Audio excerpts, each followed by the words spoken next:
If you need any help, don't be afraid to stream your setup, and we can help you. I think, though, that we are live. Okay then. All right. Yep. I will post the link.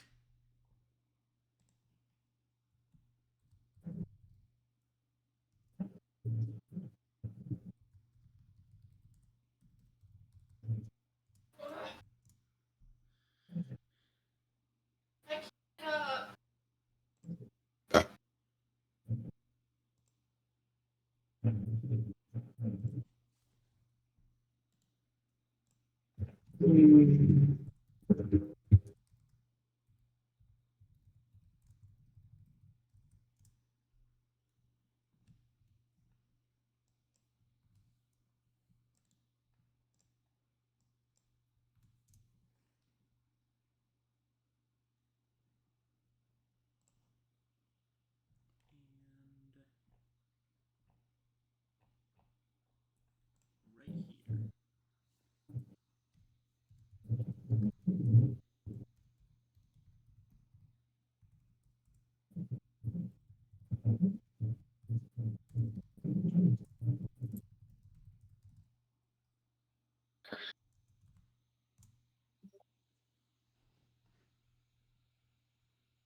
Whoa.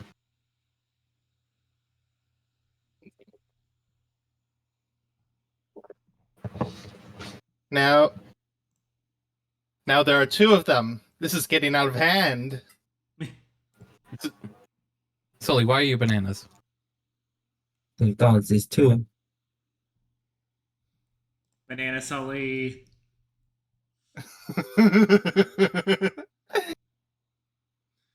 Why so banana? All right. I don't want to unmute the stream because the Discord audio is coming directly from the feed to my headphones. So if I do that, then the audience is going to get doubling issues. Could one of you let me know if there are any audio issues going on with the stream right now? Okay.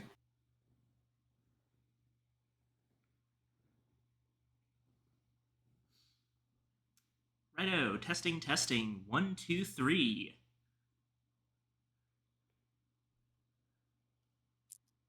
Oh yeah, there's issues coming from Discord end.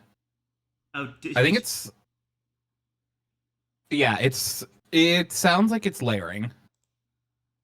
layering issues. Okay. Yeah, like there's multiple when someone on the Discord speaks.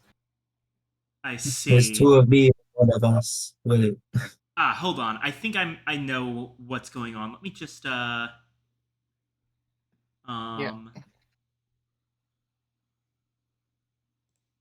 If I mute this, one of you talk and let's see how it goes. Hello? Go faster, banana. Banana. I wish for Viking to take over the world. Fuck. All right. Are the issues fixed?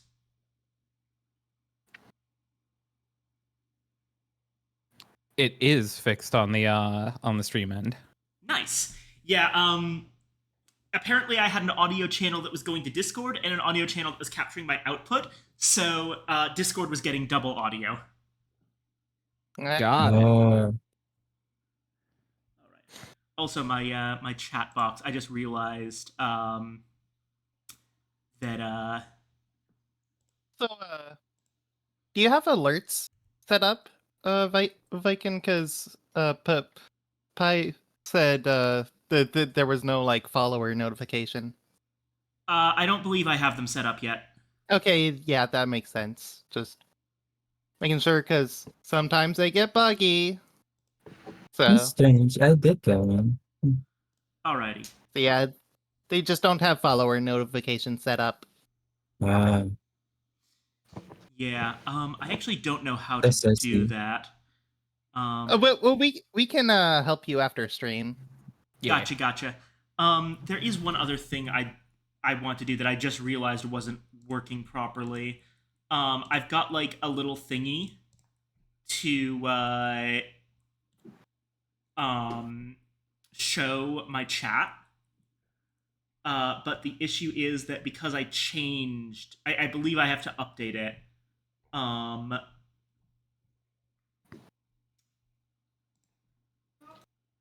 me, you know what? I'm just gonna reinstall the program real quick. Because that's probably, I'm guessing it probably sets itself up. Let me just. Also, I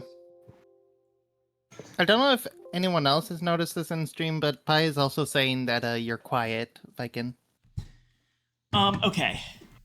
I'll fix the audio momentarily. Again, sorry for any inconvenience that this may cause. It's fine. This is your first stream. It's fine to be scuffed. Nerd, I know that. We all know that. But I have to say that as part of the thing. Like when a customer service agent, apologizes for something being an inconvenience, they don't actually mean that, right? That's just the customer service voice talking. That's what I'm doing. What? Fair. I worked in retail. I know how this works. I don't know. I'm quite used to scuffing, having been a mod for someone else. Yeah. Okay. How do I actually set this up? Ah, there we go.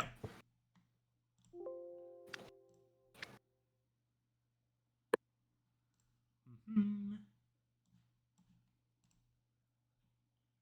we go. Authorize that.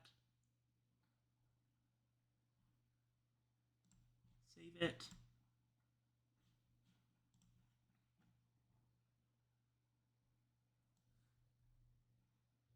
Yeah.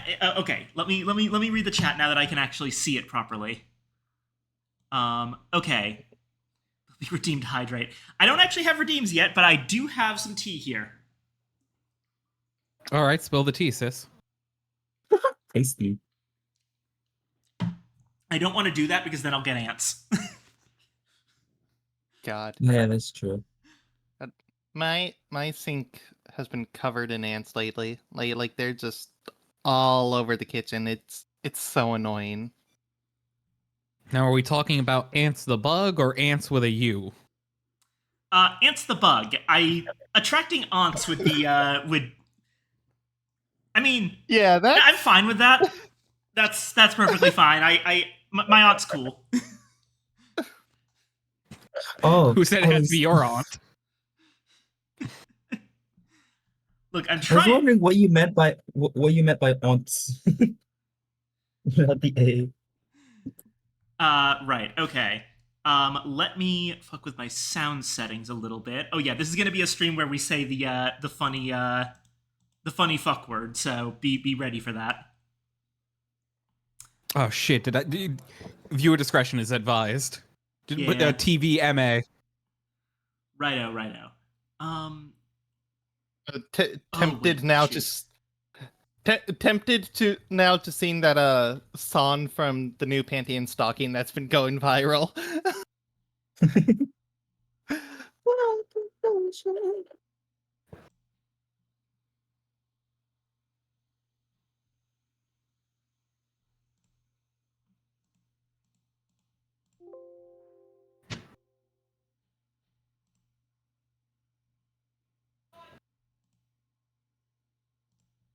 There we go. Okay, everything is now functional.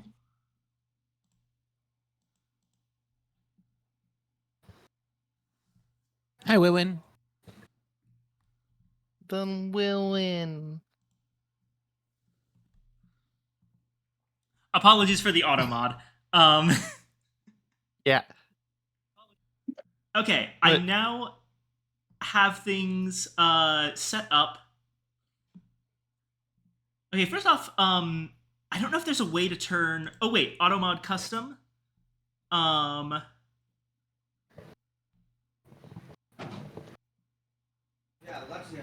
Okay, so that's creator dashboard. Let me do that.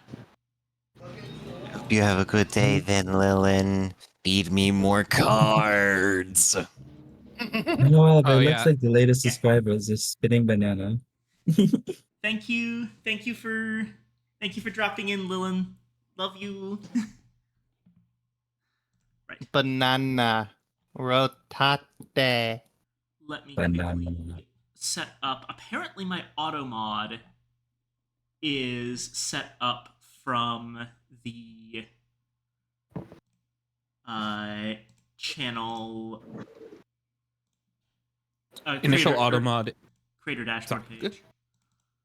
Initial auto mod can be very aggressively like Yeah. careful.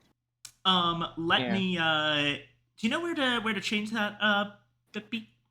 I do not remember actually. That was one of the first things Okay. that I did because someone in my first stream exclaimed the excitement at seeing me stream and got like timed out because of it. Okay. Hamburger icon in the top left.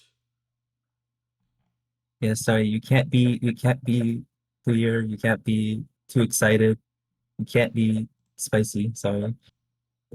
Be gone.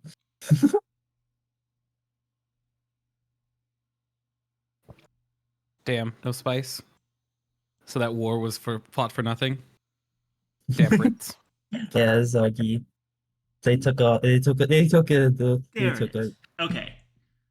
Automod rule sets. Yeah, I believe it's under. Yeah.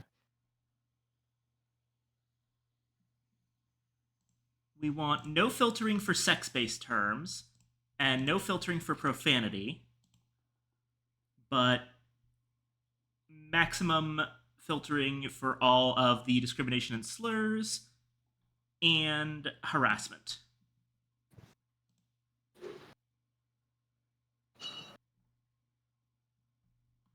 Oh, that's interesting. Yeah. Okay. My little Twitch window is functional. My auto mod appears to be properly set.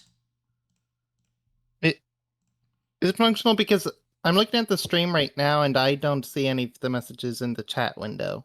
Oh god, right. I have to do that part. Th- Right. That is a different can of worms. Oh. Yeah, sorry. I mean the one that lets me see the chat easily. But okay, I think I see what's going on with the actual chat.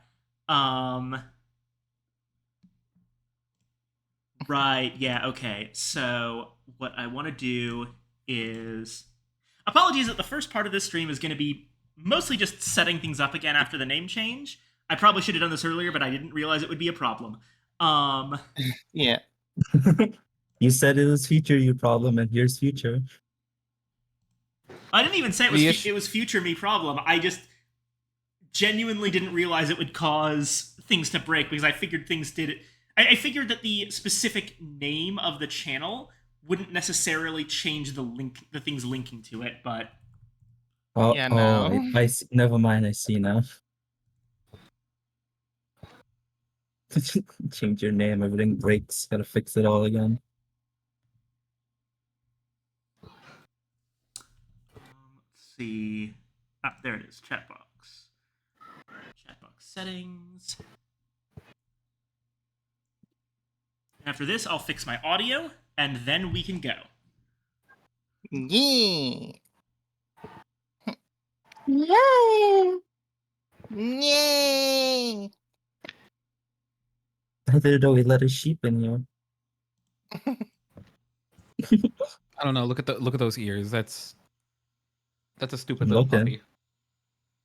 My ears are not stupid.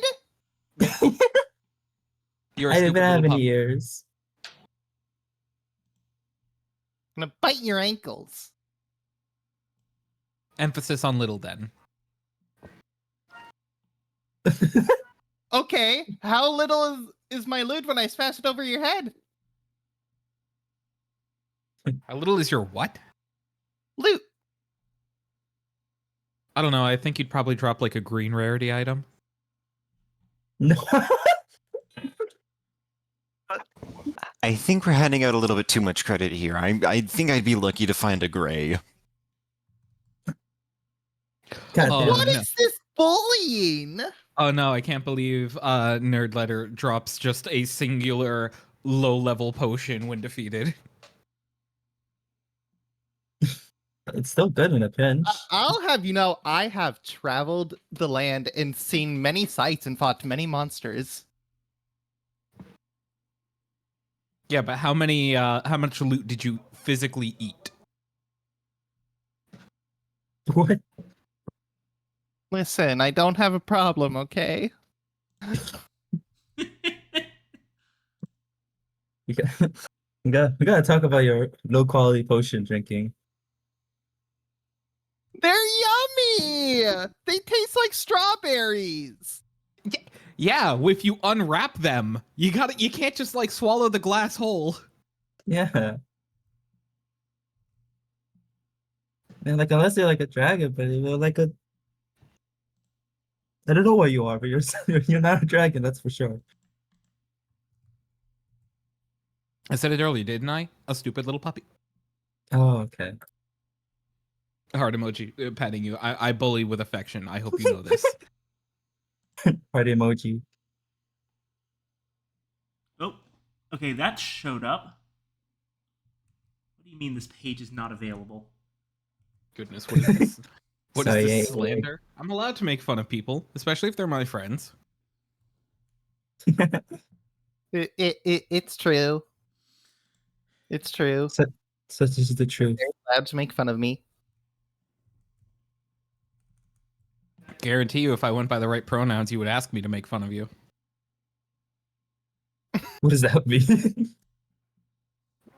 Don't I- worry about it. I mean, Nerd Letter here shops at Long Bacon Store. Oh, you're gay. Listen, Same. I have my preferences for women.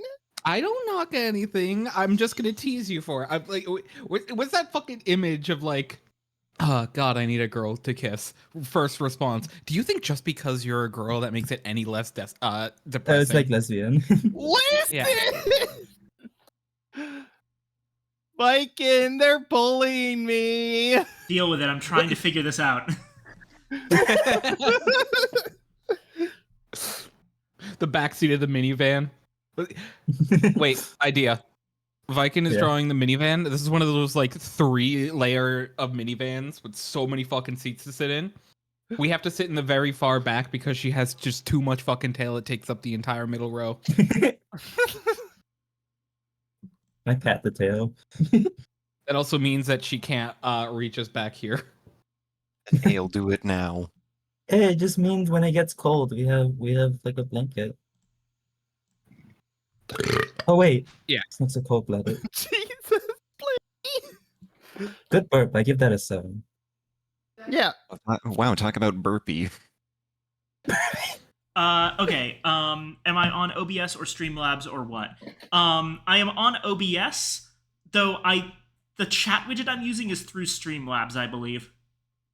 Mm. Where the fuck is? I've got a web source set up for this for the Streamlabs chat box, and it's annoying because it worked before, and I don't know why it's not working now. It doesn't appear to be, unless I have to once again set Streamlabs to. But no, it looks like Streamlabs is already connected to my account.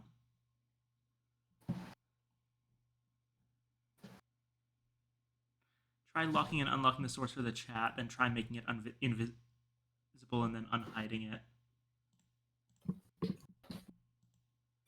I didn't know Pi knew streaming stuff. Yeah. The classic solution is to turn her off and on again. Yeah. Man, you know what I need to buy? Well, I need to buy a clicker specifically to bully people. how did I knew you would say that. Because you're clicker trained. Because you're a good girl. I was. You were. You're They telling got me to if you fix didn't that hear... if you want. Make sure it's not on a layer. No, we can beneath fix the that. background. No commitment issues, just like a nice little summer camp of you listening and being a good girl. I mean, I would say no. Hell of a summer camp. Just don't show any weaknesses, or I'm gonna get you.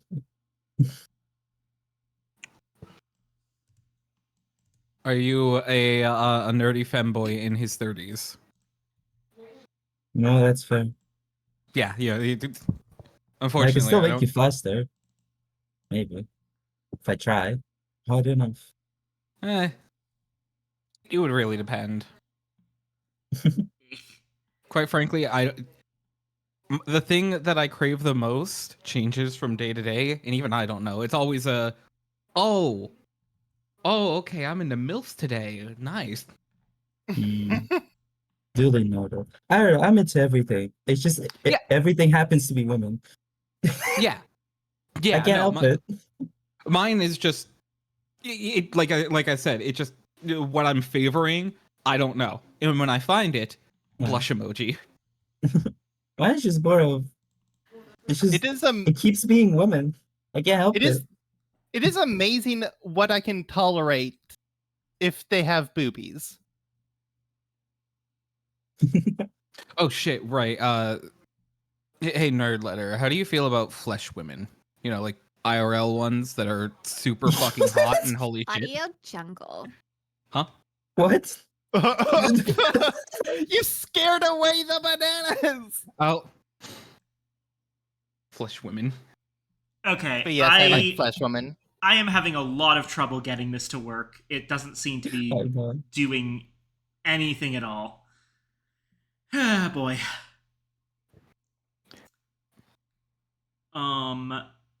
I do think like active chat box, as much as it's lovely. Yeah. I'm gonna go without this time. Apologies for anyone in the future who might be watching the VOD and doesn't have a chat box on screen. Oopsie. Okay. Last thing. Let's go ahead and fix my audio because apparently I am very quiet.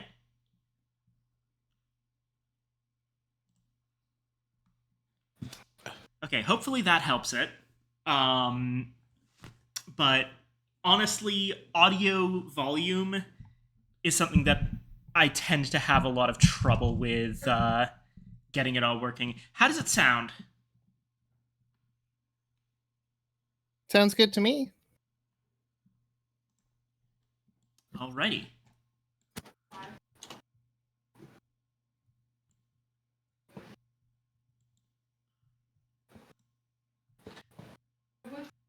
Also, I don't. Sully, I did actually hear the words audio jungle. Anywho, let me go ahead and reset the thing.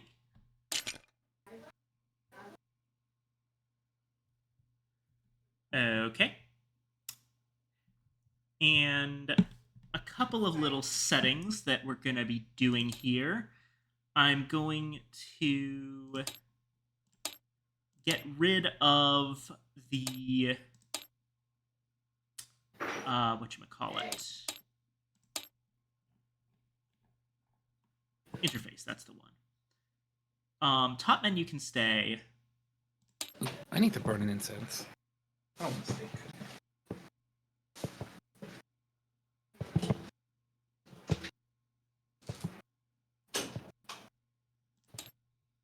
And turn off the chat.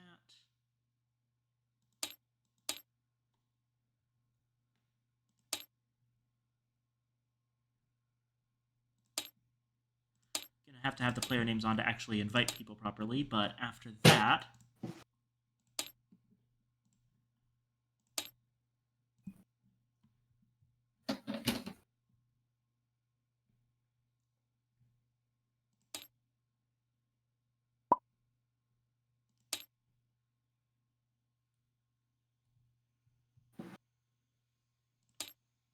Baba Booey. Righto.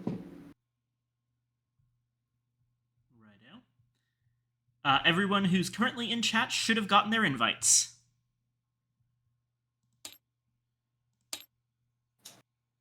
I am stepped away to light an incense that is giving me troubles. Gotcha.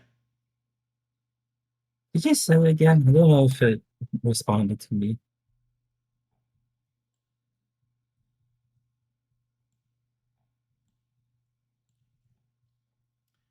Righto.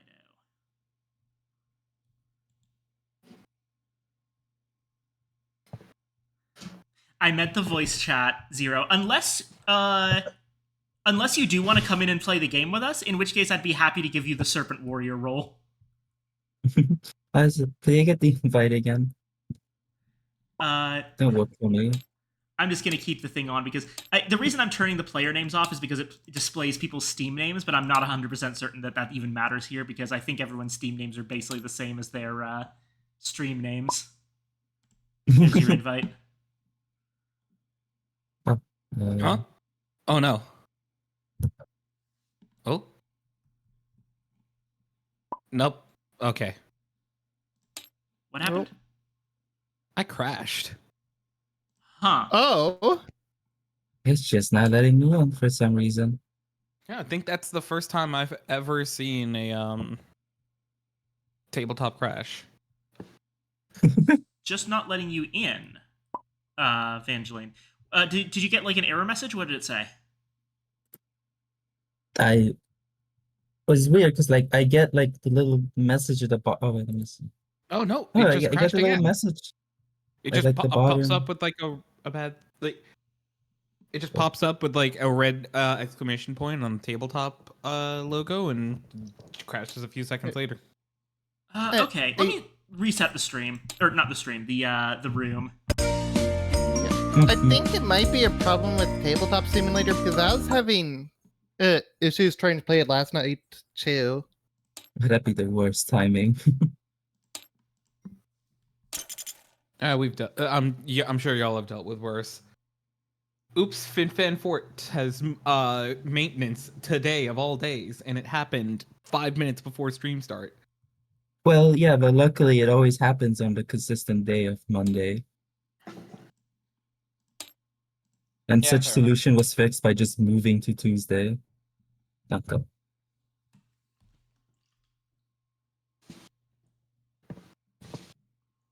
Yeah, and then everything got shifted over, and Monday was never the same. Okay, what? Maybe Look. I'll reset my game then. It's like I press the accept. It registers that I pressed it, and nothing happens. That's so weird. Yeah, that's the problem I was having yesterday.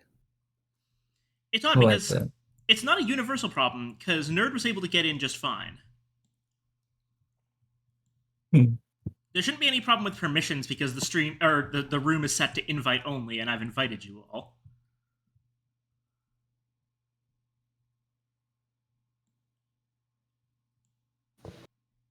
All right, una más.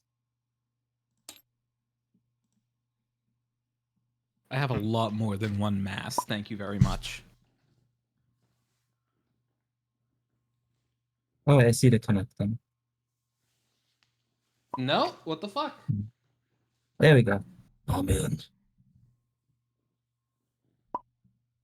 it's not purple. Okay, Someone else take them. Evangeline's managed to get in now. Am I barred from this game? I'm gonna uninstall and reinstall it really quick. Gotcha.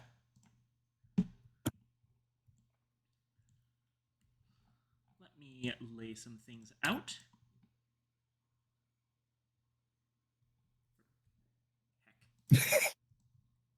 Oh, such curious features on their profile pics.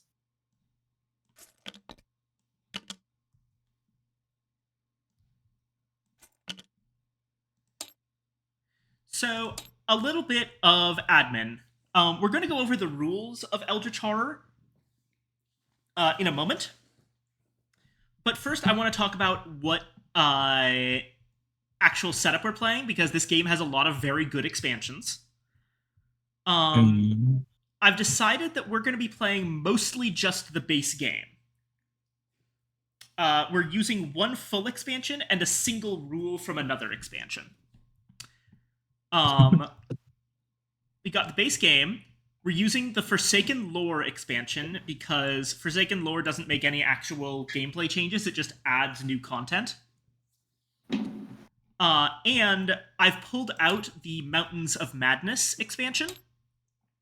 Not because we're actually going to be playing with most of the stuff in it, because it's a lot more complicated, but because it is the first expansion that introduces the concept of the focus action, which is probably the single biggest piece of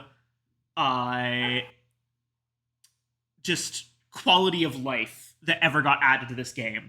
Every expansion from Mountains of Madness on assumes that the focus action is being used, and honestly, you can put the focus action in the base game and it's not a problem. It's basically a balance change. All right. Okay, it download again. Do you mind shooting me an invite? There you go. This doesn't work, then unfortunately I must be a spectator. No. I'm a little worried that Yeah. Evangeline Evangeline does appear to be successfully loading. What? I've always been here. It's just that you seem to be stuck at 70% for a while. Oh. Yeah, no, that's normal. I'm stuck at 73% now. Okay, yeah, it's loading. It's just taking a while. Righto. What? Hard crash? Oh, Maybe restart your computer. Yeah. Don't worry, we'll wait. Yeah. yeah. I can I'm gonna go pee read. while we wait for Blippi. Damn, alright. I'll read in the meanwhile. I think I remember hearing about this game a lot, but never got my hands on it. It's a very good one. So, a little bit about me and this game's history. So,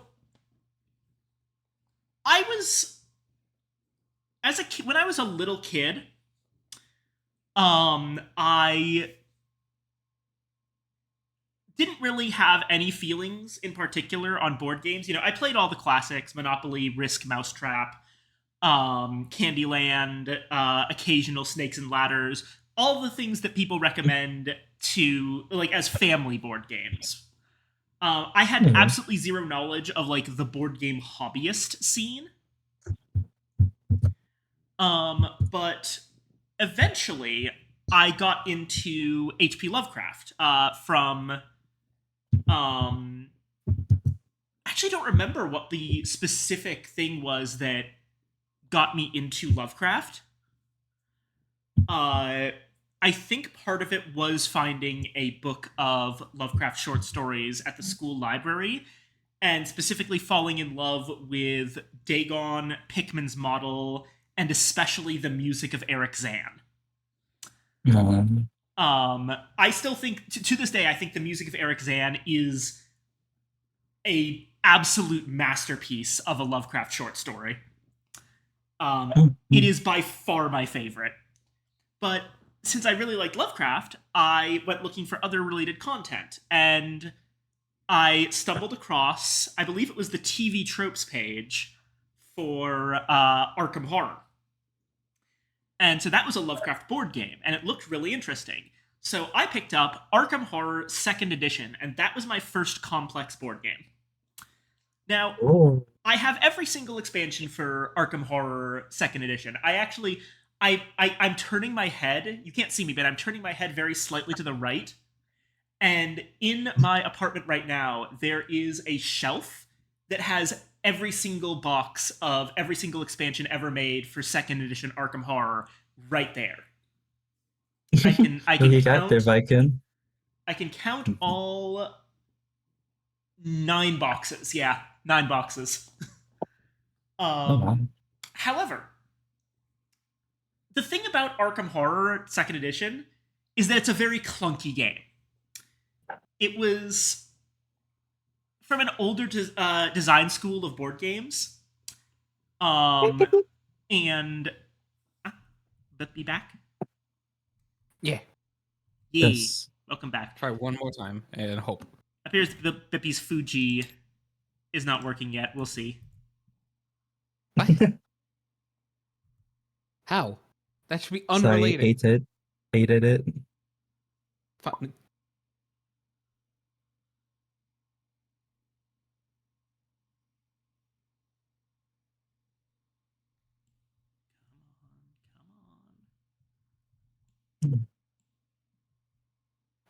I remember when I got into Eldritch horror stuff, and it was mostly thanks to Bloodborne.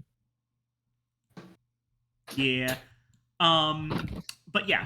So Arkham Horror Second Edition is a very clunky game in a lot of ways, and the All right. looks like Blippi is officially in. Yay! I would say the biggest way that Just in time, I'm back. I would say the biggest way that it was clunky is that the way they did expansions was always very additive. Each expansion kind of added its own cards to a constantly expanding deck of cards. And so it was really hard to play with too many expansions because everything would get in the way of each other. And like, basically, let's say that your expansion has maybe 20 cards that focus on its unique mechanics in a now like 120 card deck. Each expansion is balanced around being the only expansion, and despite that, they made an entire expansion that was just expansions for expansions, that like gave more aspects to every other expansion. But the fundamental problem was that, like, let's say you were running all 4 expansions, or all 4 big expansions with all the different boards and stuff, it would very quickly turn into, like, oh, we just leave Innsmouth to rot, because there's no reason to go there unless it starts becoming a problem, that, like, all the nasty tracks that lose you the game start going up. And the things that make those tracks start going up are buried in a 200 card deck, and only show up like 10% of the time.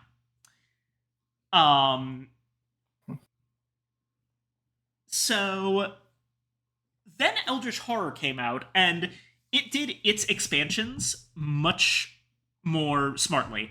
I would say Eldritch Horror is like a fixed version of the gameplay mechanics of Arkham Horror Second.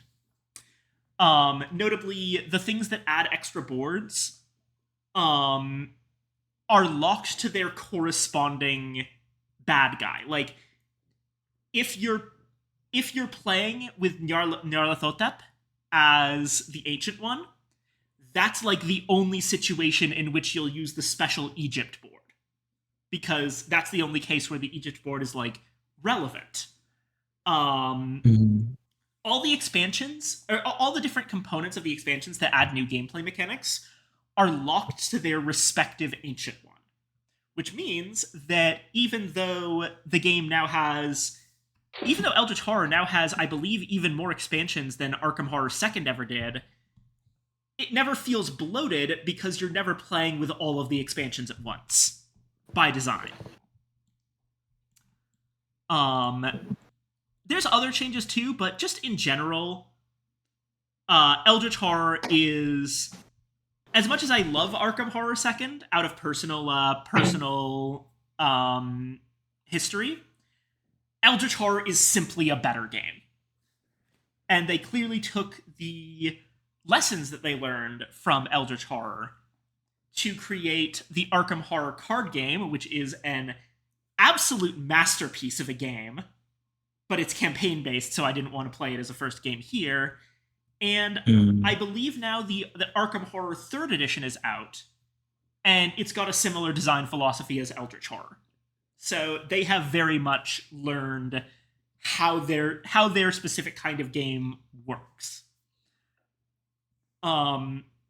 notably Arkham Third, instead of using a static board like Arkham Second and Eldritch do, it uses placeable tiles to make it so that like different scenarios can have like entirely different ways that the board is laid out. It's a modular board. I'm not the biggest fan of modular boards, but I think it works for the kind of game Arkham Third is trying to be. But also, I just find the or the Eldritch Horror board incredibly charming. In like, it's like a globe-trotting tour. Anyway, that's my little screed on the history of the game here. So, without any further ado, everyone's in. Hopefully, everyone's ready. Let's start learning the rules. So, cooperative game of investigation and horror inspired by the writings of H.P. Lovecraft. In each game, one of the Ancient Ones is awakening, and we are investigators attempting to solve mysteries, defend humanity from unimaginable horrors, and ultimately banish the Ancient One from this world. If we fail at our task, the Ancient One awakens, and mankind is doomed. That sounds pretty bad. Yeah, That's pretty bad. it's generally problematic. So, let's set things up. Now, there's an automated setup thing for this. We have a total of 4 players here. And we're gonna start by picking our investigators, but, well, we would start by picking our investigators, but it's a bit more more complicated than that. In actuality, we'll start by the way this mod is built, we'll start by picking our Ancient One. So, let me run setup. We're going to turn off every expansion except Forbidden Lore.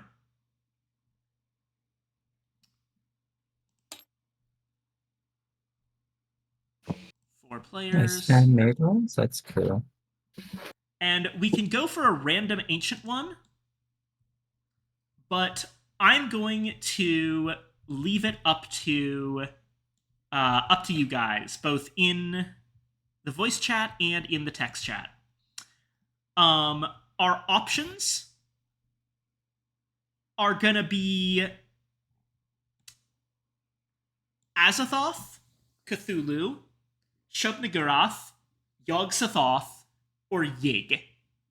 To give a little bit of information, Azathoth is the nuclear chaos at the heart of reality. The entire universe is his dream, and when he wakes up, the universe will be destroyed. Yeah, that's bad. Azathoth is usually considered to be a fairly good beginner Ancient One, because it leaves out the concept of the final mystery and a couple of other things, because with the other Ancient Ones, even if they wake up, you can, like, resist them and sort of close the portal. If Azathoth wakes up, the game simply ends. Yeah, the mission would be make sure Azathoth doesn't wake up. Exactly. Snooze that motherfucking alarm. Cthulhu. Cthulhu is the classic Lovecraft monster that everyone knows, despite only actually appearing in a single Lovecraft story, and Lovecraft himself not really seeing Cthulhu as all that important to his overall lore. But Cthulhu's the one that got popular, so gets to be in every single piece of media. For those who somehow don't know who Cthulhu is, giant squid dragon thing that lies dreaming in an ancient city called Rillier on the floor of the ocean, drives people to madness as he begins to wake up, and ultimately, like, the idea is when he wakes up, he enslaves the whole world. Desires. Specifically, one of the things that Cthulhu tends to do is, if Cthulhu is the Ancient One, the ocean areas become significantly more dangerous. Then there's Shub-Niggurath, whose name is always a little bit awkward to say because it kind of includes a racial slur. So from this point forward, I'm just going to refer to them as Shub. Such is the way of madness. Yeah. Um, His power is that he turns you racist. He drives you racist. That's already happened. So I Uh, guess I woke up already. Shub is Lovecraft's take on effectively a fertility god. She is the black goat of the woods with 1,000 young. A lot of And young. basically, Shub herself is usually not the threat. The threat is that Shub is an absolutely insane monster spawner.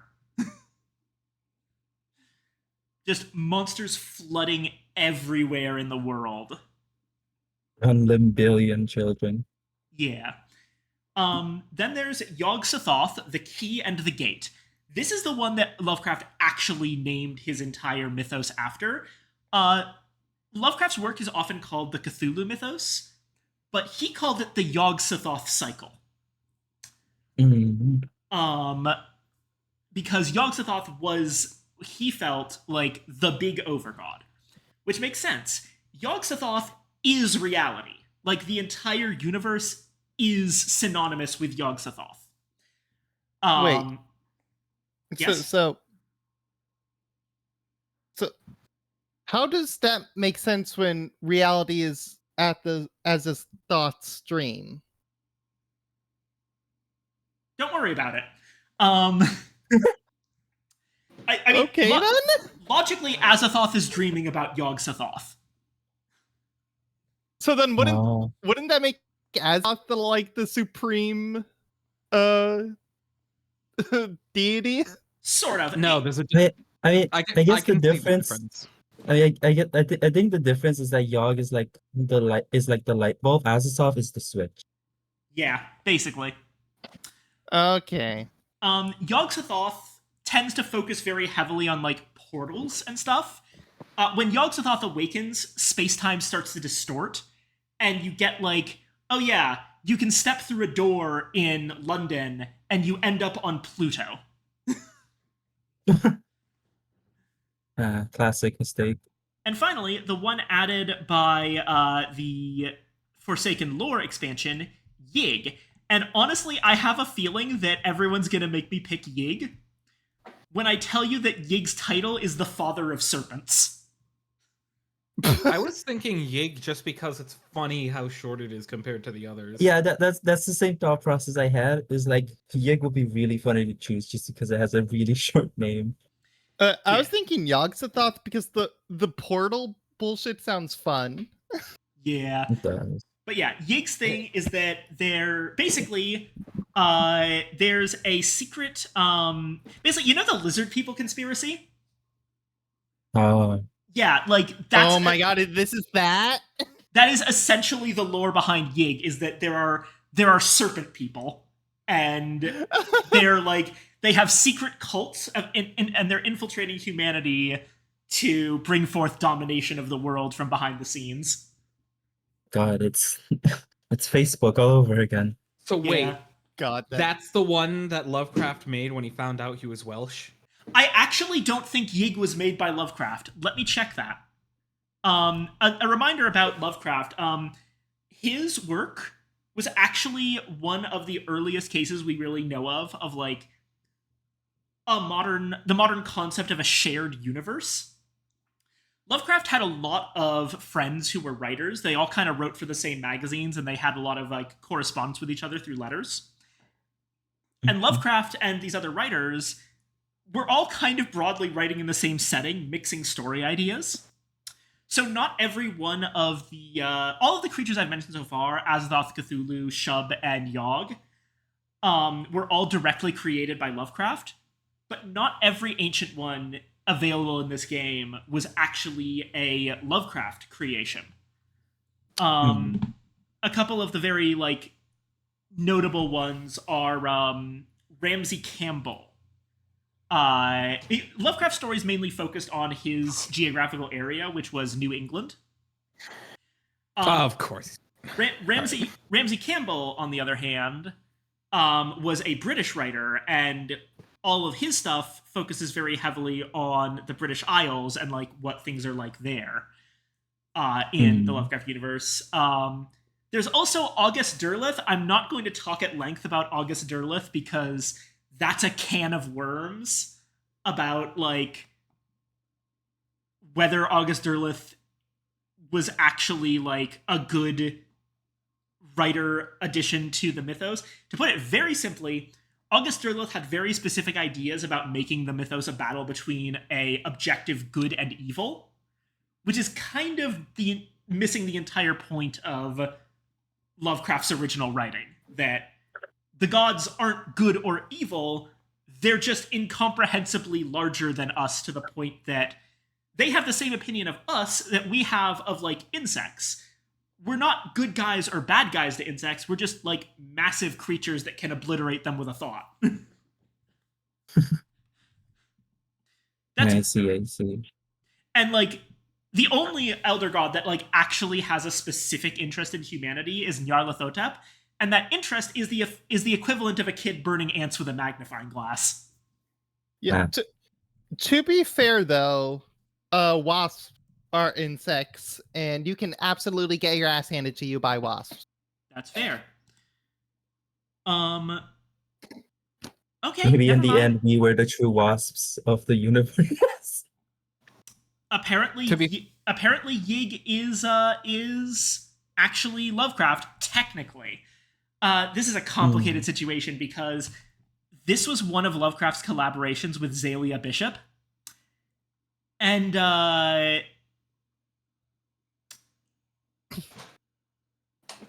I have, like, Zalia Bishop's another complicated character in this. Zalia Bishop was horrendously racist. Like, way more so than Lovecraft. I would imagine you meant like as in like knowingly racist compared to the unknowingly racist.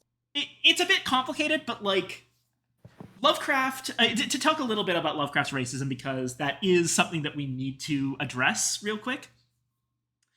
Lovecraft was a very sheltered man who was scared of a lot of things. And one of those really specific things was miscegenation, or race mixing. Lovecraft's thing was not even necessarily, like, he did have, like, very unfortunate views about, like, African tribes and all that, but he was equally freaked out by, like, Welsh people. In fact, the entirety of the story, A Shadow over Innsmouth, was based on Lovecraft's panic over finding out that he had a little bit of Welsh ancestry.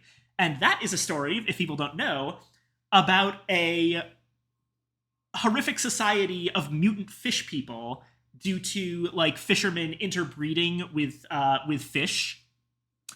And the big final twist is that the protagonist discovers that he has fish person blood.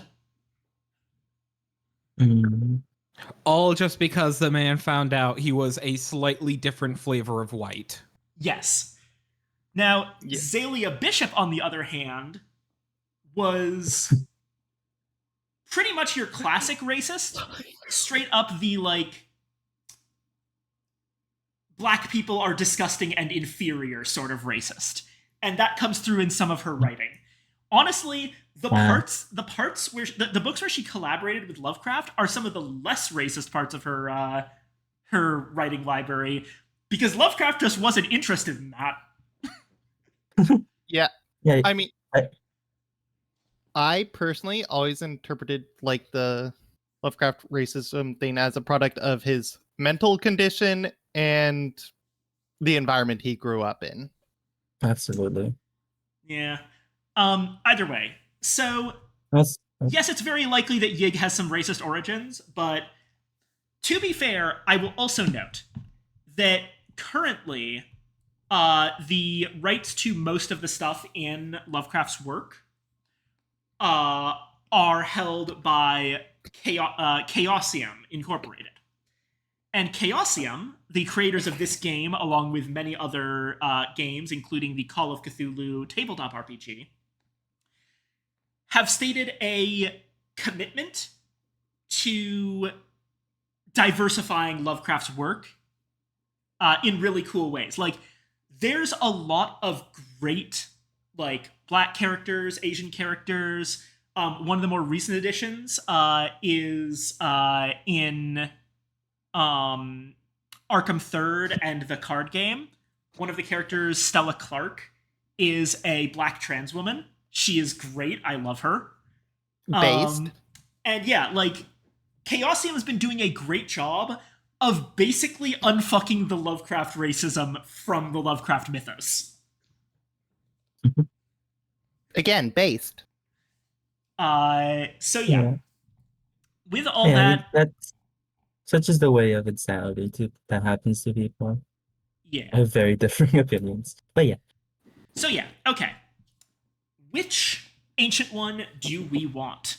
Do we go Yig for the snake memes or someone else? The Sneams. I don't know. I'm between like Shub, Yog, and Yig. But I might pick Yig. Because that's funny. I know that Okay, I guess Nerdletter- I'll go with Yig since everyone else is going with Yig. I know you wanted Yog as well, so Yig or Yog. Why don't we flip a coin? Yeah, fuck it, flip the coin. thing is after you told me about Yig, I'm kind of torn between both. I almost just tried to combine Yig and Poggers to be silly. Yeah, maybe don't do that. I'm That's not. dangerous. I'm sorry. I shouldn't be laughing. Okay, we got a quarter. Oh, All right. money. Do we even? All right, we're flipping it just to make sure. Yep, it's all working. All right. Let's say that tails is Yig because snake tail, which makes heads Yog. All right. Tails, we are going Yig. All right. Yippee. Okay. Jake P. And here we go. Setting up. The Oh my god.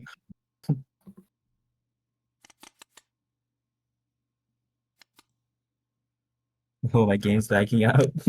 Yeah, that's because mine is. Oh, okay. Yeah, it's setting everything up. Right So now? anyway, Viking's really cool. Oh, I guess we're starting in Sydney? Not necessarily. Cool, Everyone man. has their own starting position. Right. Oh. Looking at Yig over here, Hello.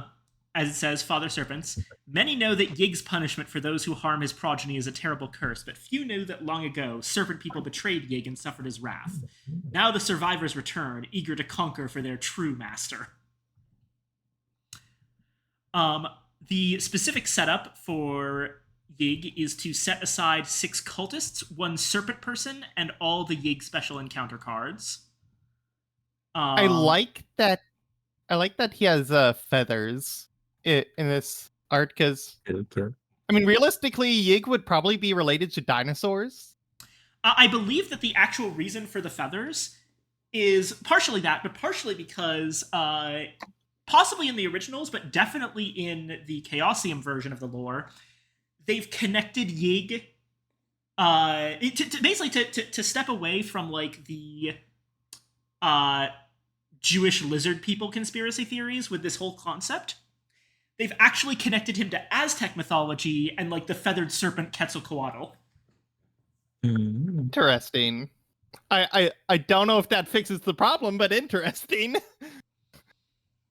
Yeah. remember that. I remember that trial in 14. Righto. We've got 4 characters. So, the next step is that we pick our investigators. So, over here, if everyone can see, So where? is a stack of investigator characters. these include a health and sanity value, the 5 stats: lore, influence, observation, strength, and will, the character's special abilities, and on the back,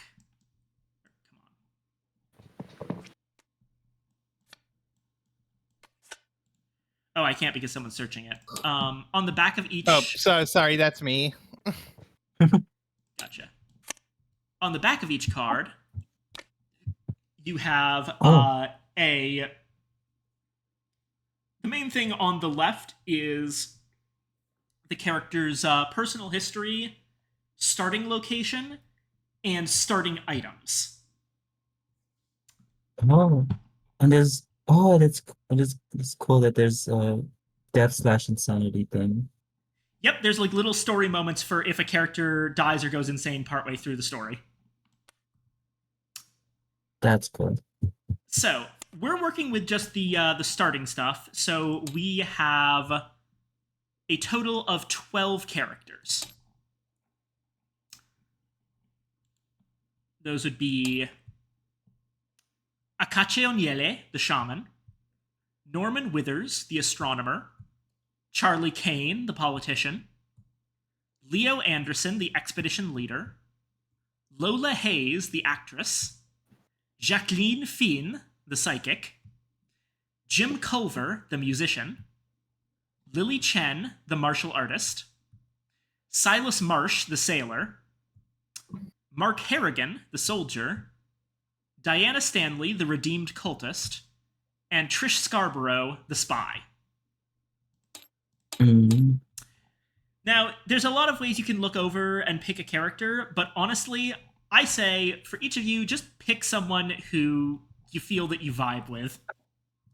How do I look into it again? I forgot the controls for this bloody game. Right-click on the stack and click search. So, there it is. Okay. In the meantime, Oh. I will spawn a surprise tool that will help us later. That scares me. You're gonna like it, don't worry.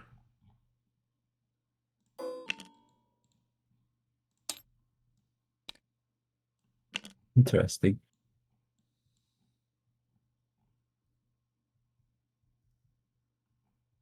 Hmm.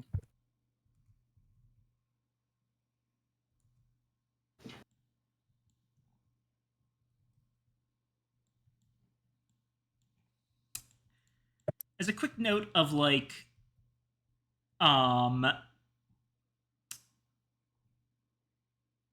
just how the game functions. The main things that you do in the game are fighting monsters and finding clues. Mm.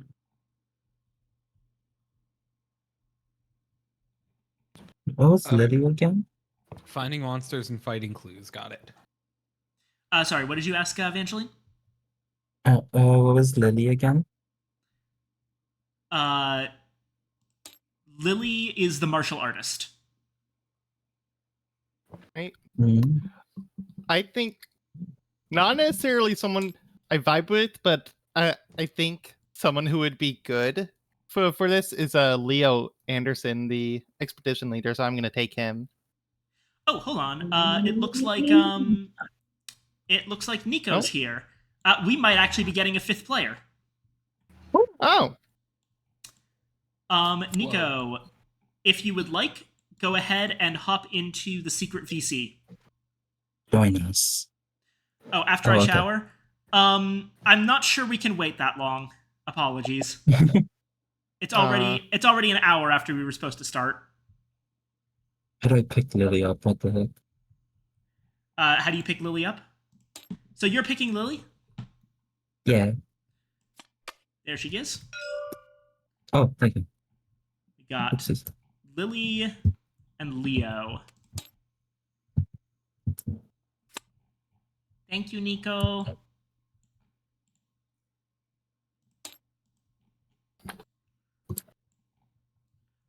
Alrighty. I assume that, yeah, Leo Anderson is Nerd Letter's character. Blippi, anyone that you're interested in? All right. I don't know if it. Okay, it didn't let me zoom in. Because there was so many people in there. I see. Hey, wait a minute. I recognize these characters. Jim was the weird, like, mystic dude from Arkham. Yes. Basically, the Arkham horror, Eldritch horror, the card game, all of these things, they use the same cast of characters. These are not actual Lovecraft characters. These are characters that are all original to Chaosium's version of the verse. I'll take Jim then. Jim Culver, good choice. We'll put down a, our board somewhere slightly more able to give people a thing. But first, I've got to pick mine. So we've got Jim, Leo, and Lily. Jim. I musician.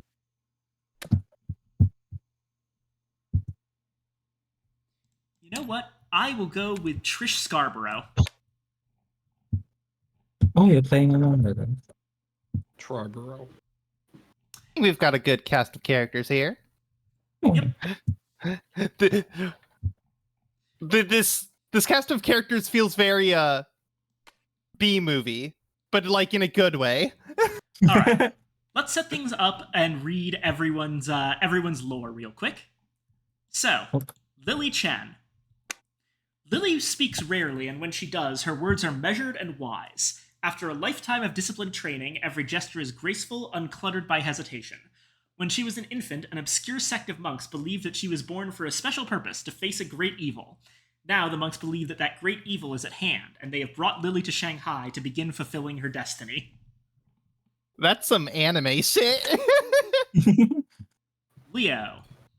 Leo Anderson has spent his whole life getting into the deadliest and most obscure corners of the globe. Along the way, he's lost good people. Fever takes some, others are claimed by wild beasts. After a recent disastrous venture in the Yucatan, Leo barely made it back to Buenos Aires alive. He's sick of burying the people who trusted him. But the job's not done yet. The world is in danger, and crying into his drink won't fix that. He's picked up a little hired help here, and in the morning, he'll head back out into the wild. Jim Culver, the musician. Jim. Old Jim Culver's music gives sweet comfort to the soul, and it doesn't matter if that soul belongs to the living or the dead. Folks in their graves, they love their little chats with Jim. It used to bother him, but now he's happy for the company. Lately, some departed souls in San Antonio have been all riled up about something. They're downright terrified, and anything that scares the dead deserves old Jim's undivided attention. Oh, he sees ghosts. Cool. Yeah, his whole thing is that his trumpet playing soothes the dead. Mhm. Actually, no, it wakes the dead. It doesn't soothe them. He actually says, "No, not quite at all. Dead folks get downright rambunctious when I play my horn." I love Jim. He's great. And as for Trish, everyone expected great things from Trish when she was young. In school, she excelled in athletics and the sciences, but she surprised everyone after graduation by settling into a humble position at a commercial code company. What almost no one knows is that this particular company is a front for the Bureau's code-breaking agency, the Black Chamber. Now, she finds herself in the city of Krasnoyarsk, meeting another agent who has important information about an impending threat from a world beyond our own. So, a Chinese martial artist, an explorer and expedition leader, a mystical trumpet player, and a Russian spy. Truly a cast of characters. It'll all work out. Yeah, like I said, this affectionately feels like a B movie cast. Ah, shit. got- I'm the black dude in the horror movie. No. All right, let's go ahead, and you're going to want a lot of room to spread things out. So I say that we kind of set things up so that everyone has their own little area of the board. Oh my god. Yeah. Hold on. I got you. Oh, I'm over here, I guess. That works. We Yeah, can it, give a little more. you can see your icons around the board if you go at eye level. Oh no, I didn't place it there. Yeah. Alrighty. Nothing there is hanging out with the egg. And everyone should have a button called Setup on their character sheet. Oh.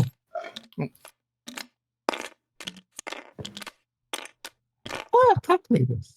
And this will give you counters for your health and sanity, as well as any starting items. And it did place our little character standees on the board. And this is where I pull out God bless you. Isn't it? the big reveal. Isn't that? This is not part of this mod. This is actually from the Arkham Horror card game mod. But it's maybe the coolest thing I've ever seen. Oh, is it going to be what I think it's going to be? Let's see here. All right, let me just go ahead and replace everyone's stuff. Hey! Oh, I love Leo's.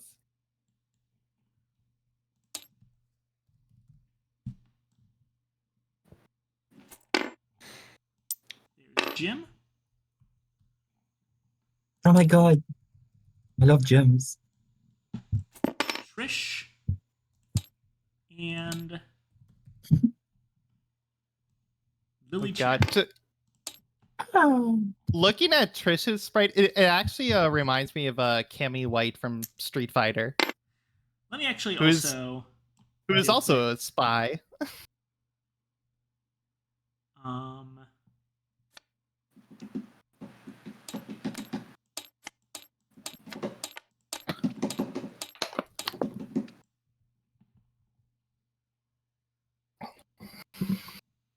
There we go.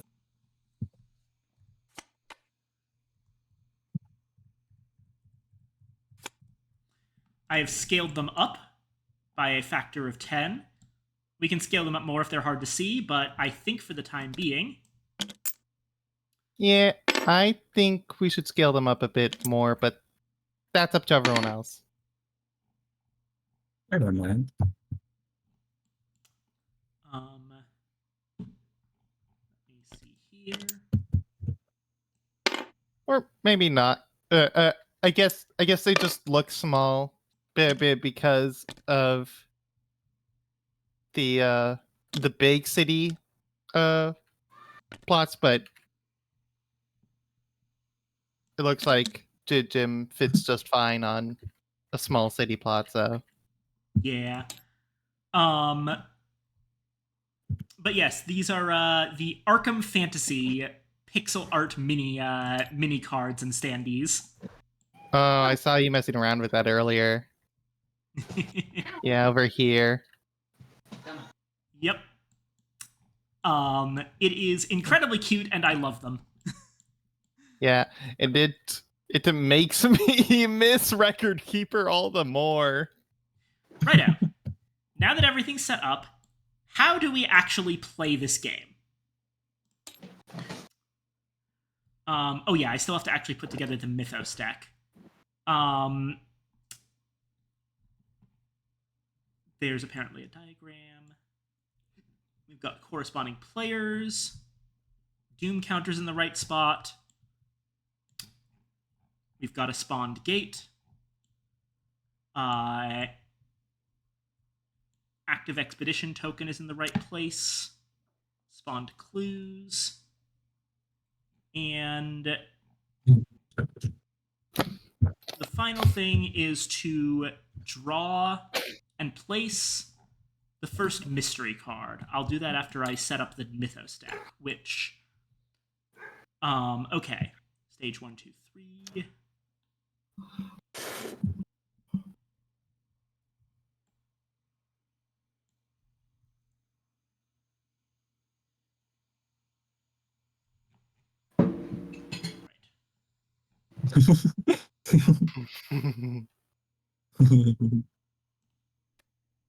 What? This deck should be right here. And Now we shuffle the mysteries and pick one. Our first mystery is Crown of the Serpent. Hmm. The serpent people use this ancient treasure to dominate the wills of those that oppose them.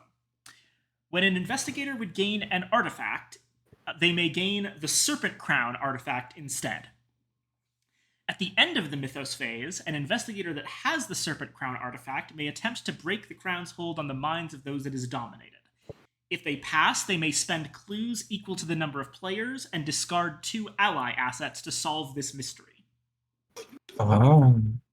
So we have to find the Serpent Crown, and then we have to use our willpower to destroy its effect, sacrifice some allies, and use some clues in order to solve the mystery. So It looked oddly Egyptian for an Aztec monster. I say it's related to Aztec stuff, but the idea is that they have people all over, or they have snakes all over the world. Yeah, I was thinking that. They're kind of all over the place. Yeah. So as for why we would want to solve this mystery, bring your attention to this over here. When 3 mysteries have been solved, investigators win the game. Whoa. So yes, these are how we win the game. I guess Okay. it makes sense because we gotta get the world to know about the snake people. Basically, yeah. Yes. Wake up, sheeple! Alrighty. Eldritch Horror is played over a series of game rounds. Each round consists of 3 phases: the action phase, the encounter phase, and the mythos phase. Oh yeah, we forgot to actually set who was going to be the lead investigator. I usually take this role to start off with, just because it's easiest for me to, like, show kind of how the game works by taking the first turn myself. This will move around as the game goes on, but I'll take it for now. God damn. Excuse me. End of the Mythos phase, the lead investigator may pass the token to any player of their choice. They then start a new round with the action phase, and the rounds will continue until a win or a loss happens. The beatings will continue until morale improves. Now, the encounter phase and the mythos phase are mostly things that I'm going to be handling. So the main thing for you to learn is the action phase. So during the action phase, each investigator gets up to 2 actions. The actions are travel, rest, trade, prepare for travel, acquire assets, component actions, and the focus action added in Mountains of Madness.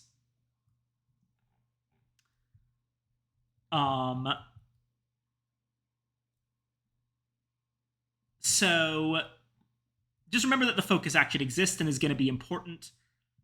We'll go over each one. Travel involves moving the investigator token to any adjacent space. So you move along one of these, like, little travel lines on the board. And then, once you have moved, you get to spend any tickets that you have, which give you effectively extra moves along specific paths. Ship tickets for ship paths, train tickets for railroads. The rest action allows you to recover 1 health and 1 sanity as long as there are no monsters in your location. The trade action allows you to trade possessions with another investigator if you're in the same space. The prepare for travel action is how you get those tickets mentioned in the travel action. If you are on a city space, you can get a travel ticket of your choice, but only if the corresponding type of travel is actually connected to the city. For example, Mm. you cannot get ship tickets in Istanbul because Istanbul is landlocked.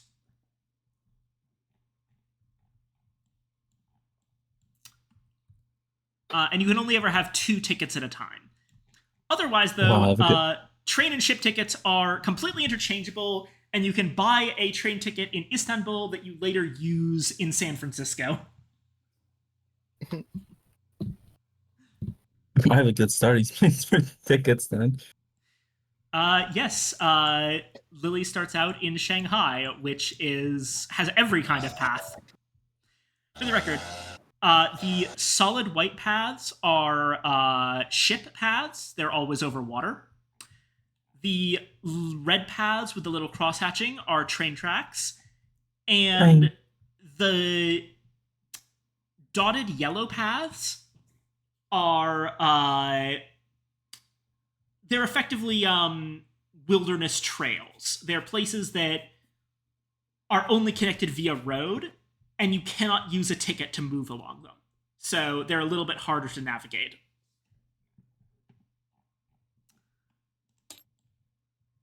The acquire assets action. If you're on a city space, you can buy stuff from the store.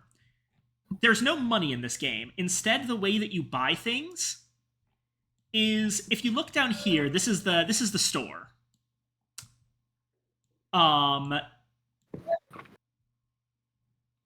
What you do is you make an influence test with your character's influence value, and whatever result you get is like how much you can afford. I'll explain tests in a minute, but let's say that you made an influence test and you only got 2 successes. You wouldn't be able to ally with the witch doctor because they have a value of 3, unless you chose to take a bank loan. Oh boy. Which allows you to add 2 successes to your test result, effectively giving yourself 2 units of money, at the cost of gaining a debt condition. Scary.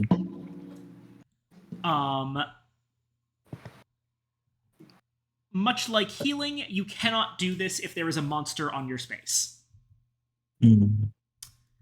Also, if you don't gain any, cards, either because you can't or because you choose not to, you can discard a card from the shop and replace it with a new card from the deck. That's me. Then there's component actions. Component actions is a catch-all for anything that's on a game component that is preceded by the word action. That bold action means that it costs an action on your turn to do it. Now, there's a rule that you can't use the same action twice, but because component actions are all different, that only applies to the specific component action. If you take 2 different component actions on your turn, that's totally allowed. There's also the concept of local actions, which are components held by other investigators in your space. This only applies to some actions, but they're called local actions, and they also count as component actions. And finally, the focus action. Any investigator on any space with no restrictions, there can be monsters, it's anything at all, you can gain 1 focus token, which are these tokens that have like a little swirly eye on them.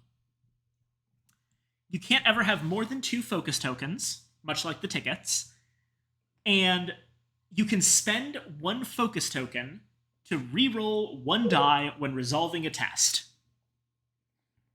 So if you can't think of anything else that you want to do on your turn, grab a focus token, because they are universally good. So yeah, that's what we're doing on our turns. After that, we go to the encounter phase, in which Each investigator resolves one encounter. What you resolve is dependent on what is on your space. If there's nothing on your space, then you have a location encounter based on the space that you're on. If there's a monster on your space, you do a combat encounter. If there's a type of token on your space, which can include clues, gates, the active expedition token, rumors, or defeated investigators, you have special encounters related to those things. Now, all of these other types of tokens are optional. You can always choose to have a location encounter instead of doing one of these things. Combat encounters are not optional, but if you resolve all of your combat encounters and there's no monsters left, then you can do another encounter.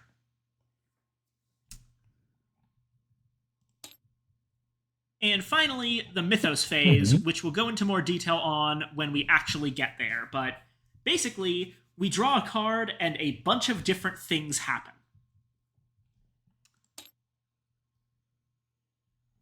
And as said, we win the game if we solve 3 of the Ancient One's mysteries. If the Ancient One awakens, we will also need to solve the final mystery in order to win the game. And we lose the game if any of 4 things happen. 1, if the Doom token reaches the 0 space of the Doom track, the Ancient One awakens. And that doesn't always immediately make us lose the game, but the back of the Ancient One sheet will give us a condition for losing the game once the Ancient One awakens. If all investigators are eliminated in some way, meaning dead or insane, then we also lose. If a card effect causes us to lose the game, that can happen. And if we try to draw a Mythos card, but the Mythos deck is empty, we lose the game. Notably, there are 16 cards in the Mythos deck, so we have 16 turns. Oh boy. So you have 10 turns to get to Doom, and then 6 turns after that to live. Yeah.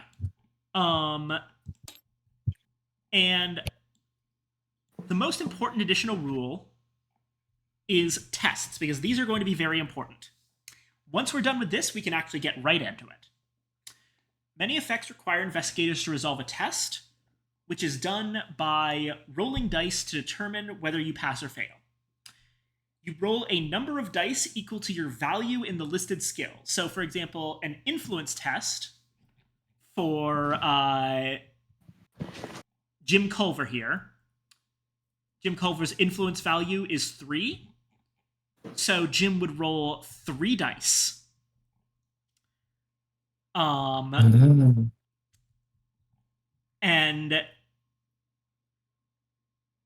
then you count successes. A success is a 5 or 6. So each die has about a 1 in 3 chance of succeeding. If you roll at least 1 success, you pass the test. If you do not roll any successes, you fail the test. The number of successes you roll is called the test result. On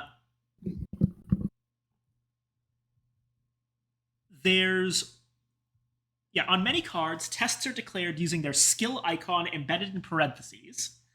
When an investigator is resolving an effect that includes a skill icon, they must immediately test that skill.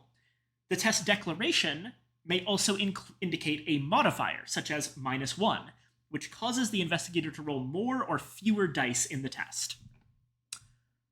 So as an example of that, on the Crown of the Serpent, if we look back at this, we can now see an investigator that has the serpent crown may attempt to break the crown's hold on the minds of those it is dominated, and that is will -1.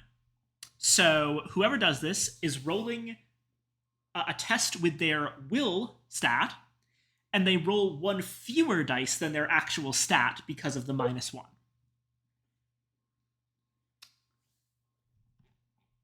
There's also ways that, like, I believe that the visual is if there's a number in brackets, then that means that you need that many successes. So if it was will icon -1 and then 2 in brackets, that would mean that it's a will -1 test, and you have to roll 2 successes at least.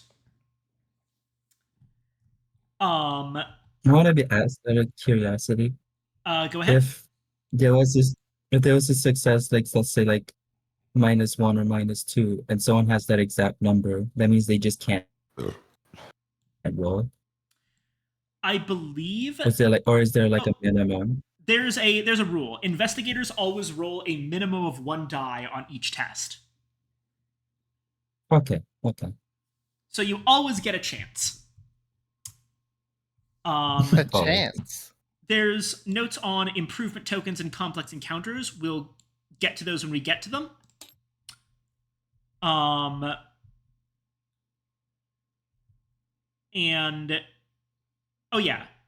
Investigators can become delayed by various effects. A delayed investigator cannot perform actions.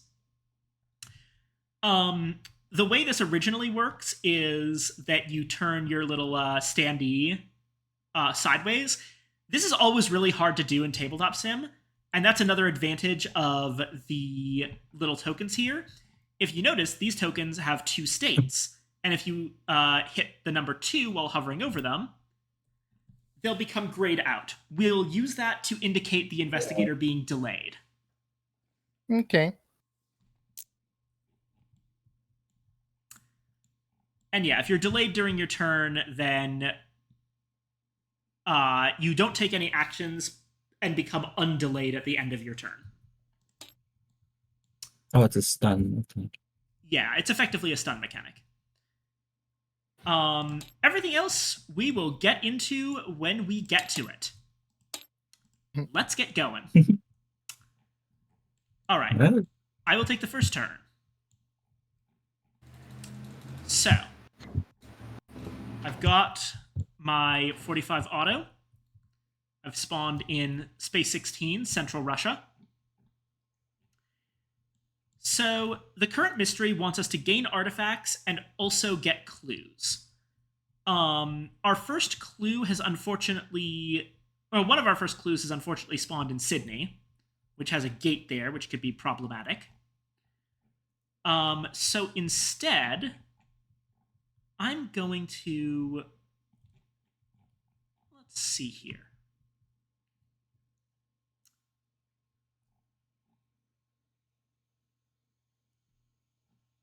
My 2 actions on my turn are going to be to prepare for travel, taking a train ticket, because I am in a city. And then I am going to take the travel action. I will travel with my 1 free move to Istanbul, and then spend my ticket to travel to Rome. Now, the reason I did this is because Rome has this little banner that says Improve Will. So the banners underneath the names of each city gives you an idea of what the location encounters in that city do. So Rome tends to improve your will. That will happen in the encounter phase, and so I am set up in Rome because I want to try and improve my will. And of course, the reason I want to do that is because Crown of the Serpent cares about will. What's they say in Rome? Most of these cities improve one of the 5 stats. Arkham and Buenos Aires give you the 2 different types of spell, incantation and ritual spells. Sydney is improving your strength, And also, there is actually a monster in Sydney. It is a Migo. Amigo. Tokyo has effects that can defeat monsters elsewhere on the board. And London has effects that spawn clue tokens on the board in case we don't have enough. Alrighty. So, I have taken 2 actions. And so now,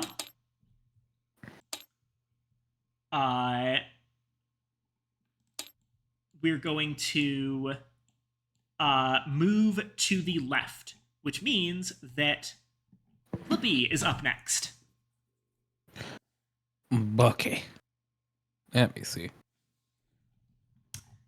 Jim starts with with the shriveling spell and a single clue.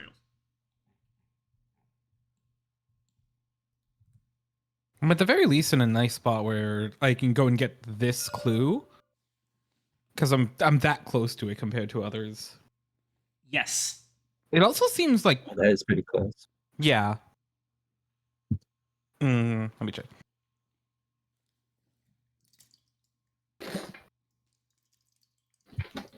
Unfortunately, I can't just buy a ticket from right where I am. I'm in the middle of. Oh No, God, I'm in Mexico. No, you're in a city. You can buy a ticket. That's a city? Okay, Yeah. I thought it would only be the big ones. Okay. Okay, so just a quick note. There's 3 icons on the board. The building icon means that you're in a city. The wheel icon is ocean sea and spaces. wilderness. Oh I yeah, see it's it. right there, wilderness. Oh, I forgot there was a map legend. Yeah. So Yeah. all of the big city areas are cities, but that doesn't mean they're the only cities. So, can I make a suggestion, Blippi? Hmm? I noticed there's a magnifying glass icon here. I assume that's a clue. That's a clue. That's what I was. Yeah. So yeah, You know perhaps what? Hold you on. should go there since you're really close. How do I perform the actions like listed under these? Because if I use my movement to go to San Francisco, I could improve my observation. But what's the cost for That's not an action. That is actually the a summary of what the encounter cards for this area do. Okay. So if you end your turn in San Francisco, you will get an encounter that is very likely to help you improve your observation. All right. All right. However, that is somewhat mutually exclusive with going to get that clue on turn 1. So it's up to you what you want to do. It might also just be fine for me to. Though, how many clues do we need for our first phase? So we've got 4 players, and this little symbol that has like a little guy with a gun is the universal symbol for number of players. So spend clues equal to 4 and discard 2 allies to solve the mystery. Huh.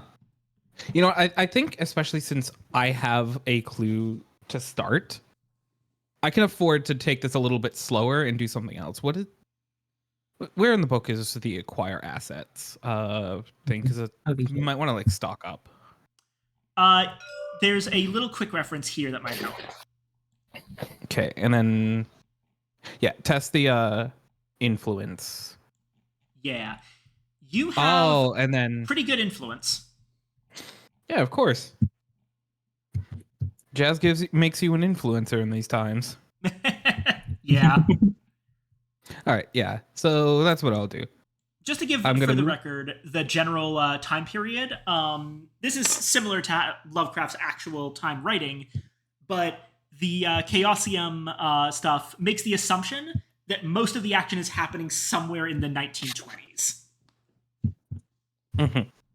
It also might be really important for me to do this because I do need to get allies if I'm going to be the one like trying to collect clues. Notably, we actually have someone here. Nerd Letters playing Leo Anderson, Yeah, I already have an ally. who one starts with an ally, and 2 has a special action that allows them to gain allies from basically anywhere. Mm-hmm. Yeah, I'll gather our forces. Yeah. So Even don't then- worry about that. Even then, gathering allies for myself would be a Oh. good choice. I'd imagine Leo would probably be a good choice for the mystery with all the allies. Yeah. Yeah. All right. So I will move to San Francisco and acquire assets. Where do I roll for it? Okay, so what we're gonna do is where were the dice? Ah, here they are. We've got a little bag of dice over here.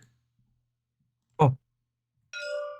So just grab dice out of there, and if you want, everyone can kind of just like take a couple dice for themselves. I say grab like 3 or 4 for yourself. Mhm. All right. And then we're going the star is one of the results. I want? The star just indicates, so the successes are on 5s or 6s. They've just marked the because the dice in this game don't usually need to like have specific values, just success or not. They've marked them with the elder sign symbol on the 5 and 6 spaces. Gotcha. So you can easily see how many successes you got. All right. Yeah. So test influence gain assets equal to or lesser than the value. All right.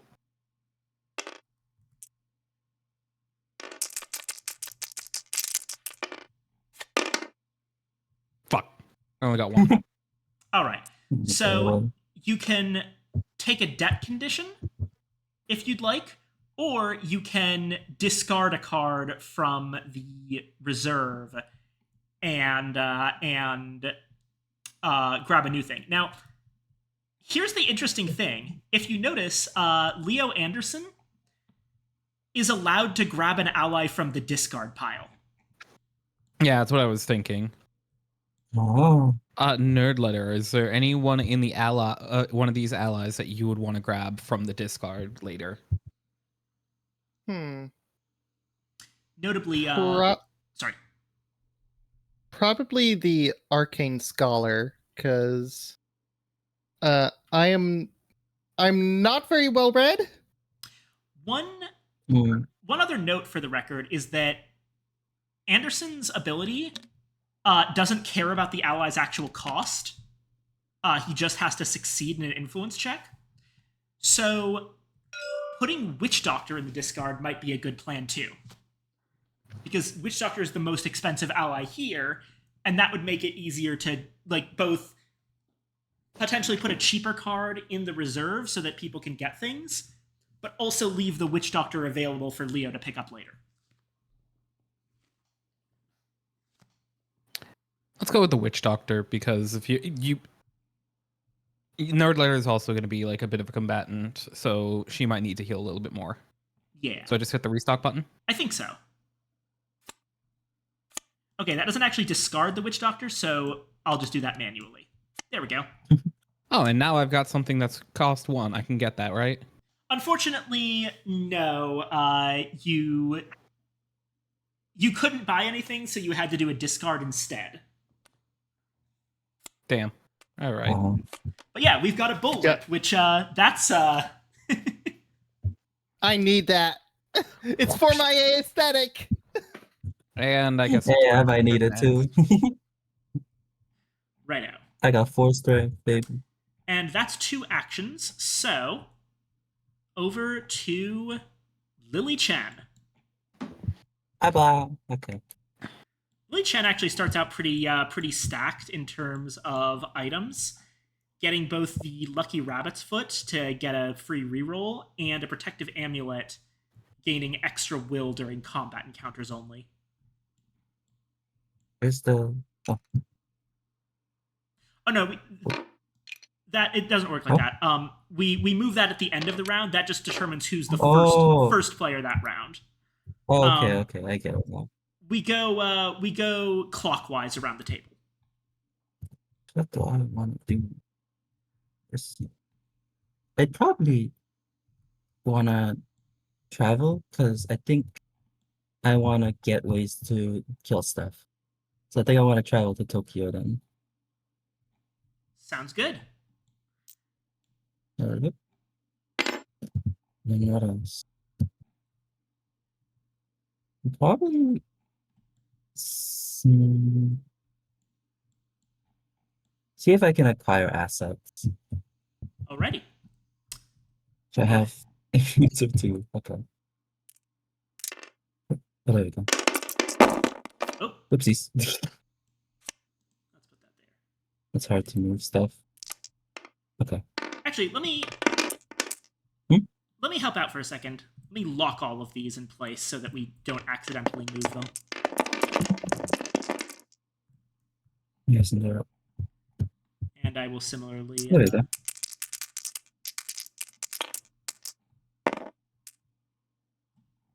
Just one.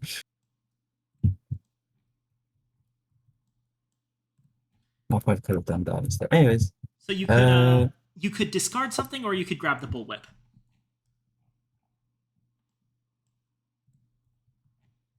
I mean, I could technically get two two rerolls thanks to Lucky Rabbit. I think I'll pick Bullwhip then. Oh, Lucky Rabbit is just any. Yeah, you can actually. There's no reason not to use the rabbit's foot. Or, well, no, it's once per round. So if you have to make a check during the encounter phase, you might still need the rabbit's foot. Yeah, I mean, like, in case I'm fighting stuff. Alright, I'll take the Bullwhip then. Alrighty. Let me just check to see if we immediately restock. I forget if that works. Yes, we do immediately restock. Delivery service. So, as a note about services, these are interesting. Services are generally not like items that stick around. They're a one-time thing that you immediately discard the card after doing it. We've got 2 services out right now. Private Care, which allows you to get a full heal, and now Delivery Service, which effectively allows you to do the trade action for free with someone who's in a completely different part of the world. It's kind of just assumed that somehow we all know each other. I mean, if there's Arcane, I'm sure there's a bit of fate in here. I sent you all a telegram.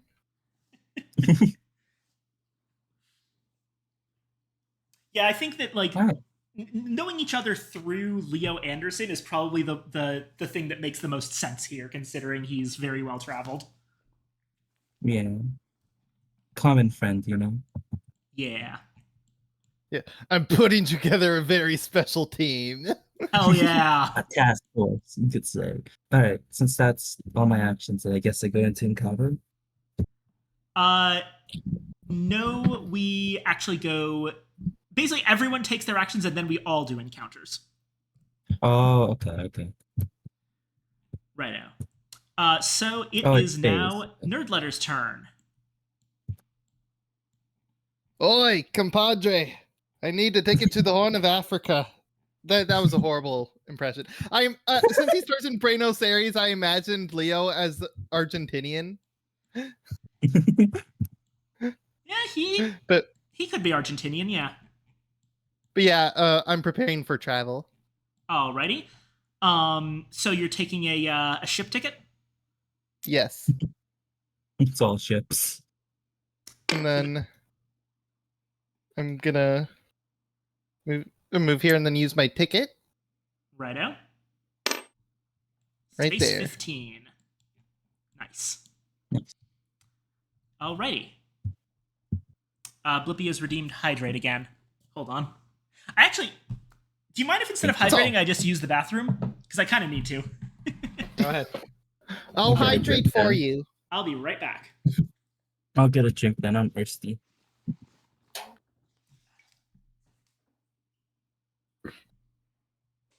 So cool. Isn't going to the bathroom the opposite of hydrating? Because you're getting rid of the water. Yeah, but it's old water that's already been like through the filters.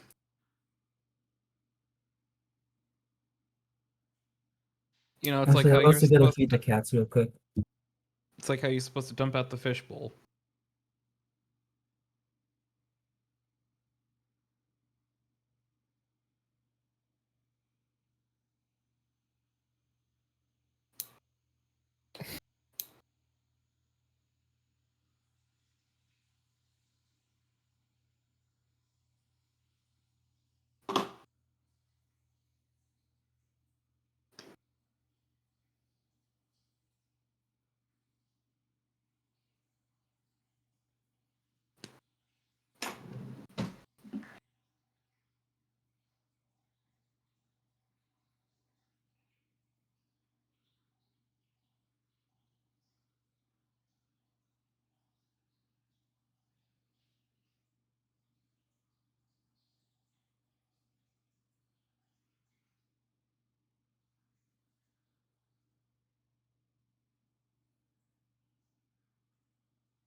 I am back.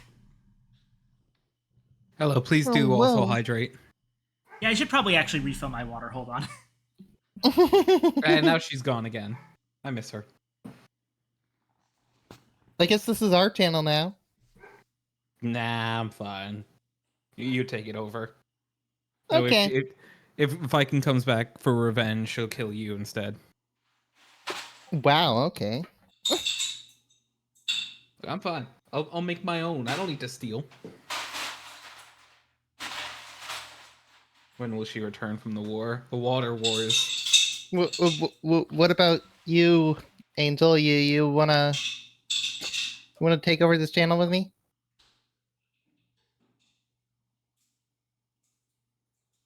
Feeding the cat. Ah, damn it. Like it's just me then. Hi chat. I'm your new owner now.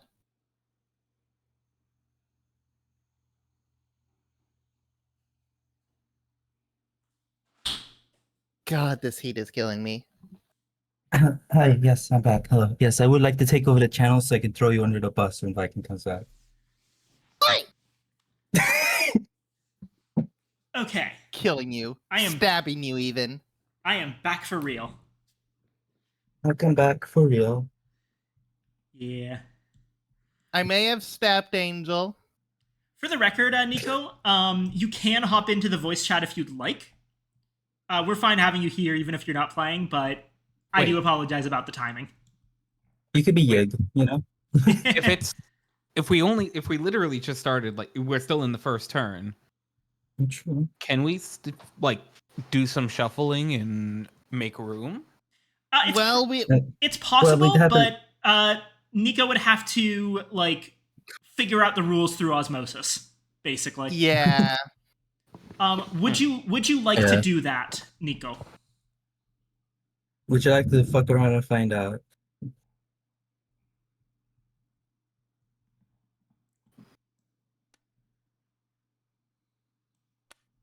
That's fair.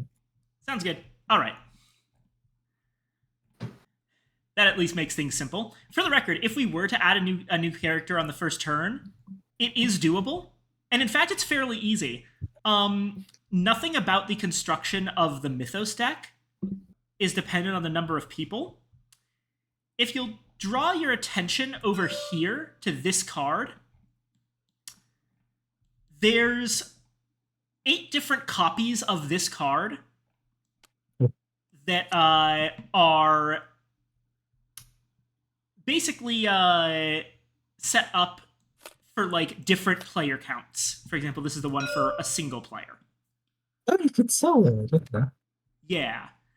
So basically, the way this works is that the number of players determines the spawn rate of clues, gates, and how many monsters appear during a monster surge. That's worrying. Monster Mash? It's the Monster Mash. Monster You do the Mash. mash. Alrighty, so I believe now everyone has taken their turn. So we now Yep. go on to the encounter phase. So in the encounter phase, again, we start with the lead investigator. So I am in Rome. Now, you'll notice that Rome has an orange border.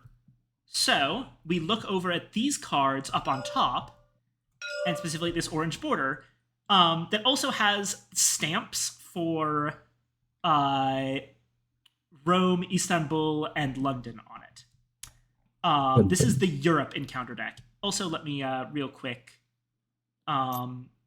Expedition deck I won't shuffle, but everything else I do want to give a quick shuffle just to make sure. The reason I won't shuffle the Expedition deck is actually because if you look at the back of the deck, there's an image of the Heart of Africa on it. All of these cards actually have different backs, and the back of the top card of the deck is where the Expedition marker currently is. That makes sense. So it moves around. If we draw this one, and the other one has the Himalayas on it, then this token moves to the Himalayas, and that's where the next big clue is. Welcome to the Himalaya. Sorry. Like, this is very much a globe-trotting adventure. It's super fun. Anyway, It's a joke. Yeah. I will pull the Europe card. And as you can see, there's things that happen in London, Rome, and Istanbul. I will be focusing on Rome. You discover a hidden shrine to Kybele in an ancient catacomb. It will be a long process to excavate the find, but removing such a blight from Rome's foundations will grant you a higher reward. You may become delayed to gain a blessed condition. That is super worth it. Okay then. All right. Awesome. So Trish is delayed here. She's working to remove a blasphemous shrine from underneath Rome's foundations. The encounter card is discarded. And I will go over to the conditions area over here and grab one of the blessed cards from talent/boons. So what this does is instead of now just 5s and 6s counting as successes, I now also succeed on 4s. However, whenever a revelation happens, I have to roll a die, and there's a 1 in 3 chance that the blessing goes away. Evil. So for the time being, Trish Scarborough is blessed. All right, over to Jim. Jim is in San Francisco. So that would be the America deck. You ready, Bibby? Yeah. Okay, let's take a look. San Francisco. Inspector Jack Mannion is looking for information about the Tongs in Chinatown. If you can help him, he'll teach you the basics of police work in exchange. You may spend 1 clue to improve observation.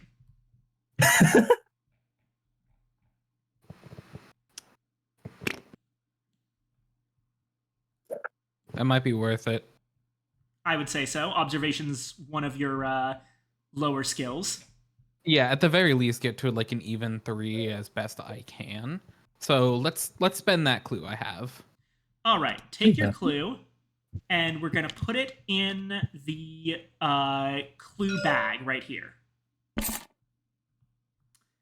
And then we're going to take this +1 observation token and put it on your... Yep, right there. Excellent. Oh, I Awesome. should. Alrighty. Yeah. So that's Blippi's encounter. Next up is Lily. Yeah, Lily that's it. is in Tokyo, so we're using the Asia deck. Yep. You study the writings of Princess Takayasha, hoping to master her sorceress power. Make a lore test at -1. So that my first one. Oh boy, okay. 1 in 3 chance. 3 chance? 1 in 3 chance, basically, because you're only rolling 1 die. Oh, okay. But you do get a reroll. I do, yeah. So Okay. just hover over the die. Yeah, press R. Oh, looks like you didn't need the reroll. That is a success. Yeah. If you pass, you are able to summon an avenging skeleton to carry out your commands. 1 monster of your choice on any space loses 2 health. Ooh, amazing. That is... The Migo only has 3 health. Somewhere in the world, something is slain. So, okay. It feels a disturbance in the force. Oh, shoot. Accidentally knocked over Leo. I will have my revenge. I will not forget this fight. Okay, the Migo now has... I'm going to put it like slightly to the side so this is easier. The Migo has 2 wounds on it and only 1 remaining health. Nice. If you had failed that, you would have summoned a skeleton that attacks you, and you would lose a health and a sanity fighting it off. Ouch. And finally, Leo Anderson is actually in a nondescript city location. So we're going to use the general deck, which is used for any locations that aren't specific. Okay. Legends say that this cemetery is haunted. Exploring the headstones, you encounter an angry specter eager to share his story. The experience is nerve-wracking, but you try to listen. Will check. If you pass, the spirit gratefully fades from view, recover 2 sanity. If you fail, his desperate voice echoes in your mind, gain a paranoia condition. I have a lot of will, so You got Will. it's a success. Sadly, Nice. you were already at full sanity, so it didn't help, but at least it didn't hurt you. Yes. Alrighty. And I have gained much wisdom. And that is the encounter phase done. So, next up is the Mythos phase. So, I will draw the top card of the Mythos deck, which is over here. Alright. So we're going to start with these icons on top. Each of these icons means a different thing. So first off, that top icon advances the Omen. So this right here is the Omen track. It starts on the green comet. And advancing means moving it 1 space clockwise. So the Omen advances from the green comet to the blue constellation. Now we check the board, and for every gate on the board that matches the current space on the Omen track, we advance the Doom token by 1. Now luckily, Sydney has the solar eclipse icon. So there aren't any gates that have the blue constellation, so we do not advance Doom. This is basically this game's version of, like, you know that plot point in a lot of Lovecraftian fiction that The stars are aligned. yeah, the alignment of the stars. The Omen track is effectively how that's handled.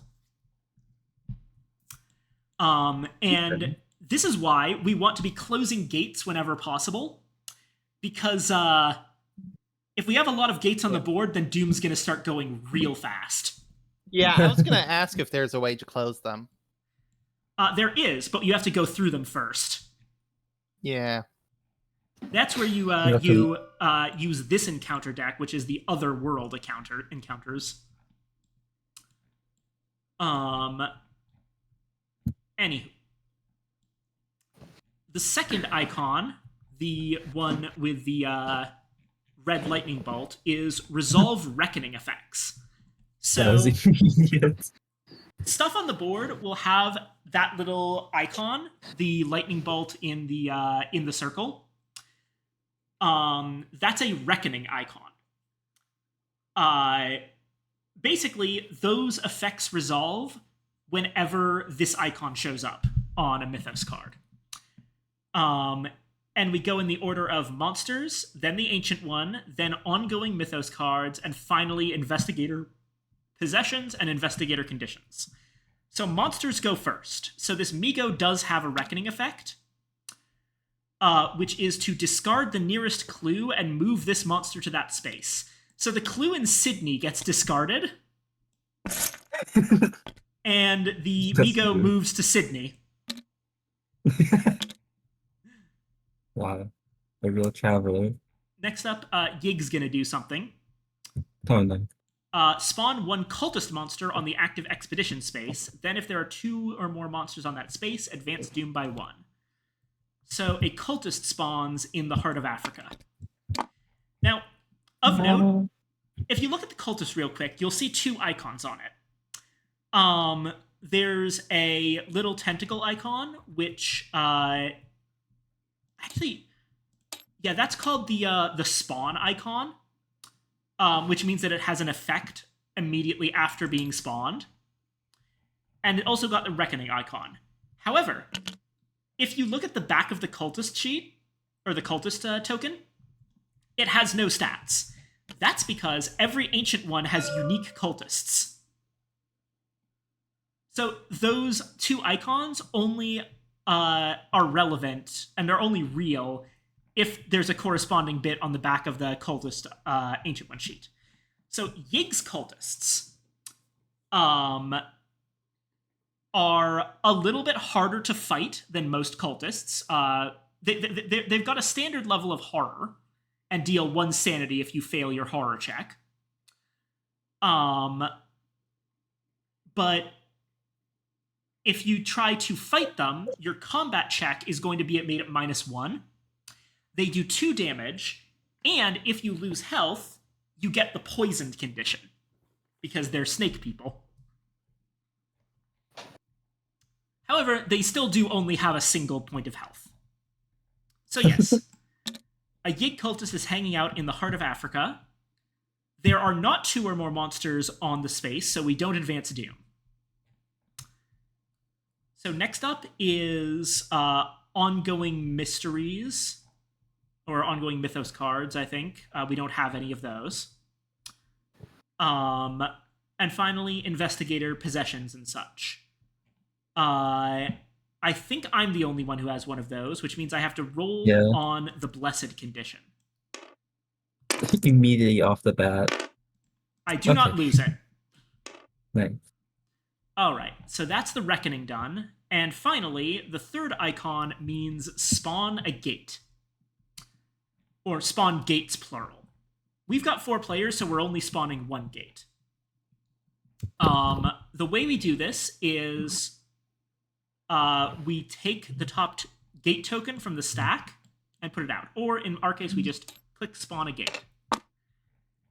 It is in Arkham, and the monster that spawns with it, because all gates automatically get a monster when spawning, is actually a riot.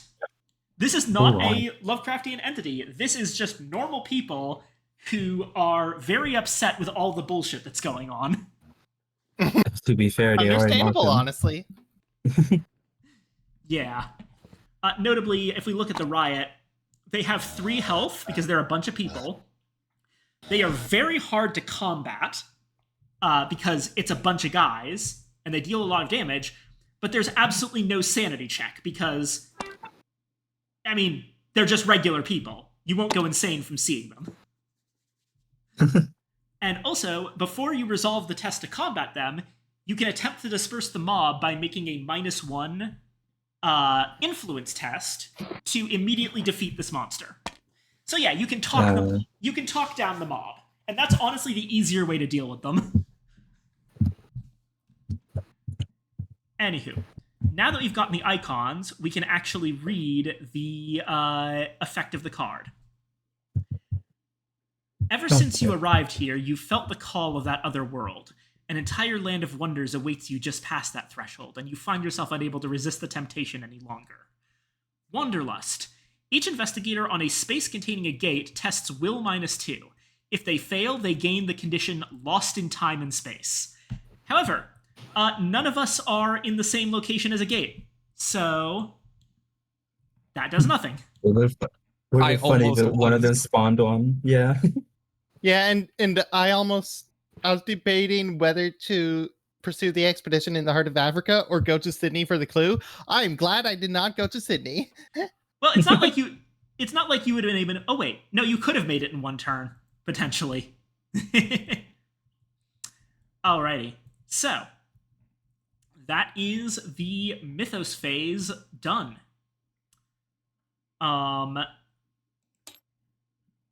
So now we go back to the action phase, and I also get to potentially move around the lead investigator in case we want someone else to go first. Basically, do we care about who goes in what order at the moment? No. All right, I'm going to keep it where it is for now. I am delayed, so I simply become undelayed. And we go on immediately to Blippi. Even in a different game, you can't resist archaeology. You are absolutely right. honestly just unfortunate that that's going on right there. Like, fuck, how would I resolve that?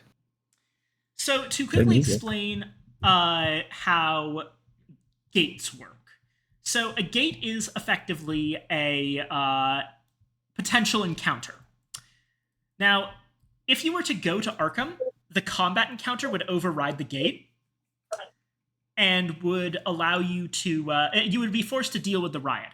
If you manage to defeat the riot or talk them down, then you would be able to attempt the gate, and you would use this deck. Let me show you the bottom of the deck as an example.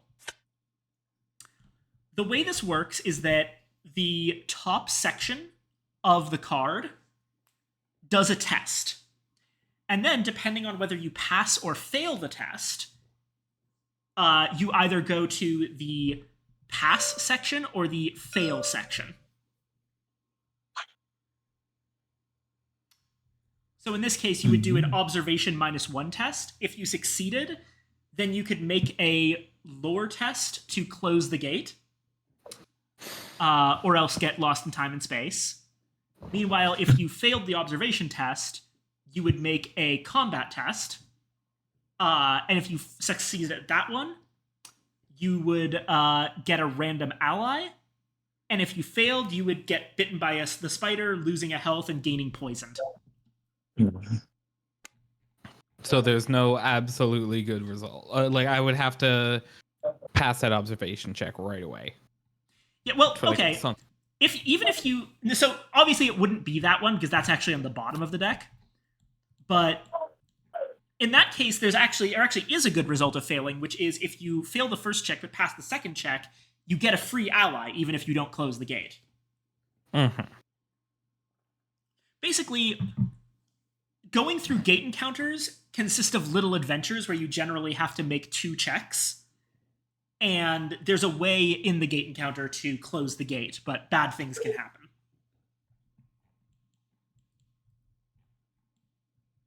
Uh-huh.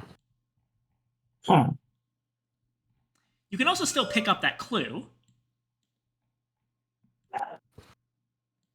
Yeah.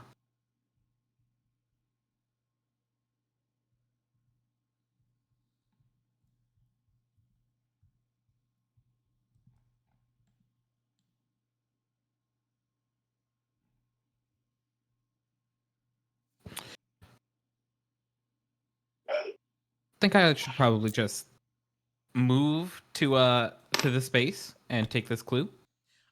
Remember, you don't actually take the clue just yet. You have a research encounter that determines if you can take the clue. Ah, okay. Then let's do it. That happens during the encounter phase, so you have one more action. Okay, so if it has to be in that order, I was hoping to like yoink and then come back. So let me prepare for travel. I'm going to, or how do I do that again? Like, what are the?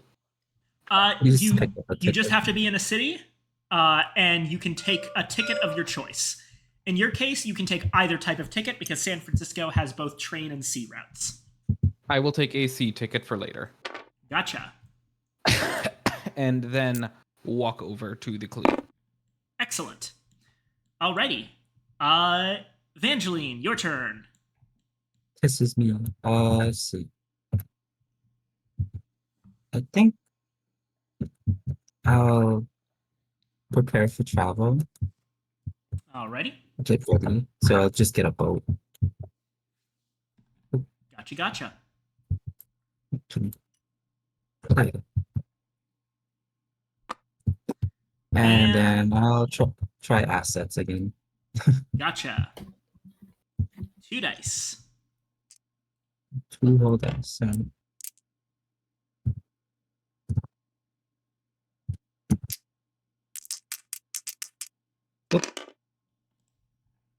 one.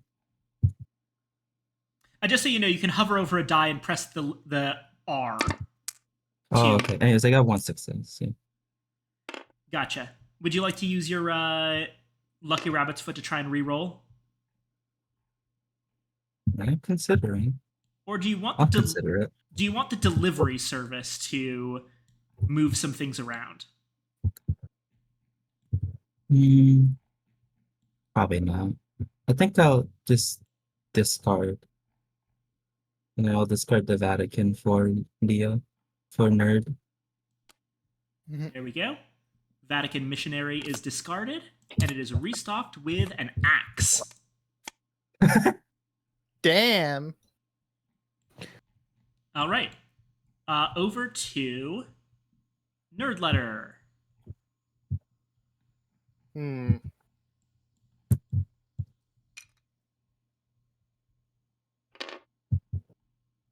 You know what?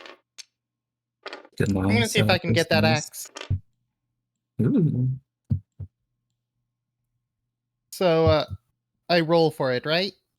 Yes, do keep in mind that you have to get 2 successes. It might be worth trying to use your special action to get an ally instead. Yeah, fair point. I was thinking of doing that, but then I saw the axe and I'm like, ooh, baby. Oh, that would get you up to 5. Yeah, I'm gonna take the witch doctor. Remember, you have to. Did you actually make the test first? Oh, right. Test thou influence. Test influence. Okay. You got it. Oh, just a question, nerd. Where did this come from? Oh, that's from my hired muscle. Oh no, okay. These tokens are only used for permanent increases to your stats. Oh, okay. Yeah. Oh, permanent. Okay. Let's see. Oh, you could probably still. Oh, I see now. Okay. And keep in mind, if you want, you can take one from the actual. You don't have to take it from the discard pile. You can also grab one from the. Like, you could also grab the Arcane Scholar if you wanted. Yeah, I feel like the witch doctor is going to be more helpful right now because I'm about to head into the heart of Africa. Fair enough.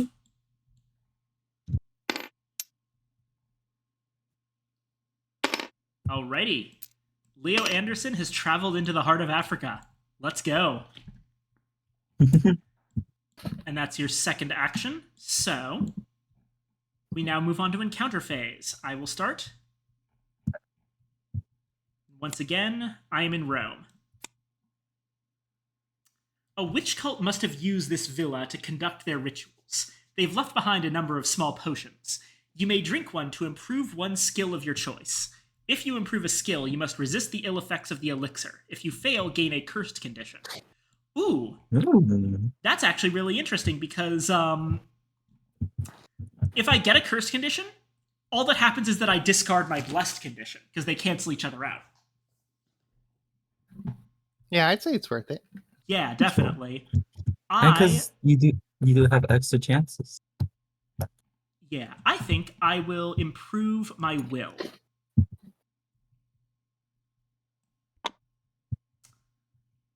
And because of that, I actually get to roll 3 dice because it comes into play immediately.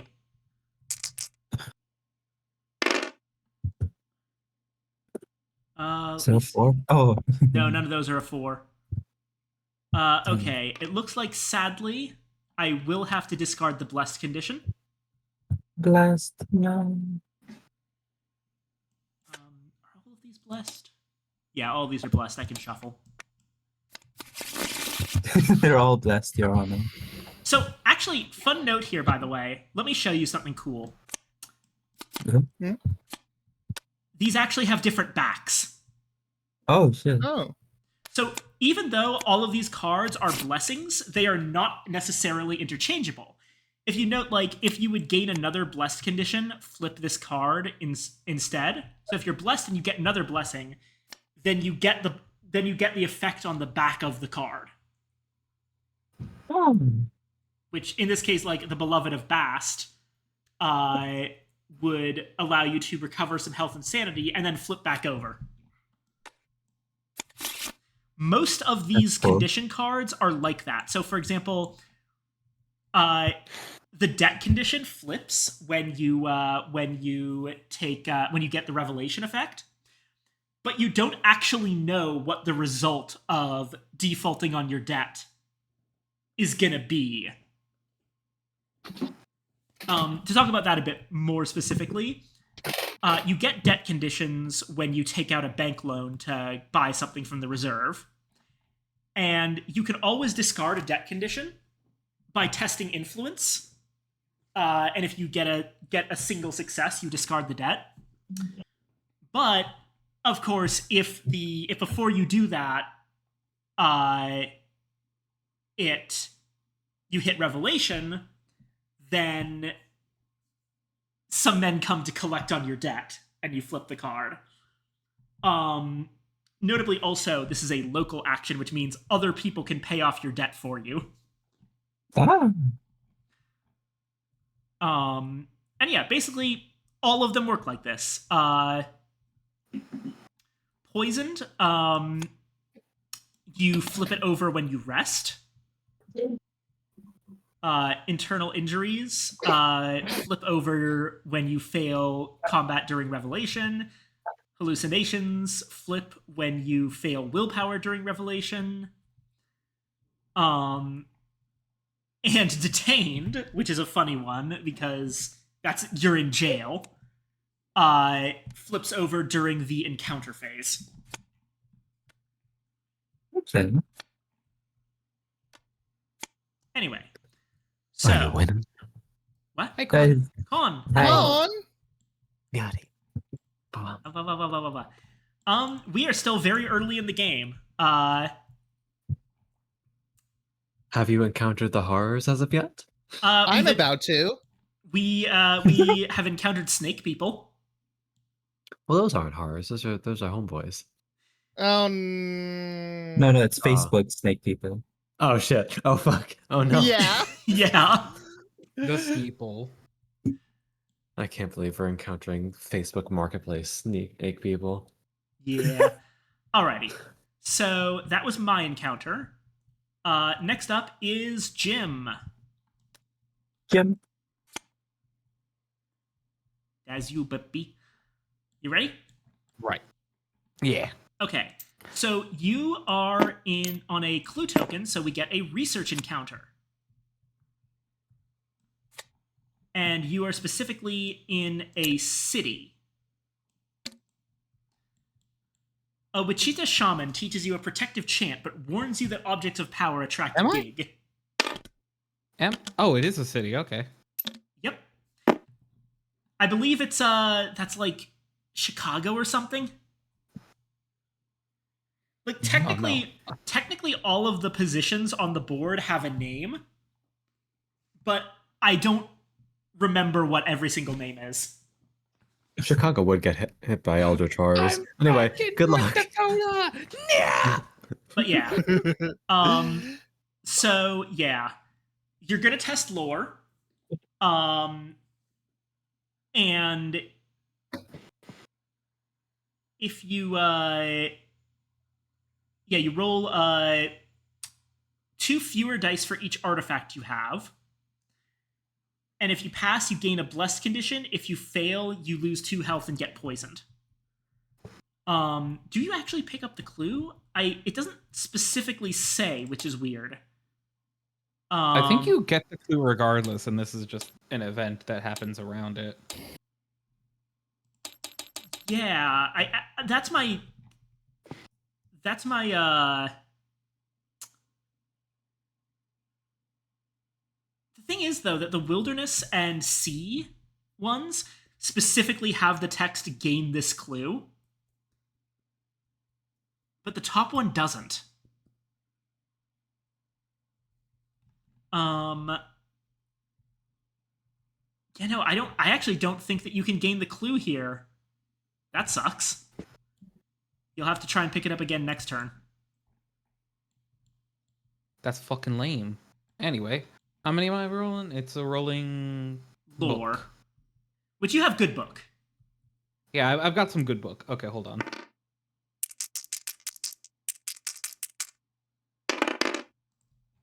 Bingo.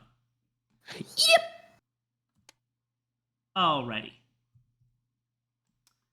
Or wait, The the wrong one. list. It goes here. You know, this is bugging me, so let me do a quick check on Google. I will be right back. Okay. The Groogle. Oh yeah, does he get blessed? The Lust? What? I don't know. Is it blessed?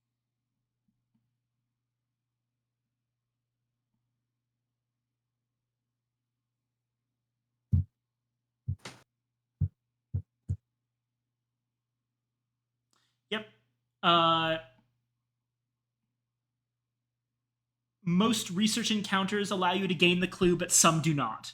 There is always some reward for success, but it is not the clue 100% of the time. Okay, yep, that's correct. That one just didn't give you the clue. Damn. So I become blessed. Where's my bless? Right over That's here. it,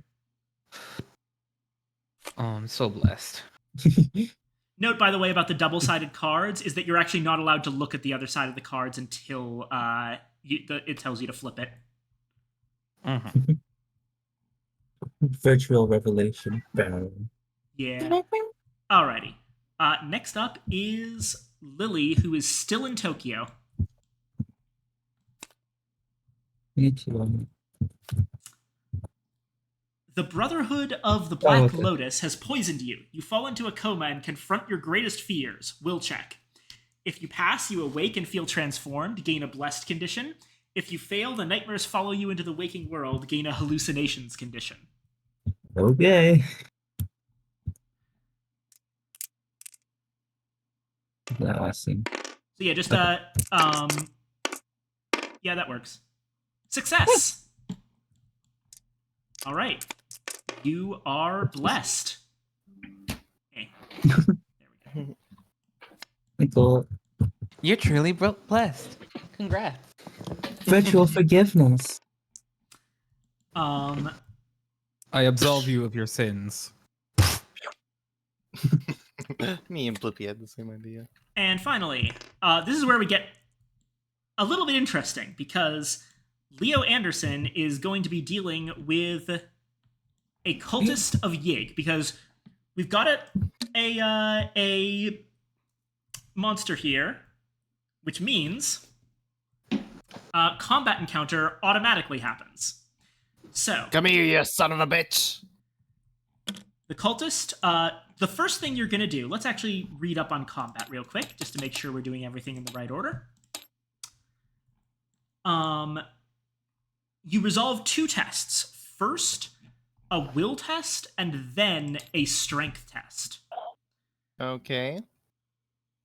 So, the will test, if you look on the sheet here, is just your standard will. So that's going to be 3 for you. Okay. Oh, I failed. Okay, so you're going to take 1 sanity damage. So go ahead and tick your... Wait, oh, 1. Yeah, just 1. All right. Now for the combat test. It's going to be your strength value minus 1. Your hired muscle gives +1, so it's just going to be your strength value flat. And you do get to reroll 1 die here because of the hired muscle. No need. That is a success. So you deal... the monster loses health equal to the number of successes rolled. So you only dealt 1 damage, but the thing is that the cultist only has the 1 health. So... Yeah, I just clocked his face in and he falls to the ground. Hell yeah. Classic pulp shit. Yeah, exactly. Indiana Jones core. Anyway. So now, once you've resolved all of your combat tests, we do a quick check to see if there are any monsters remaining on your space. In this case, there are not, which means that you get to resolve another encounter of your choice. which, well, you can resolve a location encounter for a random wilderness, or you can resolve the expedition into the heart of Africa. Your choice. Viking, my dear, look at my occupation. What do you think I'm going to pick? Alrighty.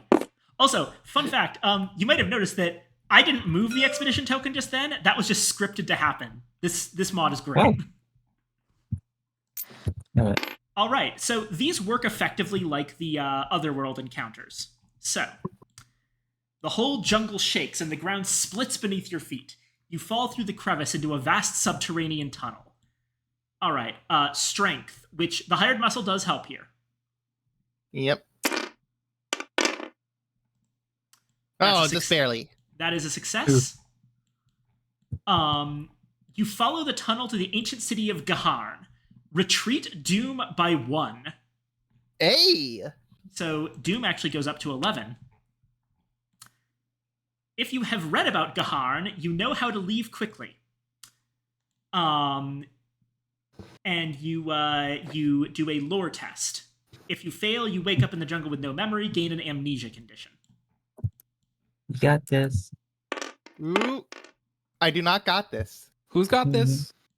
I don't know. I've got amnesia. Sag. Okay. So you did successfully do a thing, but you do get the amnesia condition, which that's probably under madnesses. Okay, so what you need to do is get amnesia too, so that way you forget that you forget. All right, here is your amnesia condition with its really cool visual of a guy with no face. Yeah, I love that. Really cool. So the way amnesia works is that when you perform a rest condition, you can roll a die, and on a 5 or 6, it's discarded. But if we hit revelation, then you test will, and if you fail, you flip the card. Ooh. I have decent will, but that is worrying. Yeah. As for the expedition, it has moved to the Amazon. Guess that's my next destination then. Alrighty. Okay. That's encounter phase done. So over to Mythos.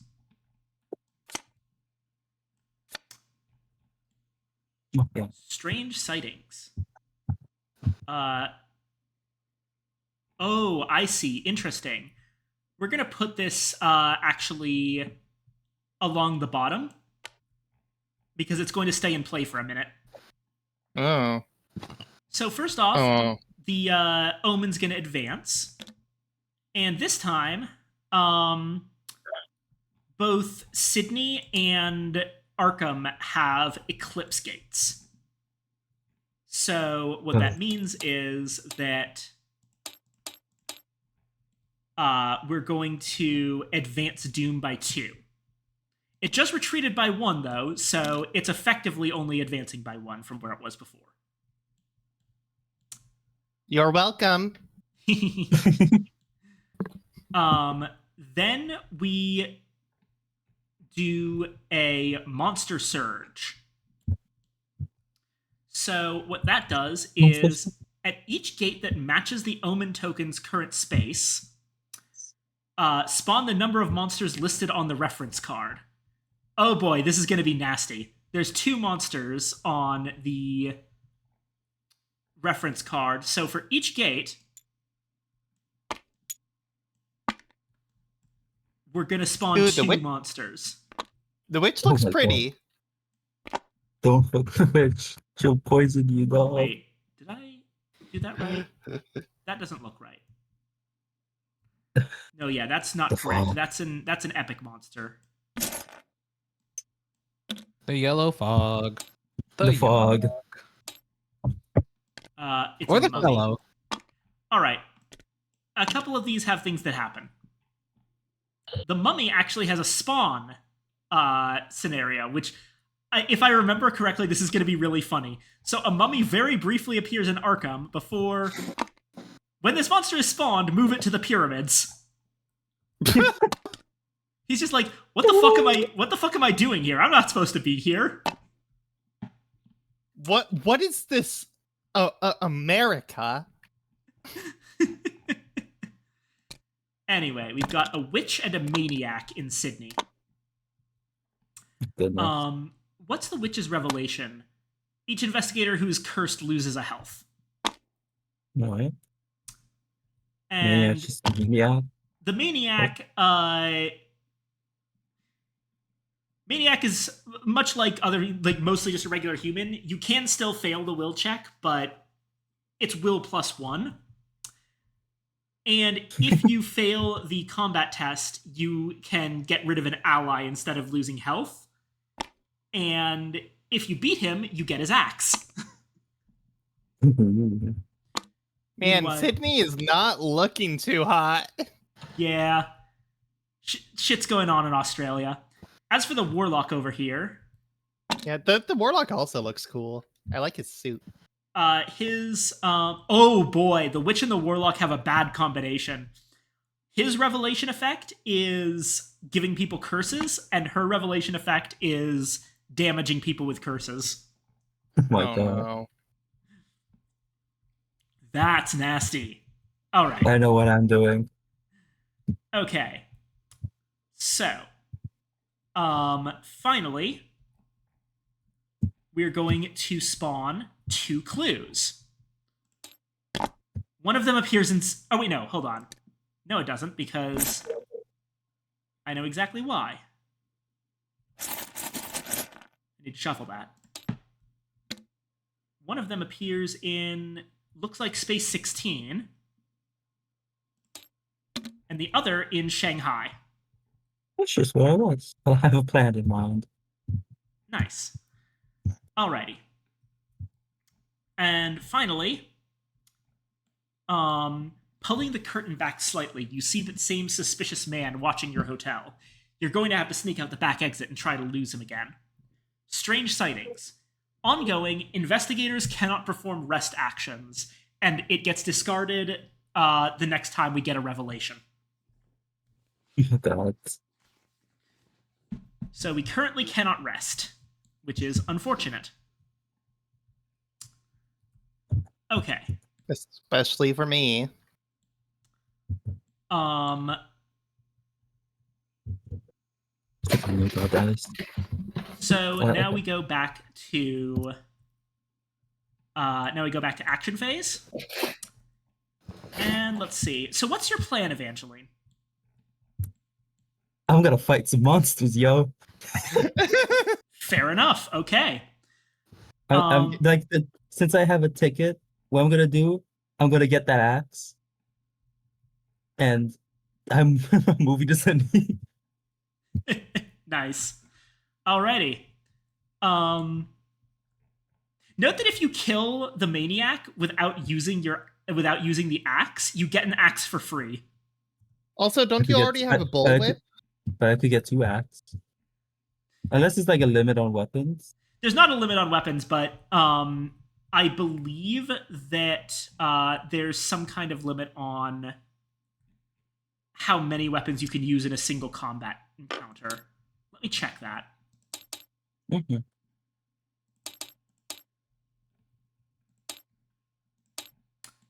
Combat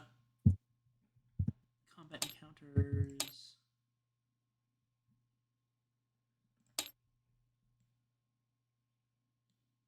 There isn't dual wield axes. There isn't. Is there a rule specifically about items?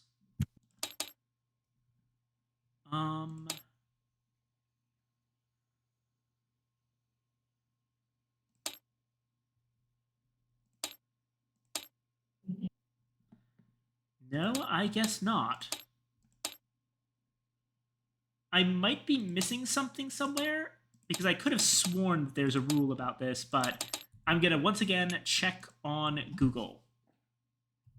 The dog climb.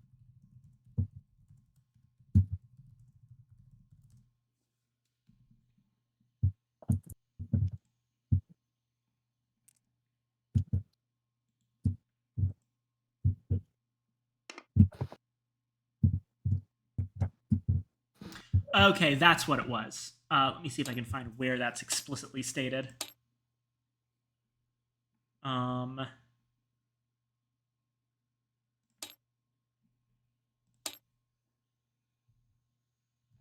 Here it is. An investigator can use only one card effect that provides a skill bonus during each test.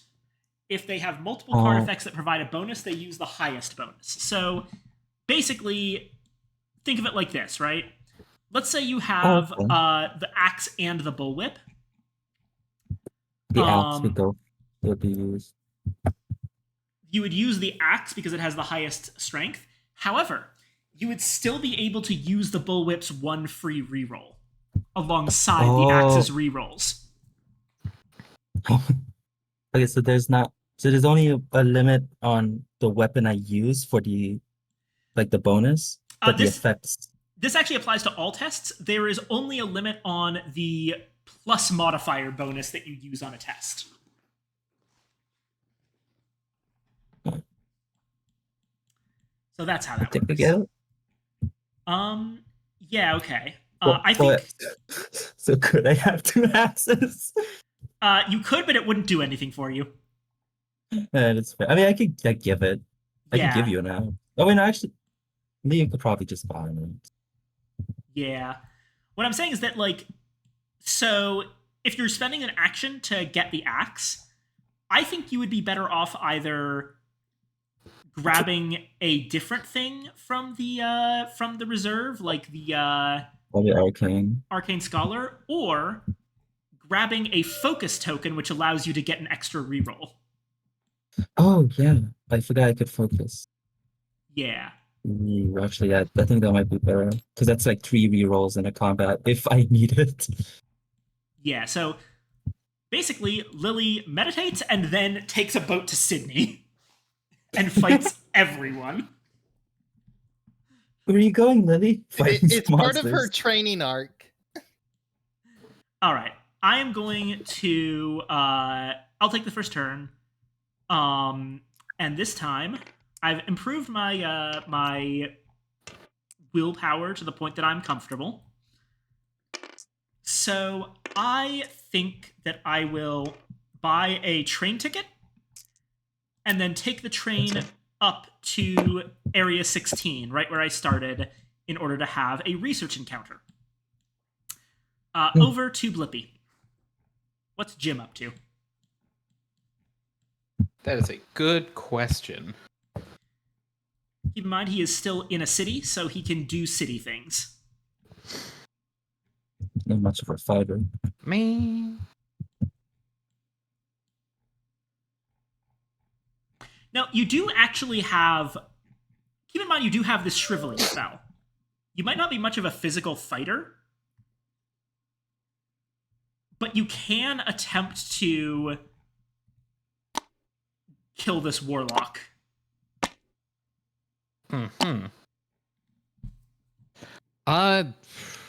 Shit, I might actually just want to, like, stock up. I don't know if, like, I want to deal with the gate immediately.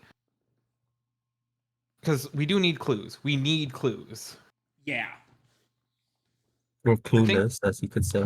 It might be for the best if I prepare for travel again. I'll get a train ticket, so I have both methods of travel for when I need to get out. And let me try to acquire an asset again. Alrighty. So 3 influence, but now 4s count for my success rolls. Correct.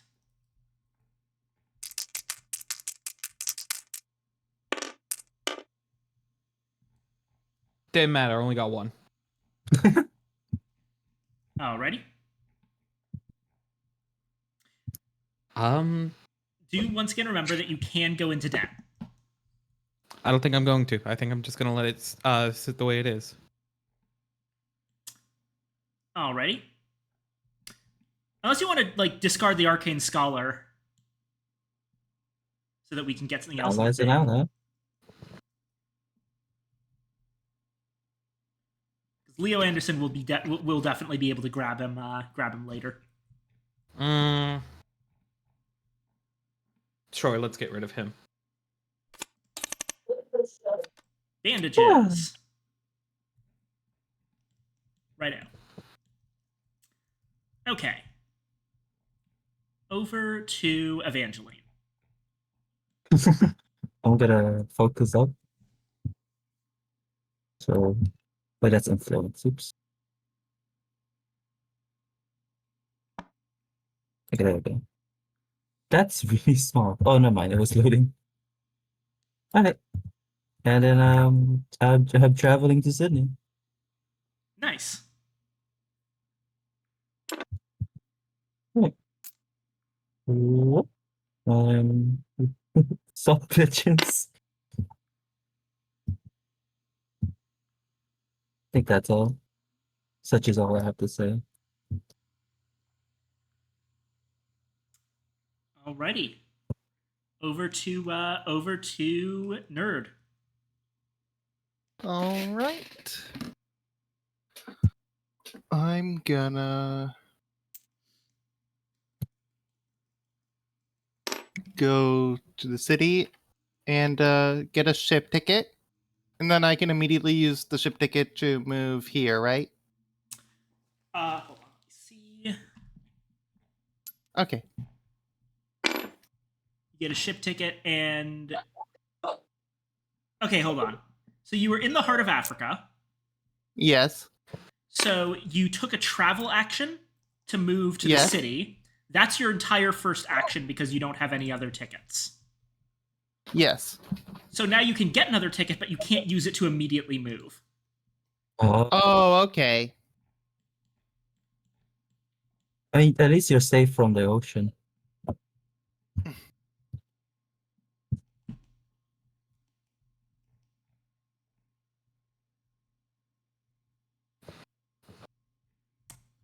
So what's your second action going to be? I suppose. Focus. Alrighty. Because I can't rest. You could also just take the ticket in advance for next turn. Oh, okay. Yeah, then I'm gonna do that. Yeah. Alrighty. And now encounter phase. Alright. I am having a research encounter. Now, I am in a city here, so... As you speak to a doctor who has studied the victim of Yig's curse, one of his former subjects bursts through the window. A cultist monster ambushes you. If you defeat it, the doctor explains the biological origins of the creatures, making them seem less unearthly. Gain this clue and improve will. Okay, so a cultist jumps through the window at me. Wow.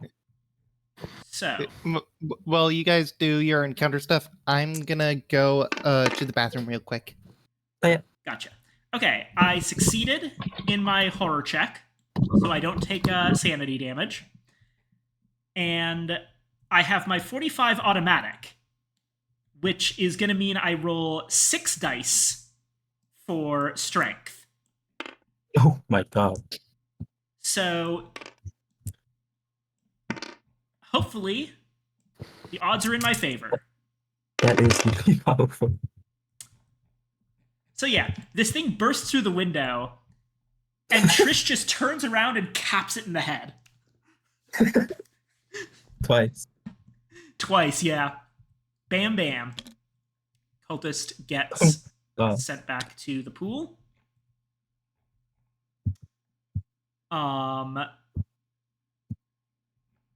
And the doctor explains the biological origins of the creatures. I gain the clue.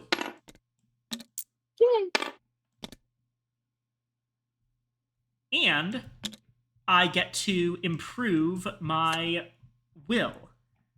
So I actually take this +1 will token, or no, and flip it over to +2. If you improve something, you can't go beyond to, or do you just like add another token? Let me check.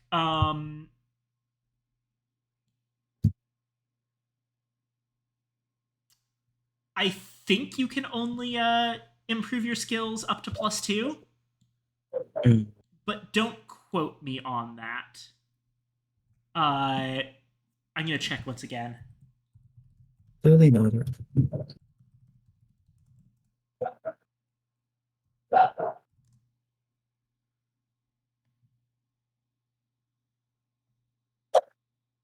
The maximum a skill may be improved is 2 above its printed value. Okay. Actually, I think Lily has something about that. Remember to read what your special ability is. Oh yeah, if I improve something, I get to do it again. Yeah, she's really good at Good. training. It's a All training right. mode. Oh, I God. return. I also forgot. I also completely forgot about my ability, which is going to be really important. If I do not have any clues, I gain a clue. Oh damn. So I'm going to be trading my clues away to you guys aggressively. um. Oh, actually, Benny, I just realized something. When you made that horror roll, and when you made that roll for the amnesia thing, the lore roll, you were in a wilderness space for both of them. So you should have been rolling an additional die. So make another roll for each of them. Let's start with the horror roll. Okay. Okay, so you don't actually lose that sanity. And now for the lore roll. And you don't actually gain the amnesia condition. I'm Congrats, you suddenly remember. cured! I made a miraculous recovery and absolutely have not been replaced by a lizard person. Yeah. Righto. And has Blippi missed anything? No. None of Blippi's things have been relevant yet. Okay. So yeah. That's my research encounter. Blippi, you there? Yeah. All right. Let's do your research encounter. City again. You search for the snake responsible for the victim's bite so an anti-venom can be created. Observation -1. If you pass, you track down the creature and save the man's life. Gain this clue. If you fail, the snake escapes and its victim wastes away. Lose 1 sanity and move this clue to the nearest expedition space. Ah, heck. Okay. So test observation -1, or is the goal observation -1? Test observation -1. So you roll 2 dice.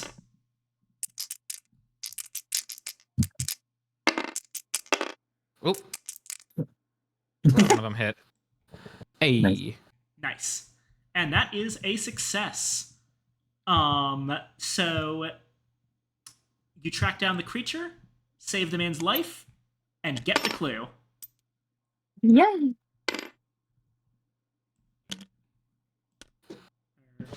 There you go. Awesome. All right, now for Evangeline.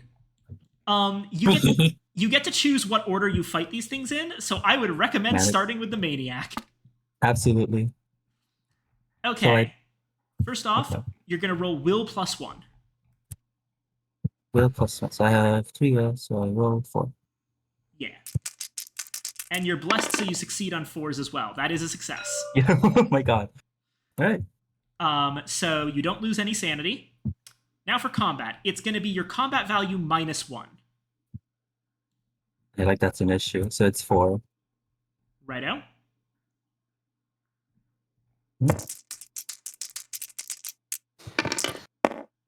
Nice.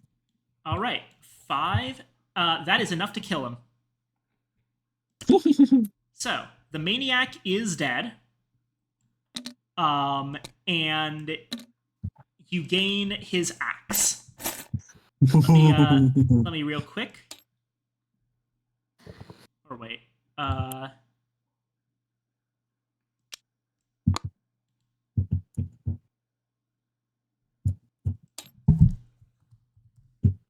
rename the find to axe.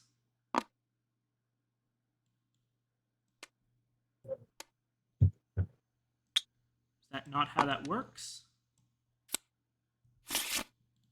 Okay, hold on. Oh no, there's only one axe, which means that you actually just take the axe from here Oh, okay.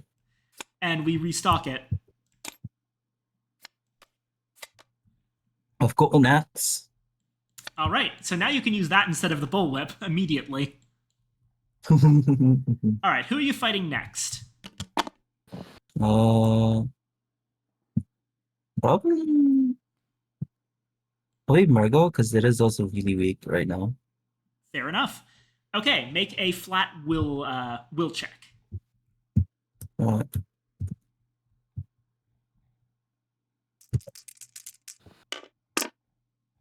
nice. Oh my god. Four successes. 3. That's a success. Now it's going to be combat -2, which is going to cancel out with the axe, so you just roll 4 dice again. And not only do you have a free reroll, you can also spend 2 sanity to do even more rerolls. And you've got the focus token. Yeah. Yeah. And that is enough to kill. Okay, so the Migo is dead. You defeated this monster during a combat encounter, so you can gain an artifact, and when you would gain an artifact, you can choose to gain the Serpent Crown. Give me that crown. Alrighty, let's do it.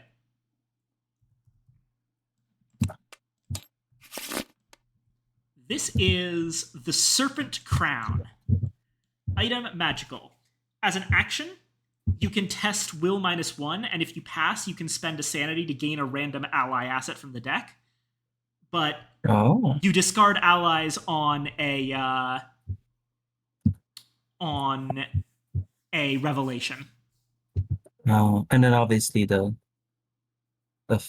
card over here, the thing over here as well. Yeah. All right, cool. So yeah, that's we managed to get the Serpent Crown from Amigo down in Sydney. Thank you, Lily. Huh. Oh, is it just 2 combat counters per counter thing? No, but we still have the third one. Oh, I figured the best way to get artifacts was through the expeditions, and that's why I've been doing them. That is usually a great way to get artifacts. It just so happens that the Migo always carry artifacts. Nah. Right, now I fight the witch. Righto. Okay. Will -1, but instead of taking sanity, you'll take a curse condition if you fail this. Trust the process. Peep the fit. All right, you are not cursed. So now it's combat -1. So I get 5. Righto. The switch 8 I never seen coming. That is 1 damage. That is enough to kill. All right, so now Sydney is out of monsters entirely, so you get to take 1 more encounter. Would you like to go through the gate? Let's go. Peep the fit. Alrighty. Let's see where you go to. The Dreamlands! You are strictly admonished that in the city of Ulthar, no man may kill a cat. As a result, you see the city is filled with cats. If you know the language, you can communicate with these highly intelligent creatures. Test lore. Alright. I don't have much lore, but I am blessed at least. And you still have your focus token, which works. And my lucky charm. Yeah. Alright. That's a success. So, the cats are pleased to chat and share useful secrets. Gain 2 clues. I'm living. Dang, thank you, cats. Here's 2 clues for you. When the topic of food is brought up, dozens of cats take an interest. A crowd of hungry felines surround you. Become delayed unless you spend 1 health. If you spend the health, you feed the cats your rations and go hungry yourself. Close this gate. So you can effectively spend 1 health to close the gate. I've got enough health. I'll spend it. Awesome. Feed the catch. You feed the cats, and the gate to the Dreamlands in Sydney is closed. I have done so much. Actually, 1 second. When Sydney looks a tokens lot get darker than it was. discarded, or let me just check something real quick. Sydney's a lot darker than it was before.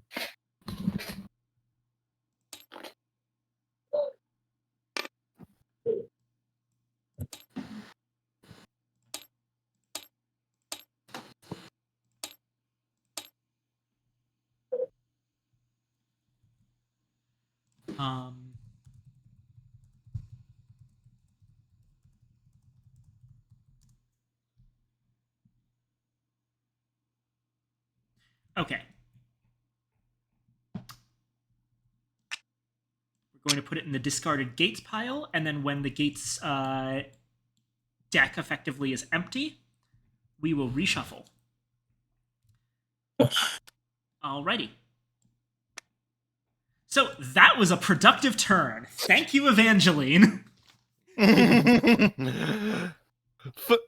So she just flew into Sydney, dropped from a plane or something, and then just kicked ass. Well, That's why like I got catapulted from the boat, kicked the maniac in the face, punched the monster because it was already weakened by the skeletons, and then I don't know, make out with the witch. And then kill her.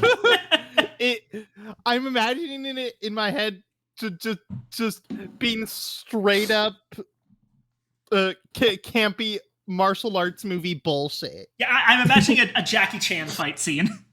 Yeah, exactly. Wait, no, I don't punch the monster. I throw the axe at it after rightfully obtaining it. Yeah. I have seen a lot of people say that Lily Chen is overpowered, and I think there's some truth to that, but she's so much fun. I didn't even realize that. I was just like, I like the name Lily. Yeah. But yeah, as you can see, she's a bit of a combat monster. A bit of an everything if I get my skills trained. Yeah. But especially combat, considering that even if you train all of your skills, you're gonna have like 6 strength. Plus 2. Yeah, look at Lily Chen's portrait, and then look at Leo's portrait. Lily Chen is stronger than Leo Anderson. Yeah, I mean, I was trained from birth. You Yeah, decided exactly. at some point you're going to go on expeditions. Righto. Anyway, Leo Anderson's just gonna have a general encounter on the Horn of Africa. So let's see. I gotta charge my phone. City. Corrupt members of the police force pressure you for a bribe.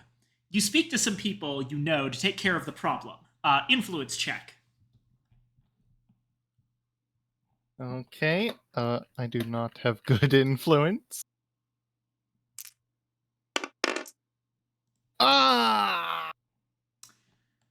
All right, that would have spawned a clue, but sadly, instead, you have to gain a debt condition to pay the bribe.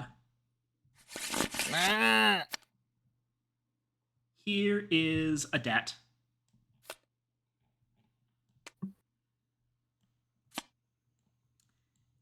Now everyone's had their encounters. Mythos phase. Uh-oh, we've got a rumor. These are dangerous. Okay, so first off, we're going to spawn clues, once again.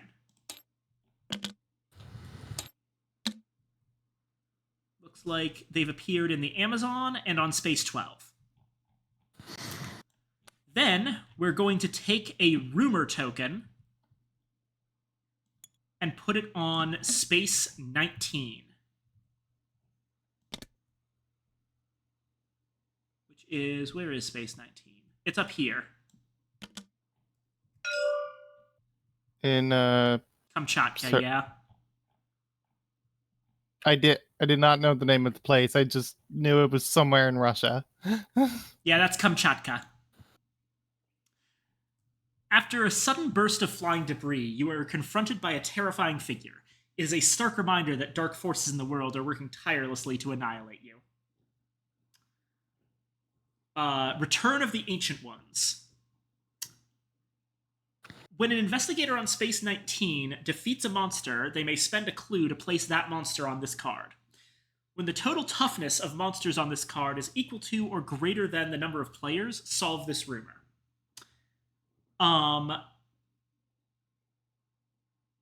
Its reckoning effect is to spawn one monster on Space 19, and then if there are 4 or more monsters on Space 19, advance Doom immediately to the 0 space and solve this rumor. So yeah, monsters are going to start spawning in Kamchatka, and if we don't take care of that, then the ancient Gig's going to wake up instantly. Aye, Captain. Alrighty, so luckily nothing happens right now, so there's still no monsters there, but that's going to be dangerous, because these stick around. Anyway, back to... At the very least, there's a lot more clues on the board than there were a minute ago. So, our gameplay...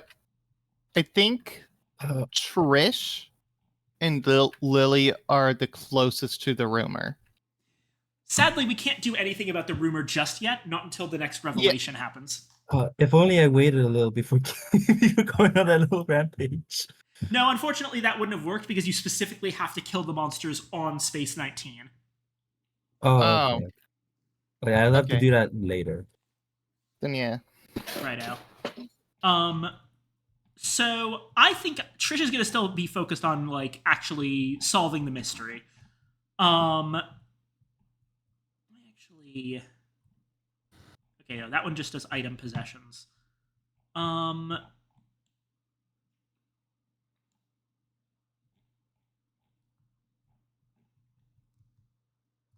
wait. There is something I can do. Okay. So I'm going to start things off.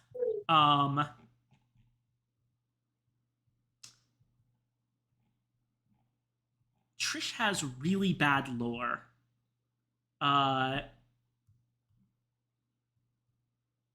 What location? Shanghai helps with lore. Got really bad lore. What is she, an Overwatch character? I'm gonna go to Istanbul, and then next turn I'm gonna head to Shanghai. But before that, I will test my influence with an acquire asset action. That is 1 success, and I'm going to purchase police assistance. Hey, can you get your police to get the police here off my back? Sadly, no. But what I The can police are the do police. is immediately get rid of the warlock in Arkham. Yeah. Ooh. Wait. I know the joke I just made, but how do the police in Istanbul have jurisdiction over Arkham? I went to Interpol. Remember, I'm a spy. When I say that I went to the police and got police assistance, I actually rendezvoused with my contact in Istanbul, who sent the message about the warlock to the Arkham Police Department. Fair enough. Alrighty. This gets restocked, and now there's a new ally, Private Investigator. Okay, and that's my turn. And yeah, hopefully the warlock being there will no longer be an issue. All right. Yeah, luckily we haven't had a revolution yet. Blippi's turn. All right. Well, gotta actually like make some level of progress. So let's step into here. Alrighty. And I still need to do a second action. Keep in mind that if you want to do something that's city-based but requires there to not be a monster there, you can always do that as your first action. Could also focus.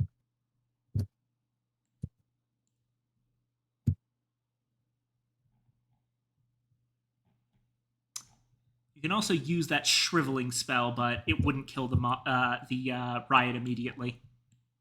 Yeah. What's their special thing?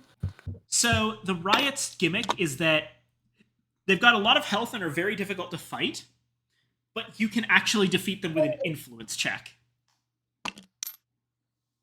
All right. So it might be a good idea to just grab a focus token for that influence check. Yeah. Yeah. How do I do that? Focus tokens are over here. All right. And what? How did I resolve these again? Literally just spend them and you get a free reroll. Is that a whole reroll or just a one die? One die. Sounds fine. Yeah. You trade an action for an extra reroll. There's a reason that I said we were playing with focus tokens, because they are just a really good thing to have in the game. Mm-hmm. Okay. Lily, what are you up to? Is it like a lot of consideration to staying at Sydney for the strength? But I'll probably just go to Tokyo. No, Oh, no, I mean, like, I think actually, yeah, you can probably like let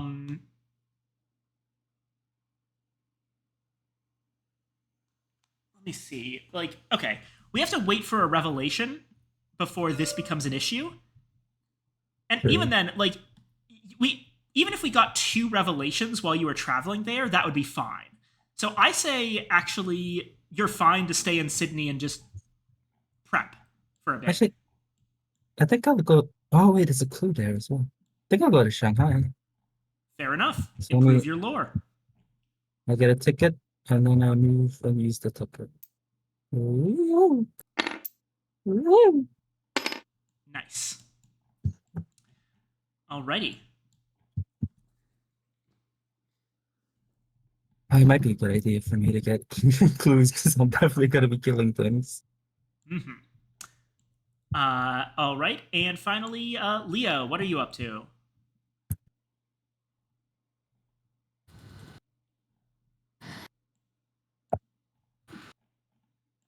Did Nerd come back from the bathroom?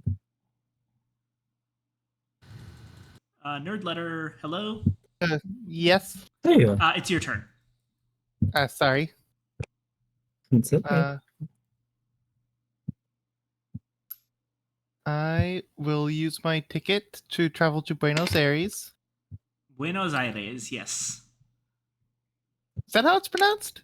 Yeah, Buenos Aires. Okay, then. And then that's both of my actions. No, you I had believe. you had the ticket from the previous turn. Okay, so right, so then I move to the Amazon. But remember, you can only do 1 travel action per turn. You can't duplicate actions. Okay, then. So you can focus up or buy or get an ally. Yeah. Or heck, even get another ticket for a later turn. More tickets. I'm gonna.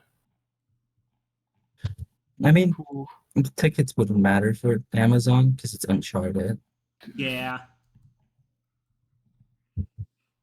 Okay, so yeah, I'm gonna. Yeah, you know what? I'm gonna focus. Alrighty. Alright. Focused. Okay. Encounter phase. I will get started. The headphones on my ears are really starting to bug me. I may have to see if I can go without, but I prefer to do that for streaming because I don't want any extra noise getting in. Yeah. All right.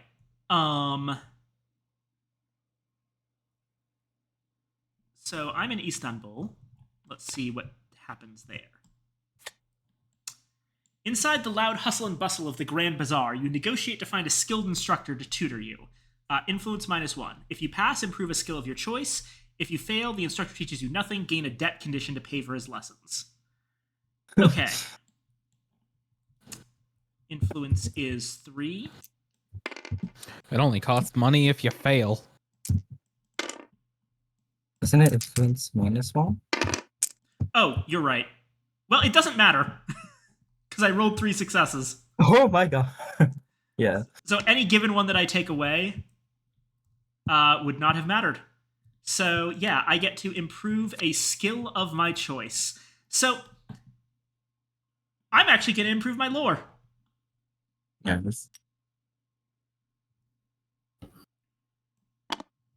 Yeah, I mean, it's not like you need more strength of anything. Yeah. Yeah.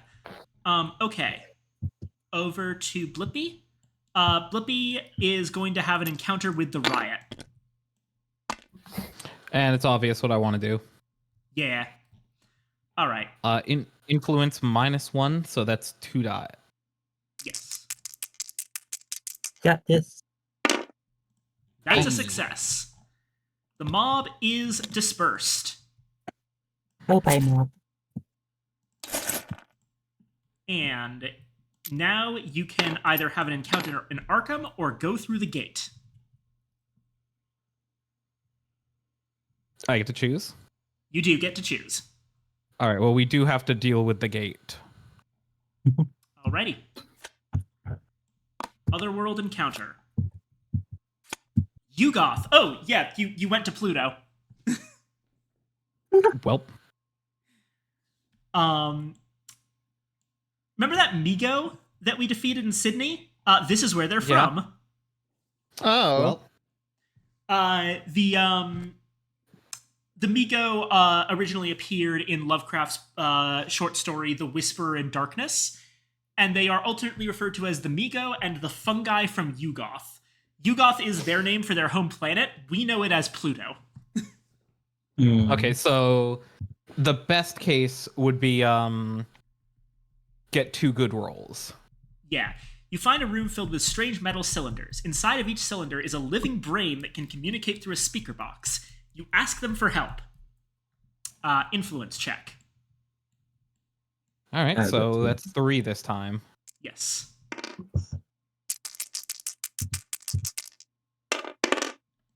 That's a success. They describe how to operate the Migo's machinery to travel between worlds. Based on what you say, you try to operate the alien device. Test lore. Which is also 3? It's also 3. Yes. Nice. Is that a 4? That's a 4. Yep. If you pass, you return home, close this gate. So, fun fact about the brains in jars. That is actually the plot twist of The Whisper in Darkness, is that the main character's friend, who was, like, really interested in studying these alien creatures at the end, in preparation for them to take him on, like, traveling the stars, he's become a brain in a jar. It's my brain in a jar. Alrighty. And that's that for Arkham. So we've managed to close all the gates on the board. Yay. Next up is gonna be Lily in Shanghai. Did you want to have an encounter in Shanghai or the research encounter for the clue? I think I'll have an encounter in Shanghai. Alrighty. I could just chill here and get the clue after. if Righto. need be. Your Shanghai encounter is... The Shanghai Museum recommends you speak to Mu Xian, a preeminent scholar of the occult. You send him a message that you hope will convince him to help. That is an influence check, and if you pass, you improve lore. If you fail, nothing happens. Oh, oops. Let me check this. Okay. Nice. That is a 4, yep. So you pass and you improve lore twice. Yay! This is positive. Because Lily Chen is crazy good at learning new things. Oh, you're trying to, There you go. yeah, there you go. Rotate it. Boop. If you'd like Excellent. if you'd like to change the degrees of rotation, there should be a thing on the top of your screen that has a like degree measure. Should be Oh, I right, see. right next to the icon of a guy lifting weights. All right, I'm good. Yeah. Anyway, now Lily's an expert on forbidden lore. Nice. Yeah. And finally, let's see what Leo's up to in Buenos Aires. I'm gonna travel to the Amazon. This is the encounter Let's- phase. You're getting ahead of right. yourself. Leo's I'm trigger sorry. happy to Leo's trigger happy to get to the Amazon. Buenos Aires. A well-dressed She was man. told there was. Sorry. But I was just going to. She heard that there was Amazonesses in there. It's really funny. Screw you! I what- just want to get the clue. A well-dressed man is browsing for antique books. Something about him seems strange. Observation check. Okay. Your observation's 3, and you have a reroll. You got it. Nice. If you pass, you see that he's one of the serpent people in disguise. Lose 1 sanity, but gain 1 clue. Ah. If you failed, you'd still lose the sanity, but you'd get a paranoia condition instead of a clue. So, here you go. Oh. Alrighty. So, that's it. We go to Mythos phase. Treacherous. Okay, stuff's gonna happen. Oh my god. So, first off, Omen advances. There aren't any gates on the board, so nothing else happens there. Then we Oh, no. Revelation. So, there are no monsters on the board at all for Oh no, there is a mummy, but it doesn't have a revelation effect. Honestly, the mummies, like, we could probably ignore the mummy forever as long as we don't have to go to the pyramids. Does it give anything if it dies, or it's just kind of just there? It's kind of just there. It's Oh, okay. really tanky and does a lot of damage, but it sticks around in the pyramids. Kind of just digging in its nose. So next up is Yig.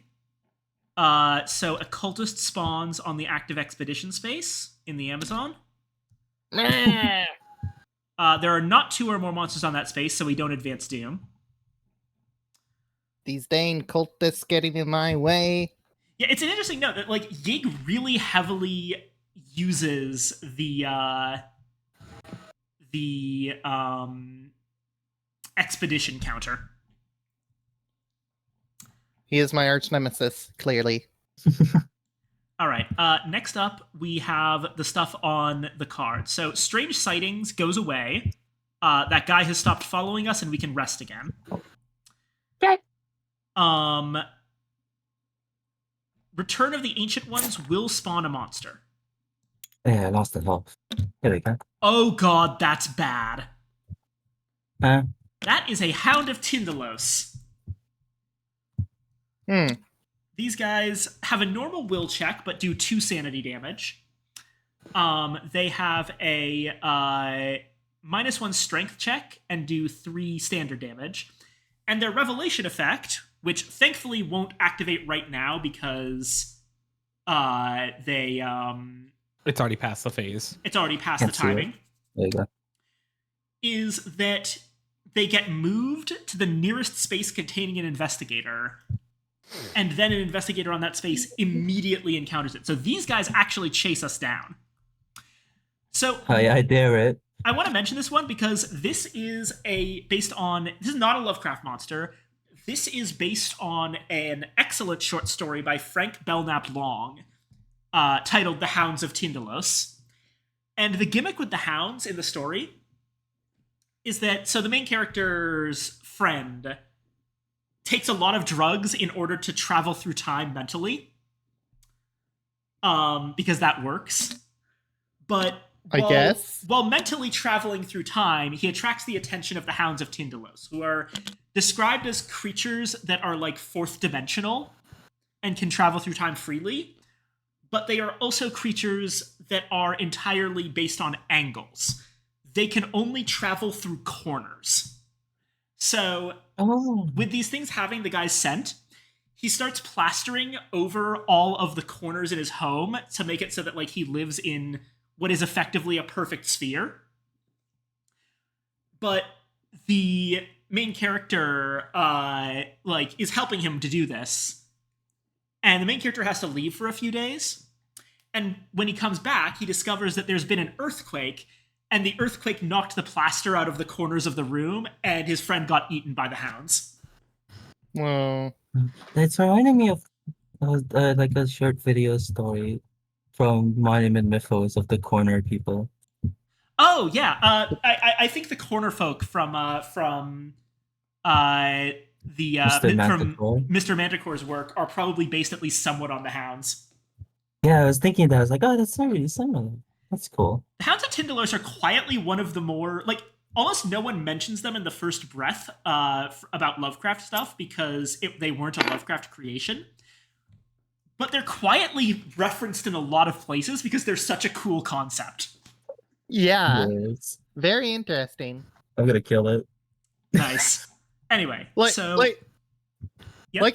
I genuinely would love to see like a horror movie with one of these as the big bad monster. Like that would be very interesting to watch. Yeah, it would. It would be. Okay. Now we go to investigator possession stuff. I don't have any. Blippi and Evangeline are gonna have to roll for their blessed conditions. My blessing. No. There's also a revelation on the Serpent Crown, but it doesn't matter because Lily doesn't have any allies at the moment. All right, Blippi, go ahead and roll a d6. 1 second, let me get back. D6. Well, Just a die. you know, yeah. Oh.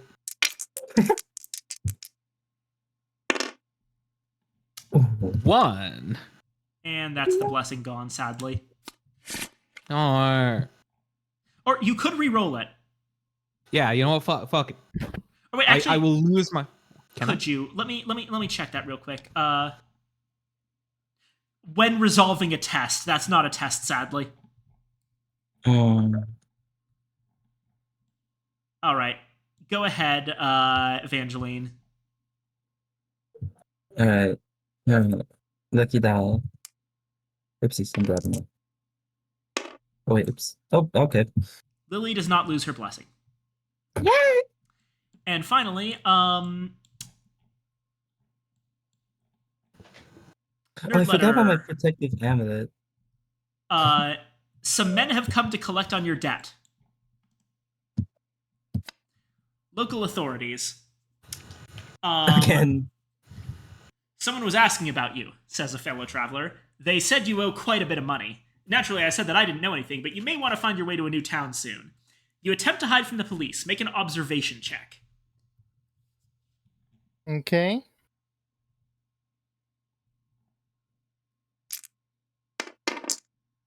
That's a success. You do not fail, so we just discard the debt. It just magically disappears. Hey, I do not need to pay my debt. You evaded the authorities and got out of town. And then I can stroll back in like nothing ever happened. Yeah, who is Leo Anderson? You're Leo Blanderson. Yeah. Anyway, that is Revelations done. So now we spawn a gate.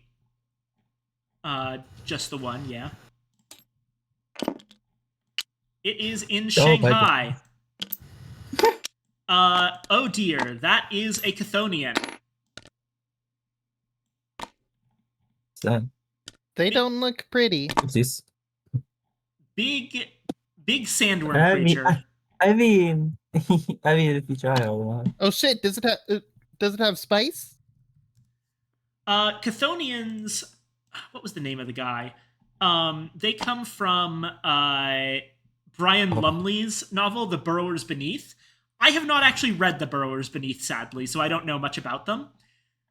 When this monster spawns, Cool. it moves to the heart of Africa. Oh, okay. So it's something else we can ignore. Yeah. Well, I was planning not to. I guess I probably should kill that thing. Yeah. Alrighty. And finally, Silver Twilight Aid.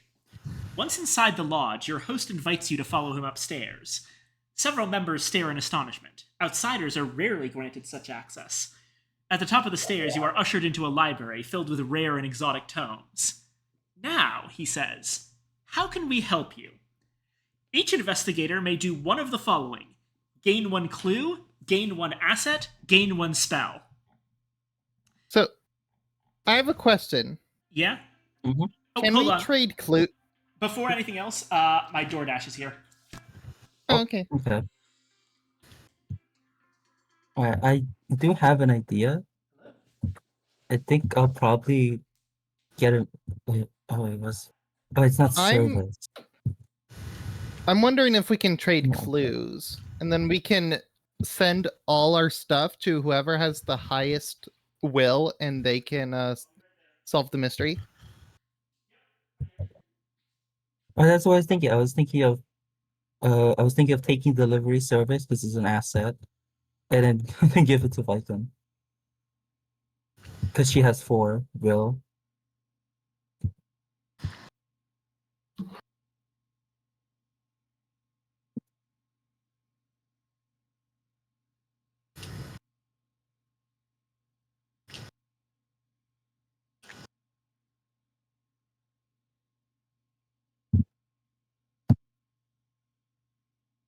Oh wait, no, yeah, I need to get all the clues.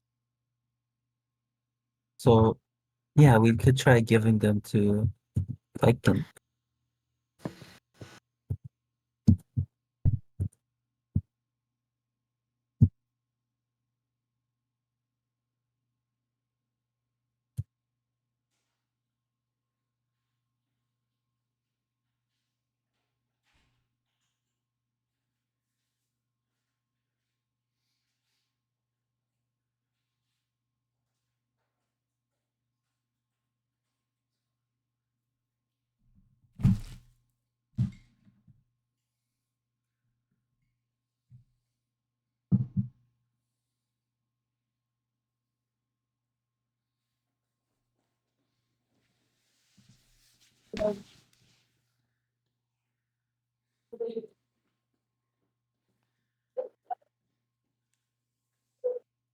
All right, I'm back. Go back. I also want to mention I've been giving like the blurbs about every monster that we've seen thus far. There are some that I'm not doing that for because like mummies were not invented by H.P. Lovecraft. Yeah. The one thing I could really bring up is like that the witch enemy. H.P. Lovecraft did write a bit about witches. Notably, they play a major role in his short story "Dreams in the Witch House." Mhm. Which, like, obviously. Anyway, you had a question, Benny. Or, bleh. Yes. Can we trade clues? Yes, I believe you can.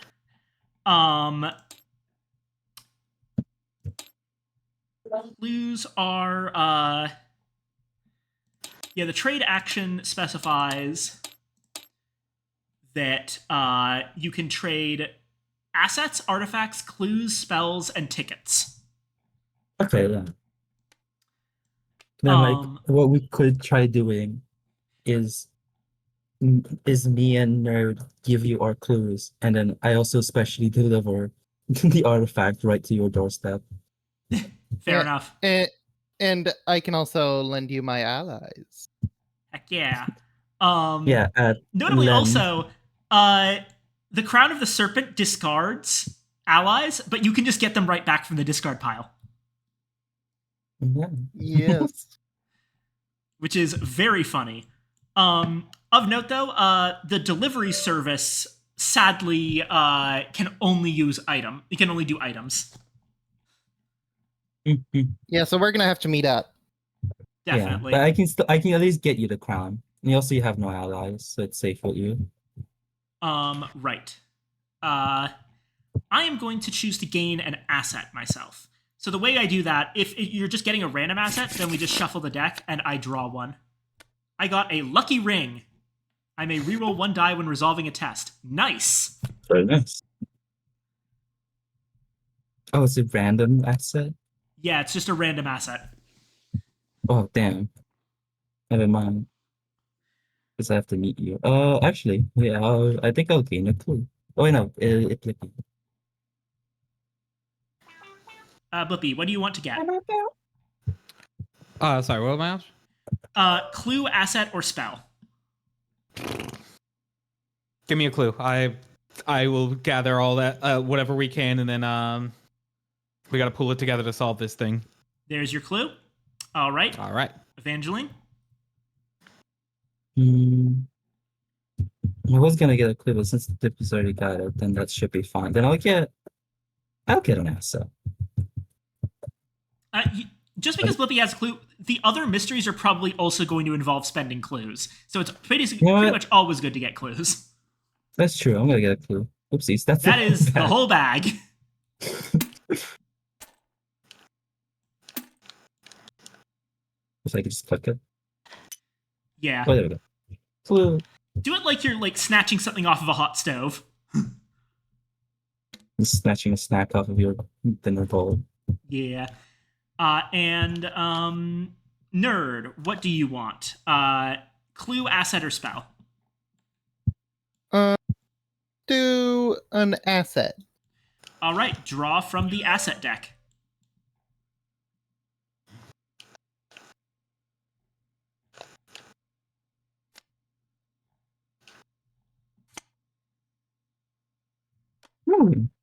Ooh, this is gonna make meeting up with you much easier. Yeah, you have to do it immediately, but yeah. Oh, immediately. Okay, then. Yeah, is it a choice or is it forced to? Okay, move up to. Yeah, so you can technically move 0 spaces if you want, but like we don't actually need to grab the Amazon stuff right now, so you can probably just like move up to Arkham. Yeah. Leo Anderson has chartered a flight to Arkham. And then we discard that.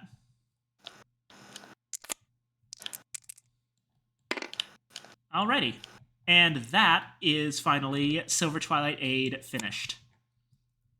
So, the plan is for everyone to meet up with each other then.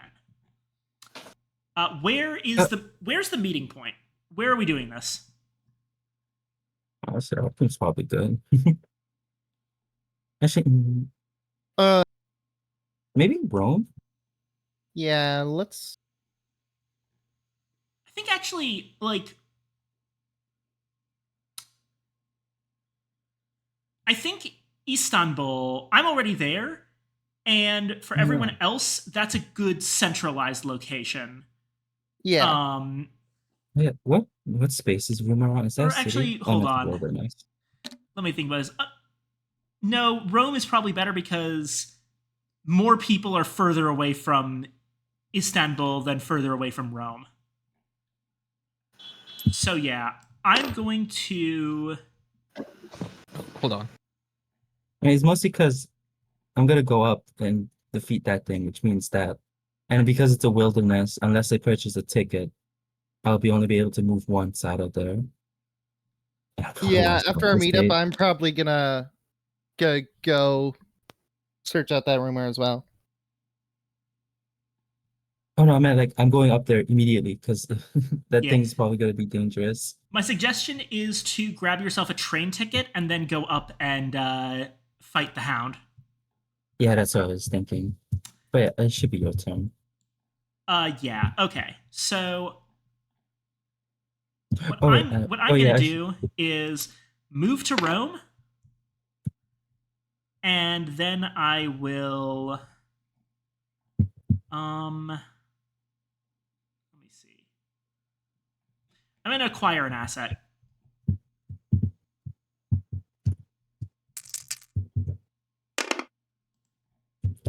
3, 2, Damn. 1, 0. So I just get to change the deck slightly. I'm gonna discard the private investigator, More allies for Leo. and we got sanctuary. Ooh, sanctuary allows you to basically pay two to discard a condition. Nice. Alrighty. I am now in Rome. Over to Jim. Now I gotta wait for Blippi to come back. Yeah, I will take this moment to actually unwrap my DoorDash. Yeah, I just ordered dinner myself. I have to think about it tonight.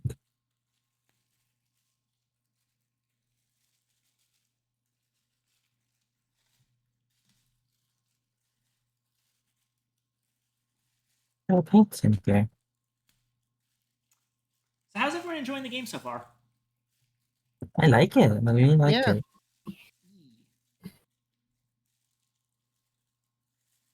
one of those things where like No, it's very easy, like with the little bits of story they give you, it's very easy to construct your own story of what's going on, which is always nice in this kind of game. you know what? When I on table talk again, it reminds me of another game I really desperately need to find people to play with. Oh, It's like Red Dragon Tavern. I forgot what it's called. Oh! But it was a big. Red Dragon Inn, I know the one. Yeah, I love that one so much. Red Dragon Inn. But the thing is, when I had it before, when I saw it the first time, I didn't have the game, so the only thing I could do is roleplay as a little fairy on the table, and then I played with one person at least. Once I did, but yeah, Nice. I really like that one. Alrighty. What are you gonna say? Was I gonna say anything? I don't think I was gonna say anything. Oh. Ah, There you are. Buppy's returned. It is now your turn, Buppy. Okay. What is our board state? Oh yeah, and we did discussion that we're gonna meet up in Rome eventually. Yeah, and then we'll have to figure. We also have to look for the. Do we have the Serpent's Crown by chance? We Yes, do. I- Lily has I it. do. Okay, so what's our ally counts at though? I have 2 allies. Oh, And more in the future. oh shit, yeah. So we just meet up with Lily and And I could give the crown and clues to yeah. Trish. Yeah, the plan is I've got the highest will, so we're giving me all the stuff I need to succeed, including the crown, 2 allies, and all of the clues. Okay. Meeting up in a bar. Nerd took some sanity. Yeah. You know what? I ain't got nothing better to do. I'm going to do an action, and each investigator on your space recovers 1 sanity. Alrighty. Take that. Take that, And- nerd. Then I'm going to use my seafaring ticket. And Nerd letter, recover 1 sanity. All right. and I'll go to London and then end up in Rome. Hello. You know what they say in Rome? Do as the Romans do. No, they say it in Latin. I better speak that. Alrighty. Now over to Uh, Evangeline. It's me. Okay, I'm gonna pick up. Oh. Yeah.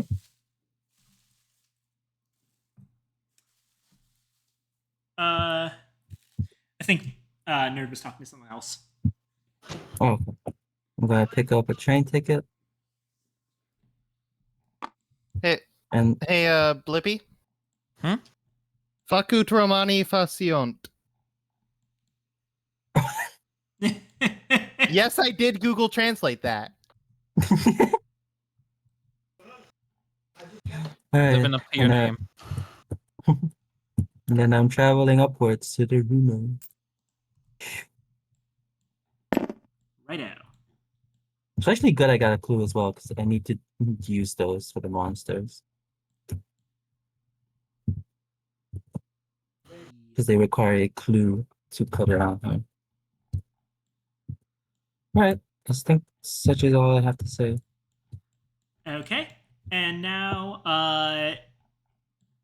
Nerdletter, your turn. All right.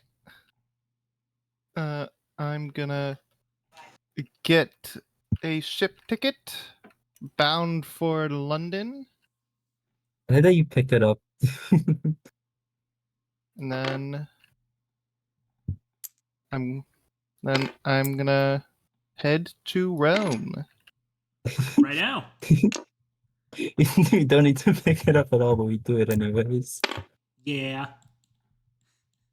I love this. We got this little gathering. This is where I just really enjoy these little like Final Fantasy style like character tokens, because like it's like a little party. Yeah. We have the A plot, and then we currently have B plot, where I'm in, in an action movie. Yeah.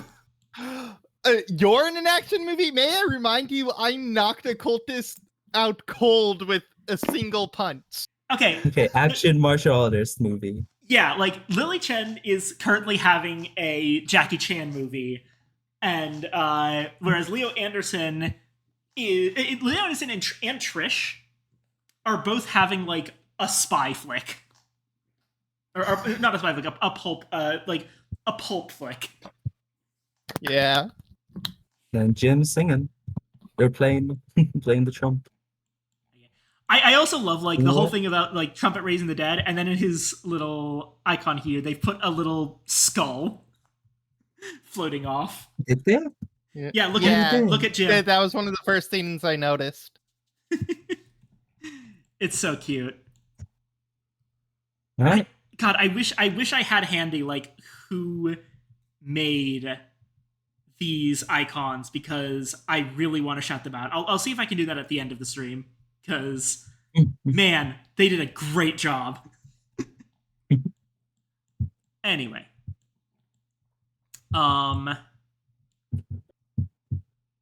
that's action phase. So on to encounters. All of us are going to have encounters in Rome, so I will get us started. You have an inspirational dream in which you are a proud Roman inquisitor. Improve will. I can't do that anymore. I can. Your reverie is interrupted by a band of small, primitive men running wild outside. You try to negotiate with this lost tribe of Midinikity. If I fail, I lose a health and sanity. Okay. I think those are per person, not for all of them. Oh. Yeah, no. It's just per person. Oh, okay. Sorry, no will for you. I did get a success, so I don't lose anything from this. Yes. So you just had a just strange dream. Yeah. Blippi, you're next. Let's see what you do in Rome. A group of black shirts. Ooh, if anyone doesn't know what black shirts are, those were Italian fascists during World War II. Yeah. Basically the Italian version of the Nazis, Mussolini's guys. A group of black shirts are interrogating an old priest, and you try to intervene. Test influence. If you pass, they let the priest go, and he is eternally grateful. Gain a blessed condition. If you fail, you are shoved against the wall and arrested. Gain a detained condition. Oh, that'd be bad. All right, so let's hope I can get that blessed condition back. Oop, that's 2. Well, you did it anyway. I Holy did shit. I'm so fucking cool. Yeah, just puff up the collar. Hey, knock it off. In the worst Italian accent. No racism here. Get that Nazi shit out of here. That rhymes. Alrighty. You can't be racist against a race that doesn't exist. Like And the here- Clawflowers. Here you go. There is your blessing back. Yep, Thou art blessed. And then we have Lily, who is going to fight the Push the hound. shit out of it. Okay. So first off, will check. I actually forgot about the fact I have the amulet, so I actually get to roll 4. Oh, nice.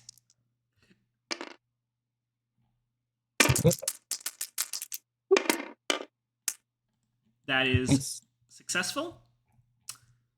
And now it's going to be strength -1 for combat. So it's 5. Yeah, and you would need 3 successes to immediately kill it. Oh no, I've only had 3 rerolls. Okay, so gonna use the whip. Yeah. Oh wait, is combat counted as tests? Combat is a test. Okay, then I roll this. That's a Nice. success. Okay. Lily fucking kills this Hound of Tindalos. Yeah, and I said it. I'm gonna use a. Yeah, Let's and already take it. it is placed on the Return of the Ancient Ones card. Then I put a clue back, In or here. do I just okay?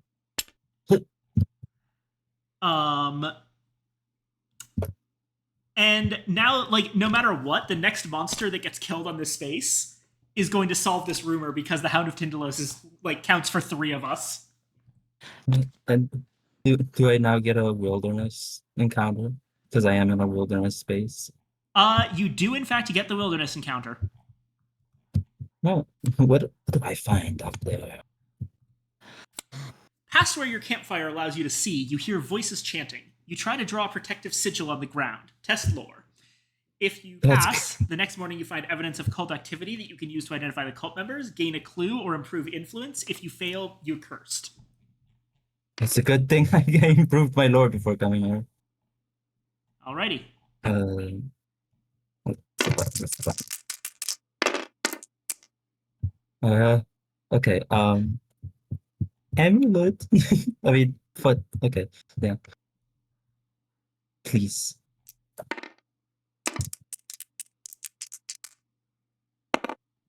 Bingo. Okay. Thank goodness.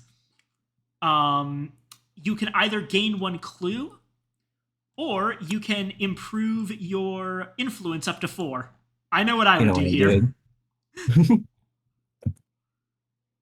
Oh, I can spin it like this as well. Okay. Oh, and then. Oopsies.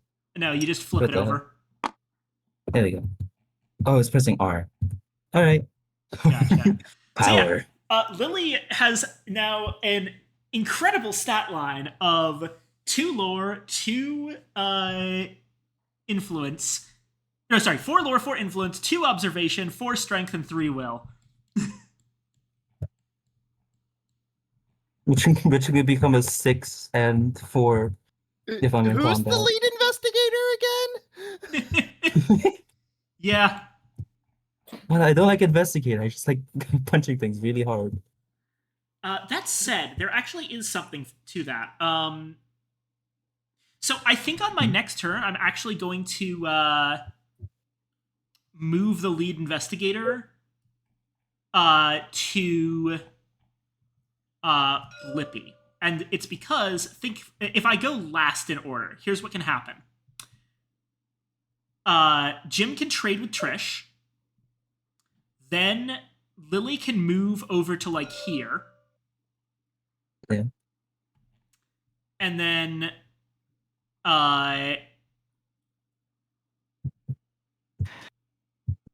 Leo can trade with Trish. And then finally it'll be Trish's turn, and she can move to the same space as Lily so that we can do our trade first thing next turn. If we did it in another order, then I would have to move next turn because I wouldn't be able to. I wouldn't be in the same space as the people I need to trade with otherwise. Anyway, final encounter is Leo's encounter in Rome. The Sistine Chapel is temporarily closed, but you attempt to sneak inside. Make an observation check. Where's are you guys getting to take? We're getting close to. All right, nerd, sneak into the Sistine Chapel.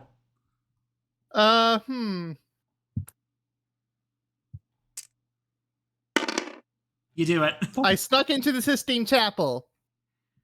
If you pass, the breathtaking paintings and tapestries inside inspire you. Improve will. Nice. So why did I sneak into the Sistine Chapel? Leo just really wanted to see the paintings. Yeah.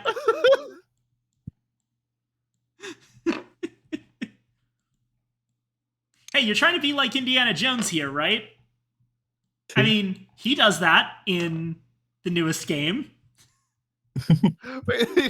He does. I haven't played the game yet. I really want to. The entire first major area of the game, after you get out of like the tutorial section in the college, is in Italy.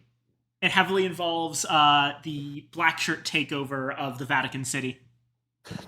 It's actually really cool. Like, Indiana Jones's enemies have historically been mostly Nazis. And then for the later movies, they switched over to like Russian KGB people. But the video game decided that instead of doing the classic uniformed Nazis, they were going to do black shirts. And have like that sounds interesting. Mussolini be the big bad instead of Hitler. Also, fun fact, there is a direct Indiana Jones character in this game. He's not in the starting few sets, so we didn't see him, but he's Monterey Jack.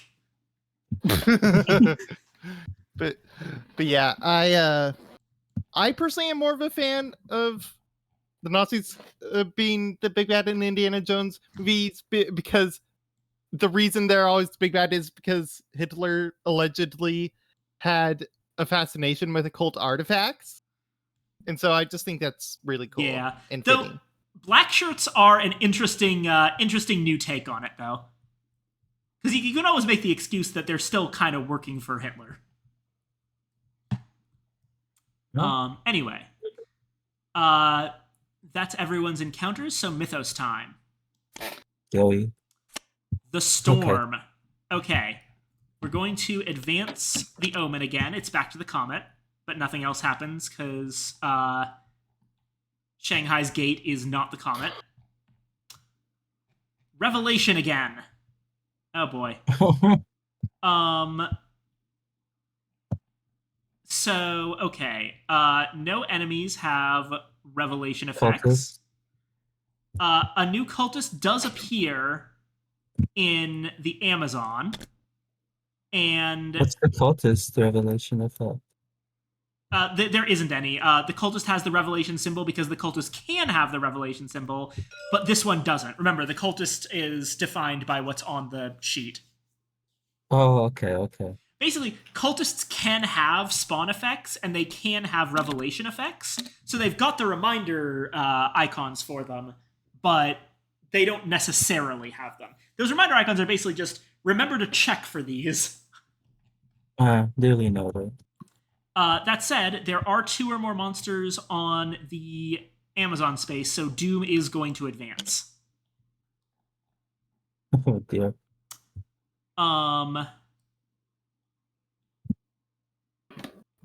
So then we get basically just Jim and Lily roll for blessings again. Okay. Come on, baby.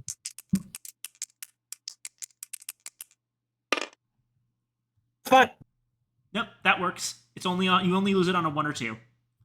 Oh yeah. Oh my god. Blippi, go ahead and roll for your blessing. Please let me keep. Virtual anyone? forgiveness. I say roll this one because that already had a 1. Bingo. You keep it. Yep. That have been forgiven. Oh, also, another monster spawns over here. Forgot about that. It is a Nofke, which immediately moves to the Himalayas.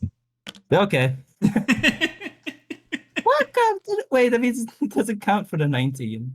Yeah, but it also doesn't count against you for the 19 because the only thing that's tracked by that is monsters in the space. And also, it also has an effect that doesn't. It's not bad for us because it only requires them to be on this space. Yeah, so the Himalayas is going to be more dangerous, but the Nofke is basically like the mummy. Welcome to the Himalayas. Right, and we spawn a gate. It's in London, and we've got a deep one, which does have a revelation effect, but it's space. It's a space one. That it causes sanity loss. The wind suddenly picks up, causing a shiver despite the clear blue sky. Looking to the horizon, you see steely gray clouds approaching. Each investigator discards clues equal to the number of rumor mythos cards in play. Oof. That sucks. We each discard a single clue. Okay. So it's just single. All right.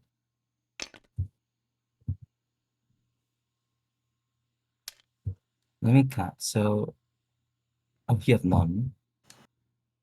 You have none. I already discarded mine. Oh no, I see. 1, 2, 3. Damn. Oh, I was gonna. I had We a were gonna thing trade which... clues. No, the thing I was gonna say, there's actually a way to make it a one action round, like quick solve, or at least like once Mythos ends, because I could also just give you the artifact with service, but now we can't because there's not enough clues. Yeah. Oh wait, actually, hold on. So your plan was to use delivery service to give me the artifact? Yeah, so we don't have to meet up. I just have to give you the item. Okay, so we actually can still do that because we have... Oh no, we don't quite have 3 clues, but that's still a good idea because... we would need 4 clues. We would need 4 clues. I can get 2 from Jim.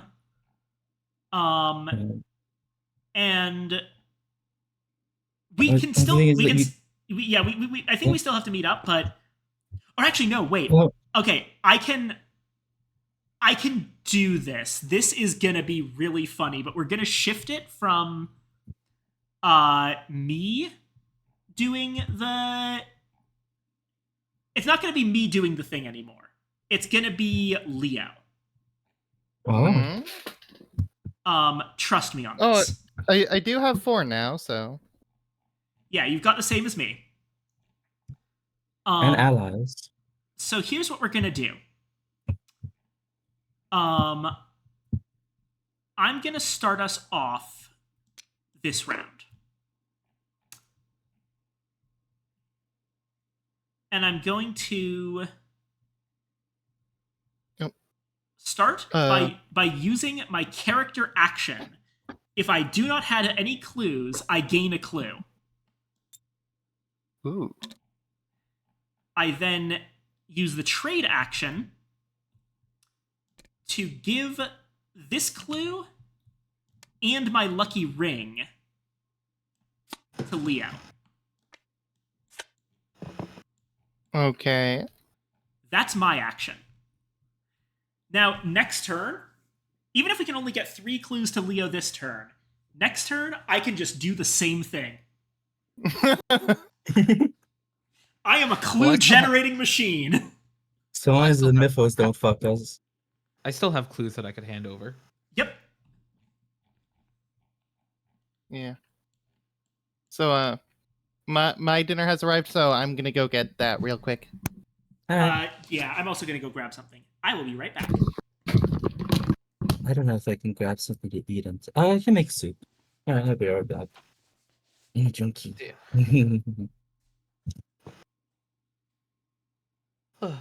Go get some water.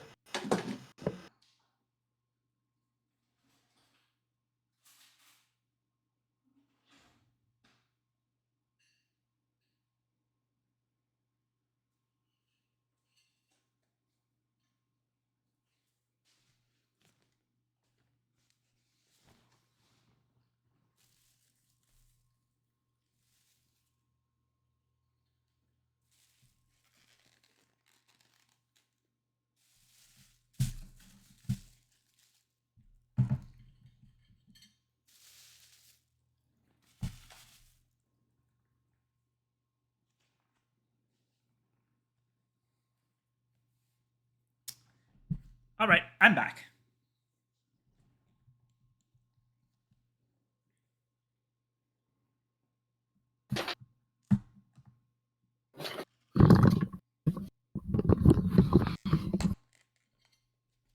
All right. Okay. Who all is here? I'm here. I'm here. Blippy, Evangeline? They must have stepped away as well. Uh, That's fine. well, I guess I'll dig into my quesadillas. I've got my Thai food.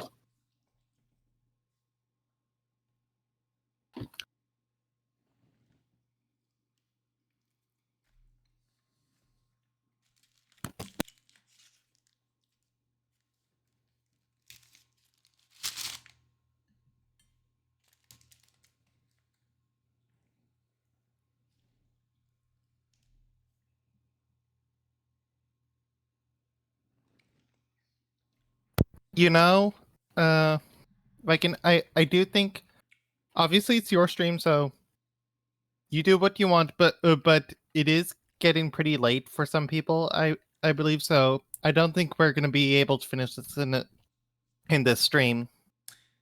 Yeah, that's fair. It's fine. We can always save and come back later. Wah.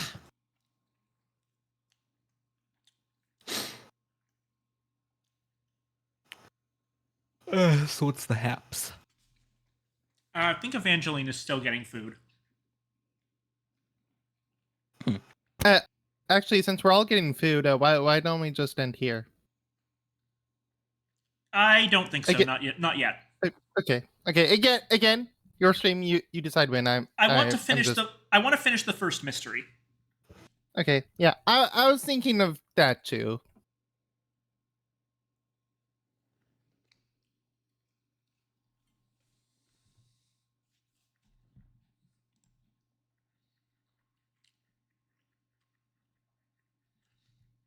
We've gone for 4 hours so far. Con and I still usually go longer than that, so I'm not feeling anything wrong if you guys aren't. I usually go for 2 hours, so.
A couple interesting notes about comparison between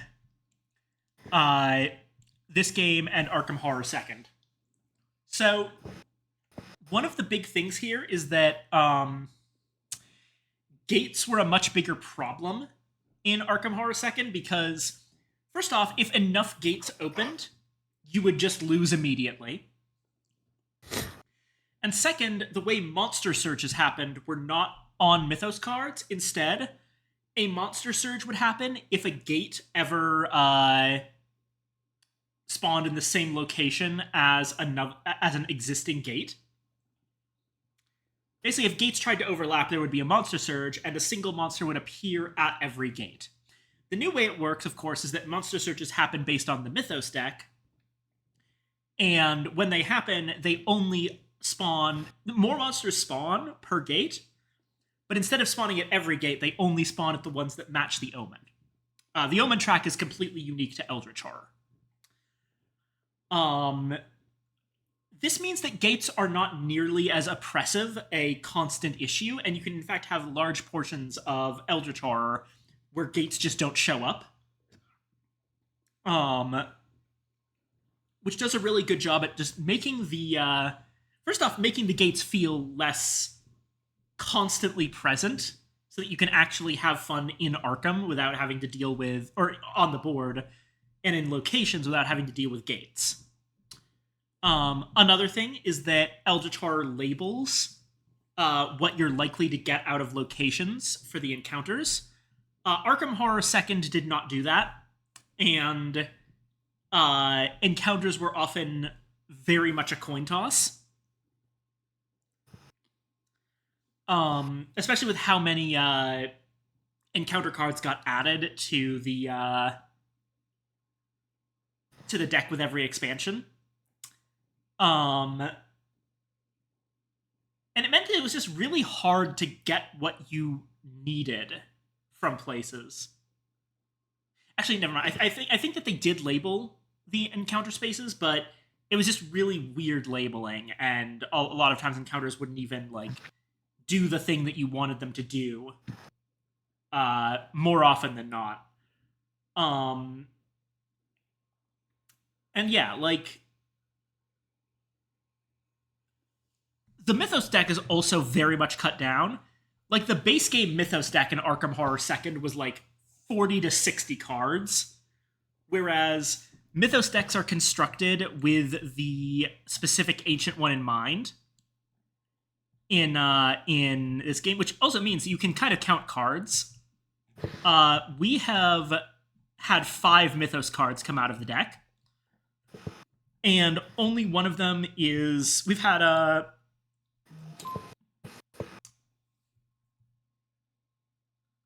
3 yellow cards, 1 green card, and 1 blue card. Which means that the ones currently, the next 5 cards in the deck consist of 2 greens, 2 yellows, and 1 blue. Tends to be that green cards are easy, yellow cards are medium, and blue cards are hard. Blue cards especially are often rumors, which, as you've seen, are pretty backbreaking.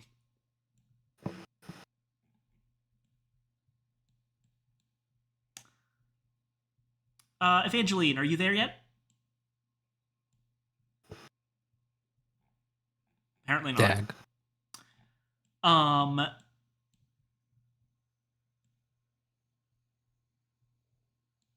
The concept of these double-sided cards is also unique to Eldritch Horror. Skill progression was done in a completely different way in Arkham Horror, where sets of skills were tied together, and they... Like, basically, you had 3 different pairs of skills. You had your character's fight will track, your character's I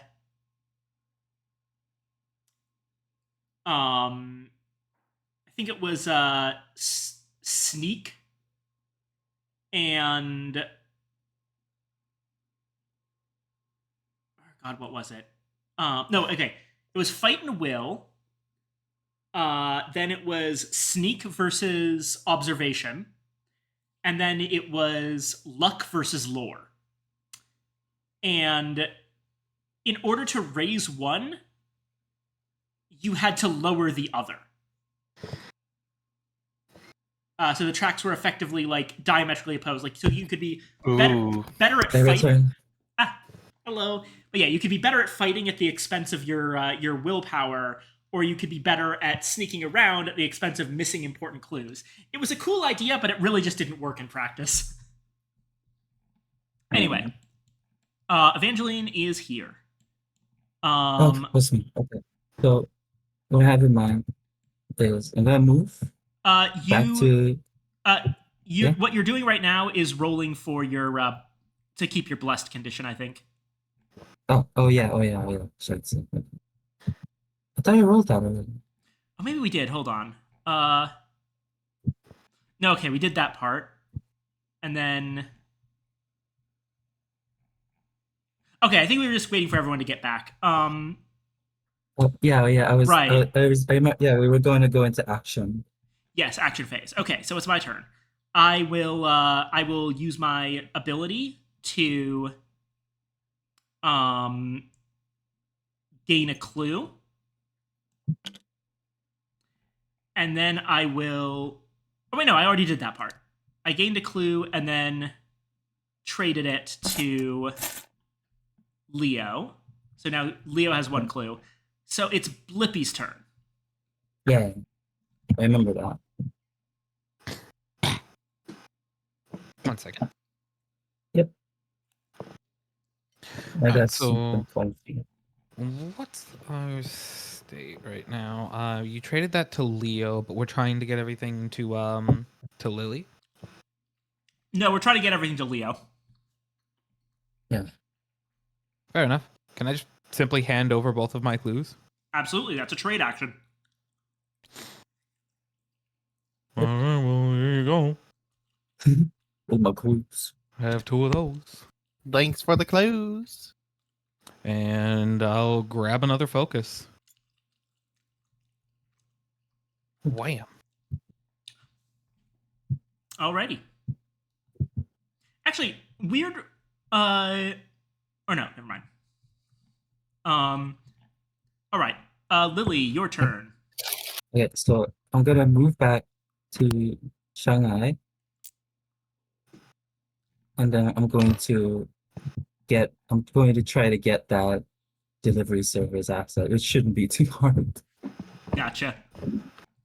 So influence 4. I just need one, honestly. Yeah. Alrighty. You get Cool. delivery service, and you can immediately give any number of items to another investigator on any space. Do I have anything else? I'm like, no, everything I want to keep. So it's just crown towards Leo. Whee! Here you go. I have all that I need.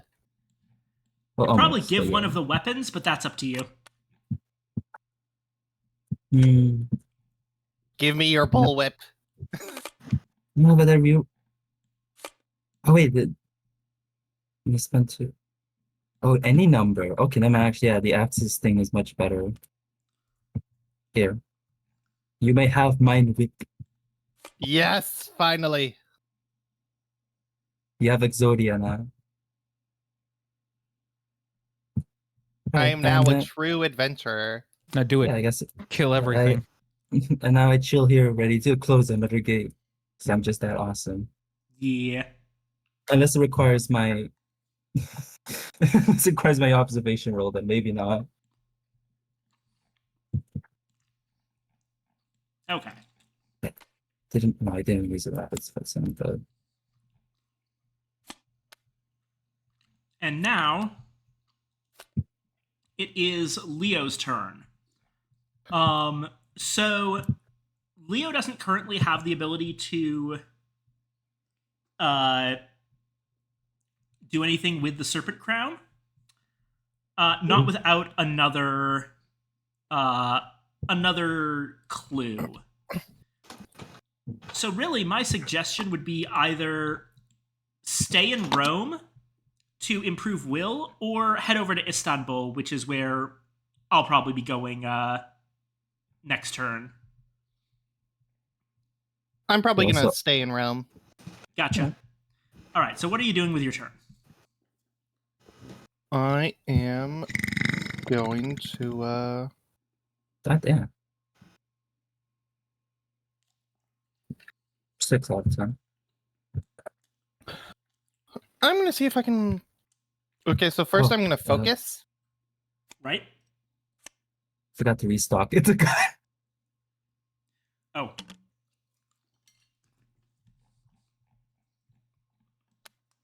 Colt. I might. And, go for that. No. I'm gonna see if I can get an ally.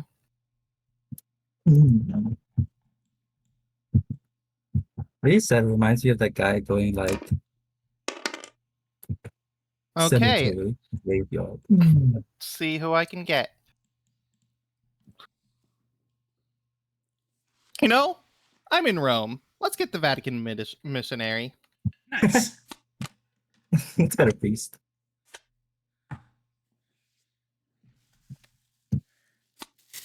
You know what they say? When in Rome, get a priest. They don't say that. The guy is actually sticking around with you because he's curious why you broke into the Vatican. Or, sorry, the Sistine Chapel. Although I suppose that is the Vatican, technically. And maybe a little gay. Anyways, But yeah, that's my turn. Alrighty. On to encounters. Okay, so once again, we've got a bunch of stuff going on in Rome. A plot and B plot. For Trish,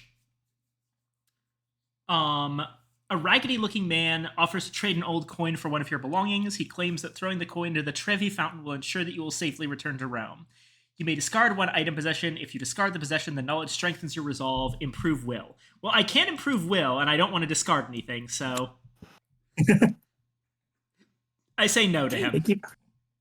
keep getting all the will stuff. All right, Blippi. You attend a lecture by a physics professor named Enrico Fermi about the incredible power contained in atoms. You do your best to follow his theories. Lore -1. Oh fuck. Okay, that's an insane reward. I'm absolutely gonna burn both of my focus if needed. Let's see it work. Oh shit, yeah, that's the word. I'm gonna burn both of my focus to make sure I get it. Alrighty. So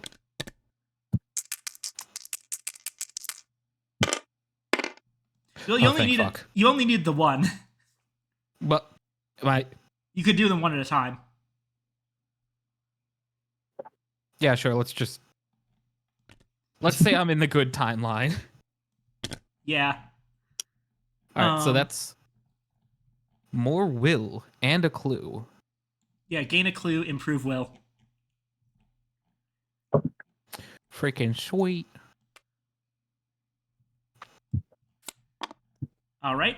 Lily is hanging out in Shanghai. Shanging out, if you Gates. will. I'm shanging it. And by it, I mean the gate. The gates. You are also going to Pluto. You find a It's dead unexpected in Pluto. You find a dead Migo that was carrying a large container of the strange metal known as Tokul. Although valuable, the substance is also extremely heavy, and the container proves difficult to move. Oh no. Make a strength check -1. Such difficulties. That's a I'm success. blessed. Am I? hope- I am. You hope to train the Tokul to the Migo in exchange for their help. That's going to be a influence -1 check. I think I got that up.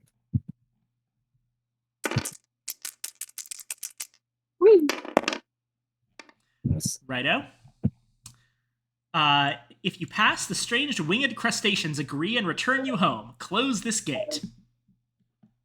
If we ever play this game again, we can agree to either no one be Lily or someone can be Lily.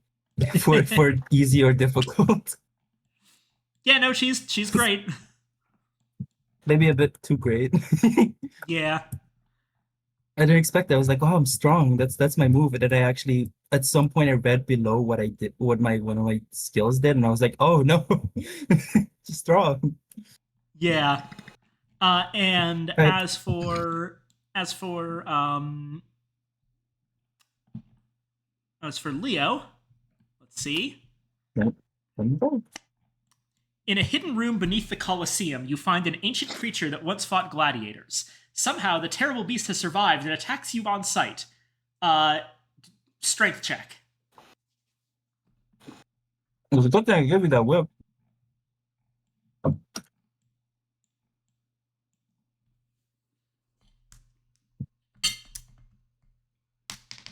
Yeah, nerd, go ahead and make a strength check. Unfortunately, okay. So this is a case where I'm going to say like this is technically not considered a combat encounter, but like Oh. look at the text on the card. It totally is a combat encounter. This counts. Yeah. Oh, yeah. Yeah. Because you get 5 strength. I'm headcanoning that it's a Minotaur. Yeah.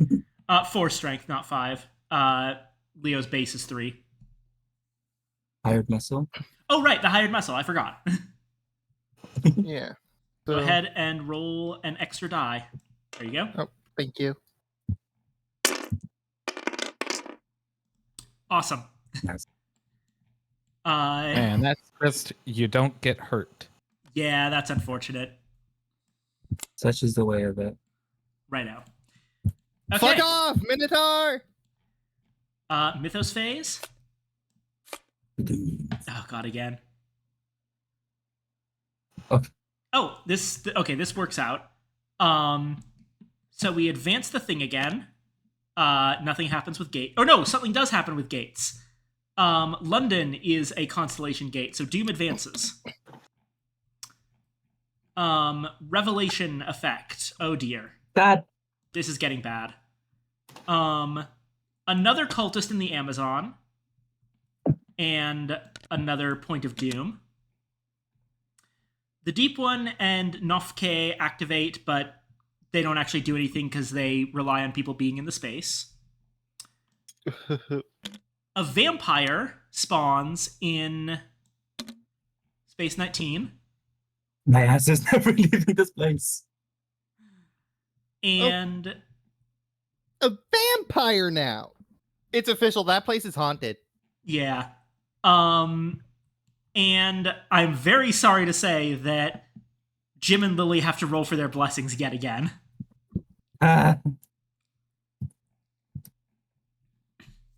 Leave my blessings alone.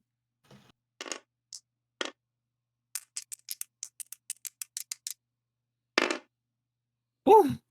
3. All right, Blippy.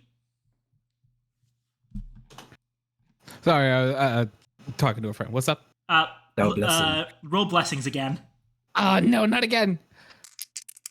Just got it back. My eyes are closed. Don't. It's a 2. I'm sorry, Blippy.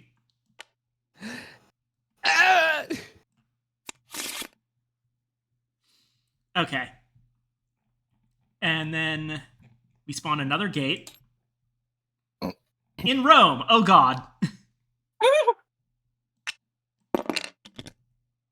And it's another Migo. Okay. I mean, you have Jim nearby, so that's like nothing.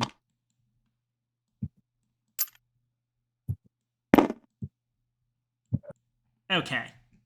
Oh my god. I realize now Jim is supposed to be the bard. Let's see here.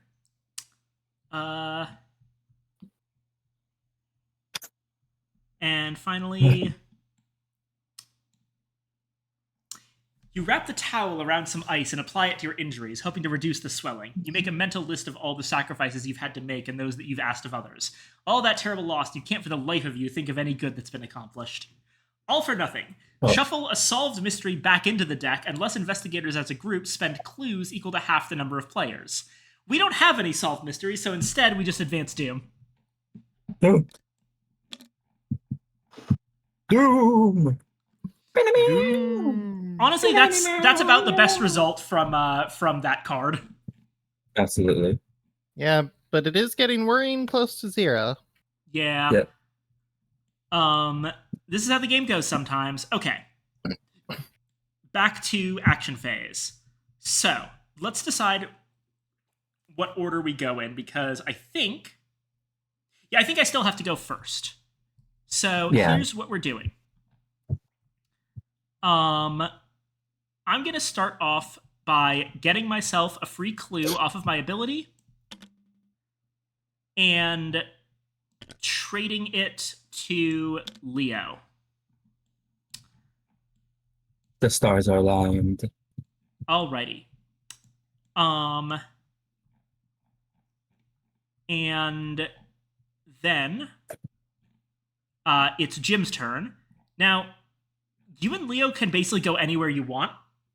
If need be, I can deal with the Migo. You do have a gun. Yeah.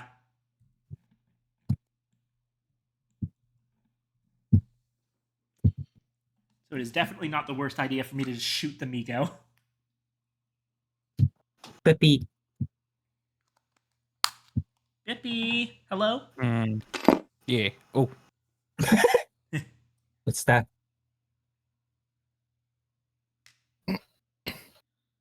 do I just have to beat him once? Well, it's during encounter phase. Yeah. You could just leave, but you just can't shop there. Man, what is it? We just gotta rotate around to Nerd's turn, and then she's just gotta. Well, it's at Mythos end. Yeah, end of Mythos and phase. Mythos it? Dang. Okay. No, so for now, we can just do kind of whatever we want. Then you know what? I'm gonna do my shriveling spell. Ooh. All right. And I test my book. That would That's a success. He loses 2. Yep. Migo's going to be at 1 health now. we're just moving over there. Yeah. And then flip this card. You only got the 1 success, so your magic calls attention to your location. Immediately resolve a combat encounter against each monster on your space in the order of your choice. Oh, all right. You can do it now. Okay, so I challenge him to a battle of wits. Alrighty. Okay, so you first need to make the will check. Very witful. What am I testing against? You're testing your will. Oh, okay. So that's 4. Wow. Yeah. Might need one more on this one, just first. Okay. Yeah. You don't take the sanity. And now for the hard part. Combat or strength -2. So you're down to just 1 die. That's all you need. Right, Jim? I got this. Oh, even No. the blessing wouldn't have saved me. Let me try again. Sing a song, Jim. God. Damn. Even worse this time. All right. All right, so I just So sadly, this guy is going to deal 2 damage to you. Ouch. Alrighty. that was 1 action for the turn. Yeah. Can I do anything besides the gate? Or should I do it? The gate happens Well, during it's encounter encounter phase. phase. Honestly, if we want to be thorough,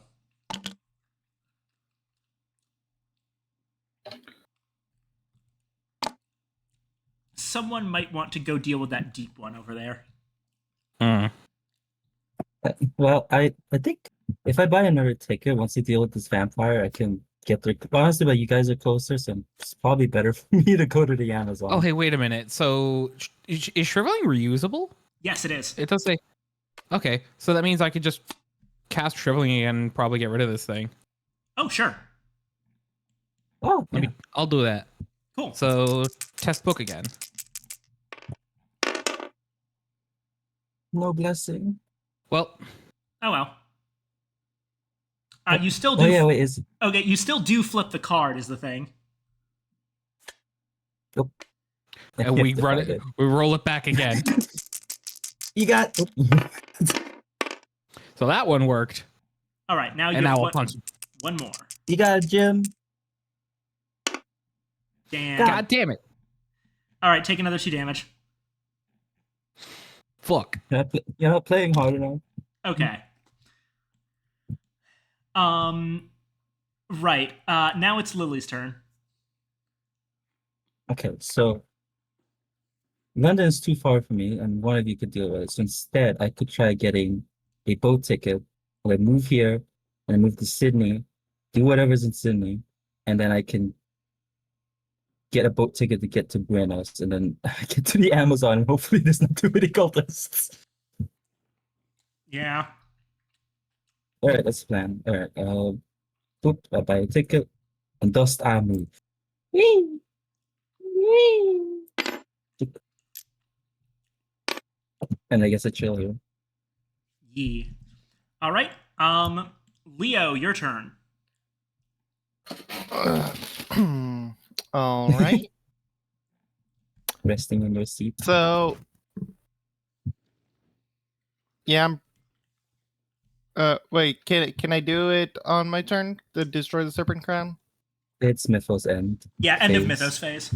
I say you already have your 2 focus tokens. That'll help. You have 3 allies to sacrifice, so there's 2. I say just honestly, I say hop over to Istanbul so that once you've done when in the encounter phase, you can like you can try to improve your influence to get more allies later. Okay. And then maybe for your second thing, try to grab another ally. Yeah, Yeah. you know, in case you don't want to sacrifice the gay priest or your hired men or the witch doctor. So those are pretty good cards, actually. All right, you get another ally. You kind of see how Leo plays. Yeah. Like I said, I'm assembling a team. It's not very adventurous of a team, but it is a team. Oh, that's I'm good. gonna get the Arcane Scholar. Basically, every single time that Leo has shown up in an Arkhamverse game, his playstyle has always been that he's allies, man. I need more men. How many men do you need here? More. Okay. Yeah, it's also Encounter really good to phase. get an extra ally in case revolution happens. Yeah. You mean send nudes? No, I mean send dudes. I'm in a fight. All right. All right. Encounter phase. So Still in Rome.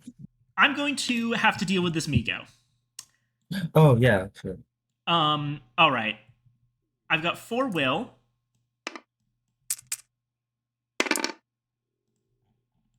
What the heck? Those dice are funky. They're like leaning on each other. There we go. Okay, that's 1 success. Got it. And now Gun it down. -2. My total is 6. So 4 dice. 1 damage is just barely enough. Pew pew. Oh yeah, we got an artifact. And I get to pick an artifact. Or draw an artifact. Now I can't get the Serpent Crown, so I'm just going to draw from the deck. I got the Pallid Mask. During the encounter phase, I may choose an encounter as if there are no monsters on my space. Oh, that's perfect for a spy. Oh, that is perfect. There are now no monsters on my space, so I can choose to have another encounter. I am going to go through the gate. The gates. The Underworld. Gone underground. I find myself surrounded by ghouls. However, they don't seem to be antagonistic towards you. In fact, you believe you could persuade them to help you. Okay, test influence. My influence is pretty good. That's 2 successes. The ghouls direct you into the Tower of Koth and the City of the Gugs. As you ascend the tower's stairs, an enormous Gug chases after you. The sound of the monstrosity rattles your nerves. Okay, will check. Got 4 will. You got it. Yeah. If I pass, close this gate.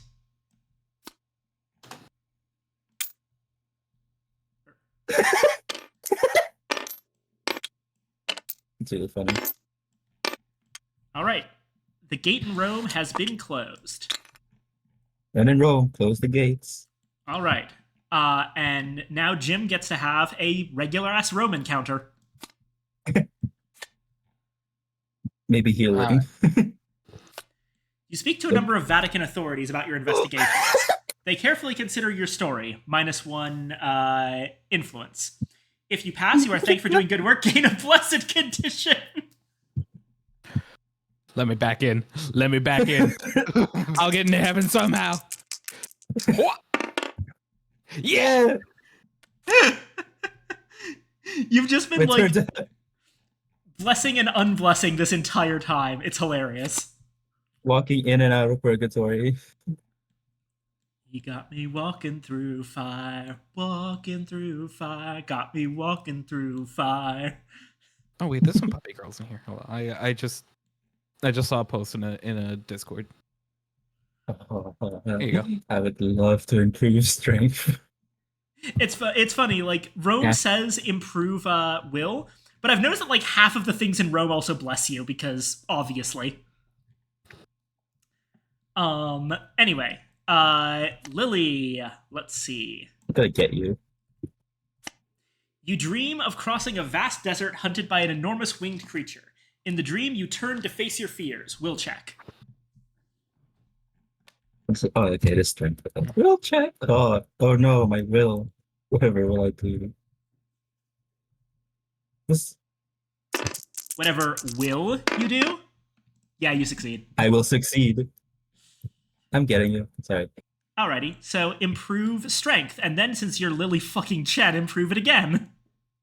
Yeah. At this point, she's just gonna be able to like go ahead and just punch Yig. Let me actually. Punch Yig. I don't know. Yig's kind of chill. It's the snake people I gotta punch. Yeah, Until no, he- literally, if we do get to the point of Yig having awakened, he is a monster that you can fight. Oh yeah, I'm gonna. If he wakes up, it's over. God, it's gonna be Squirrel Girl all over again, isn't it? Yeah. All right, and now for Leo. Let's see here. Istanbul. You've got an Istanbul encounter. The British ambassador, Sir Douglas Rutherford, begs for your help. His child has been abducted by the Brothers of the Skin. You may spend one clue to find the cultists and recover the boy. If you do, improve influence. Ooh, that's not good.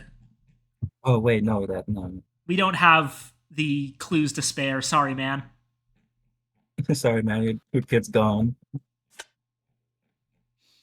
Hopefully, the consequences of our actions don't catch up. I'll leave the final choice to Nerd, but I think I know. Oh yeah. Nerd, What's going on? wake up. This one, it's unfortunate because I'm not sure we can really afford to do it.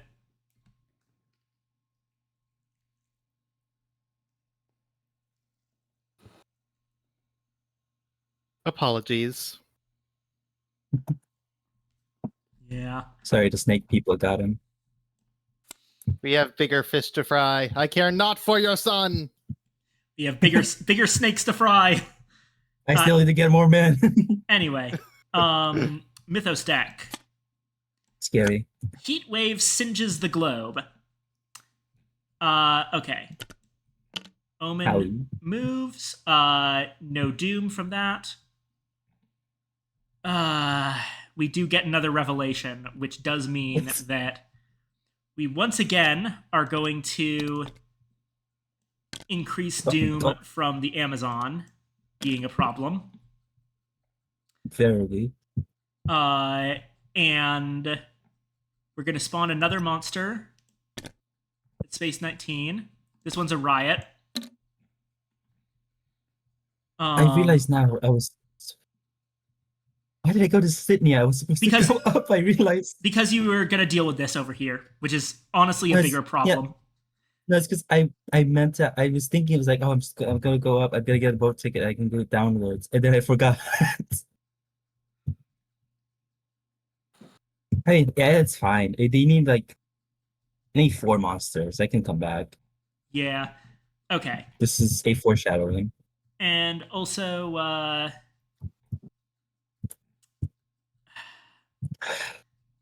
go ahead and roll for your blessings again, you two. All right. You got it, Blippi. I fucking hate the church. I think it's more like the church hates you. Ugh. Lily, of On again, course, off again. consequences Hey. do not exist for Lily Chan. I'm a very Buddhist. What is she? Yeah. I'll just say religious woman. She's probably a Buddhist, considering she was raised by monks. Oh, yeah, like that. But yeah.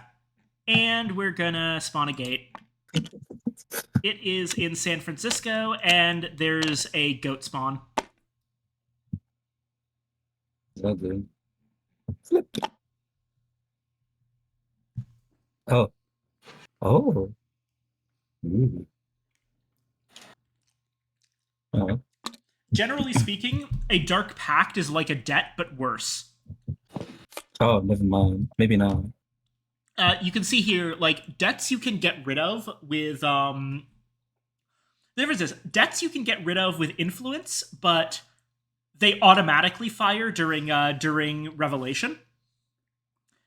Whereas Dark Pacts only fire if you roll a 1 during Revelation. But if that happens, oh boy, it's bad. Maybe not, though. Anyway. It's now... each investigator loses 3 health unless they become delayed. No. I will take the 3 health hit. I I don't I think need to rest that soon. I don't think that Jim can, so Jim's gonna have to get delayed. Jim can't? Jim only has 3 health, so if he took 3 damage, he'd die. Oh, Jim. Sorry, I was looking at the wrong person. I keep confusing Jim and Leo because they have white. They have white. You know what? Yeah, they have white names. I'm assuming that you don't want to take 3 damage, Blippy. Mm-hmm. All right, Lily. I took it already. All 3 right, damage. and I'll just rest soon. Nerd. Are you gonna take 3 damage or become delayed? Take 3 damage. All right, Finally. and okay. It is now the end of the Mythos phase, and Break it. here we go. Let's break that serpent crown.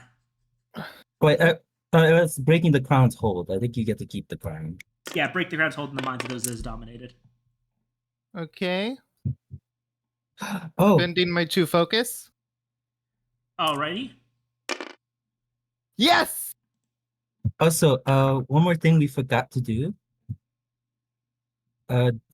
Serpent Crown has a revelation. Oh yeah, so one of the allies got discarded already.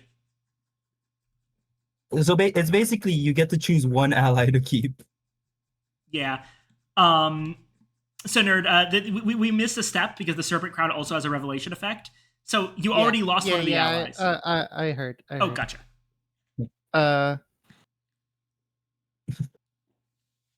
Let's get rid of the hard muscle now that I have the bullwhip.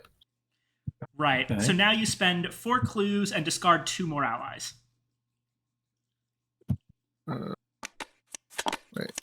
Fuck. There we go. Probably I could keep the witch doctor for the health.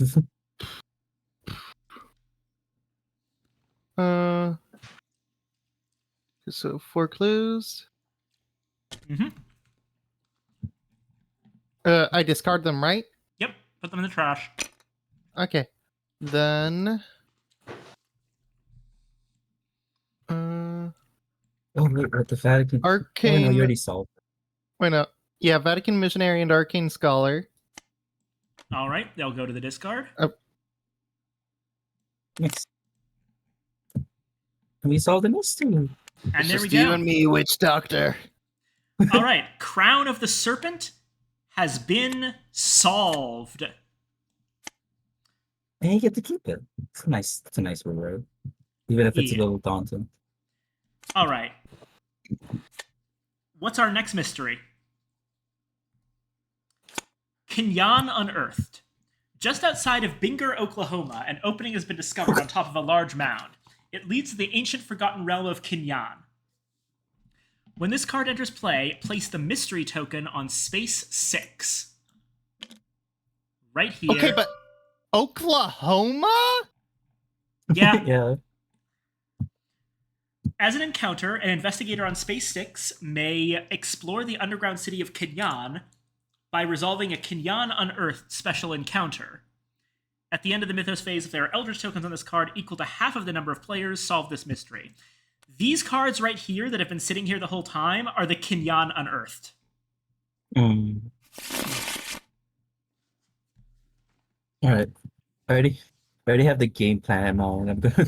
I'm gonna get to the Amazon, beat the shit out of these motherfuckers, and then I'm going straight to Oklahoma. So you were gone for a little bit, Evangeline, but we had kind of planned to wrap this up potentially after the first mystery was solved, but we can go on a little bit further if everyone's feeling okay. Sorry. Yeah, I'm tapped out. That's fair. Yeah. This is really fun though. I really like it. Yeah. I will save the game, and we will we can play again next time. All right. Alrighty. Let me just save. I'll actually make a new folder for this. Every time I look up to the top, there's like a goblin voice speaking in me. Flip the table. Flip the table. No, shall not.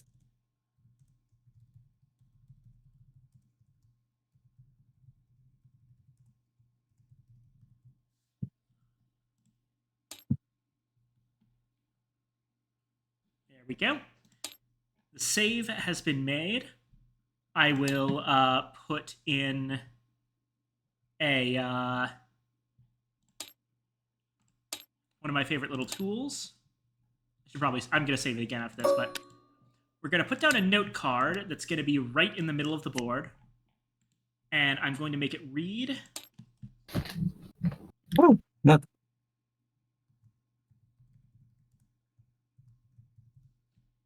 Spinning around.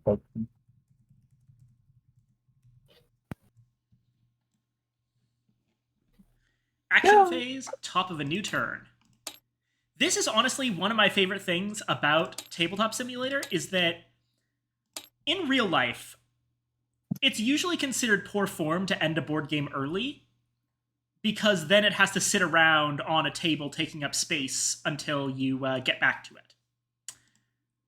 Or you have to remember everything to put down again. Yeah, or like you have to take pictures of everything, and it's just a big pain in the ass.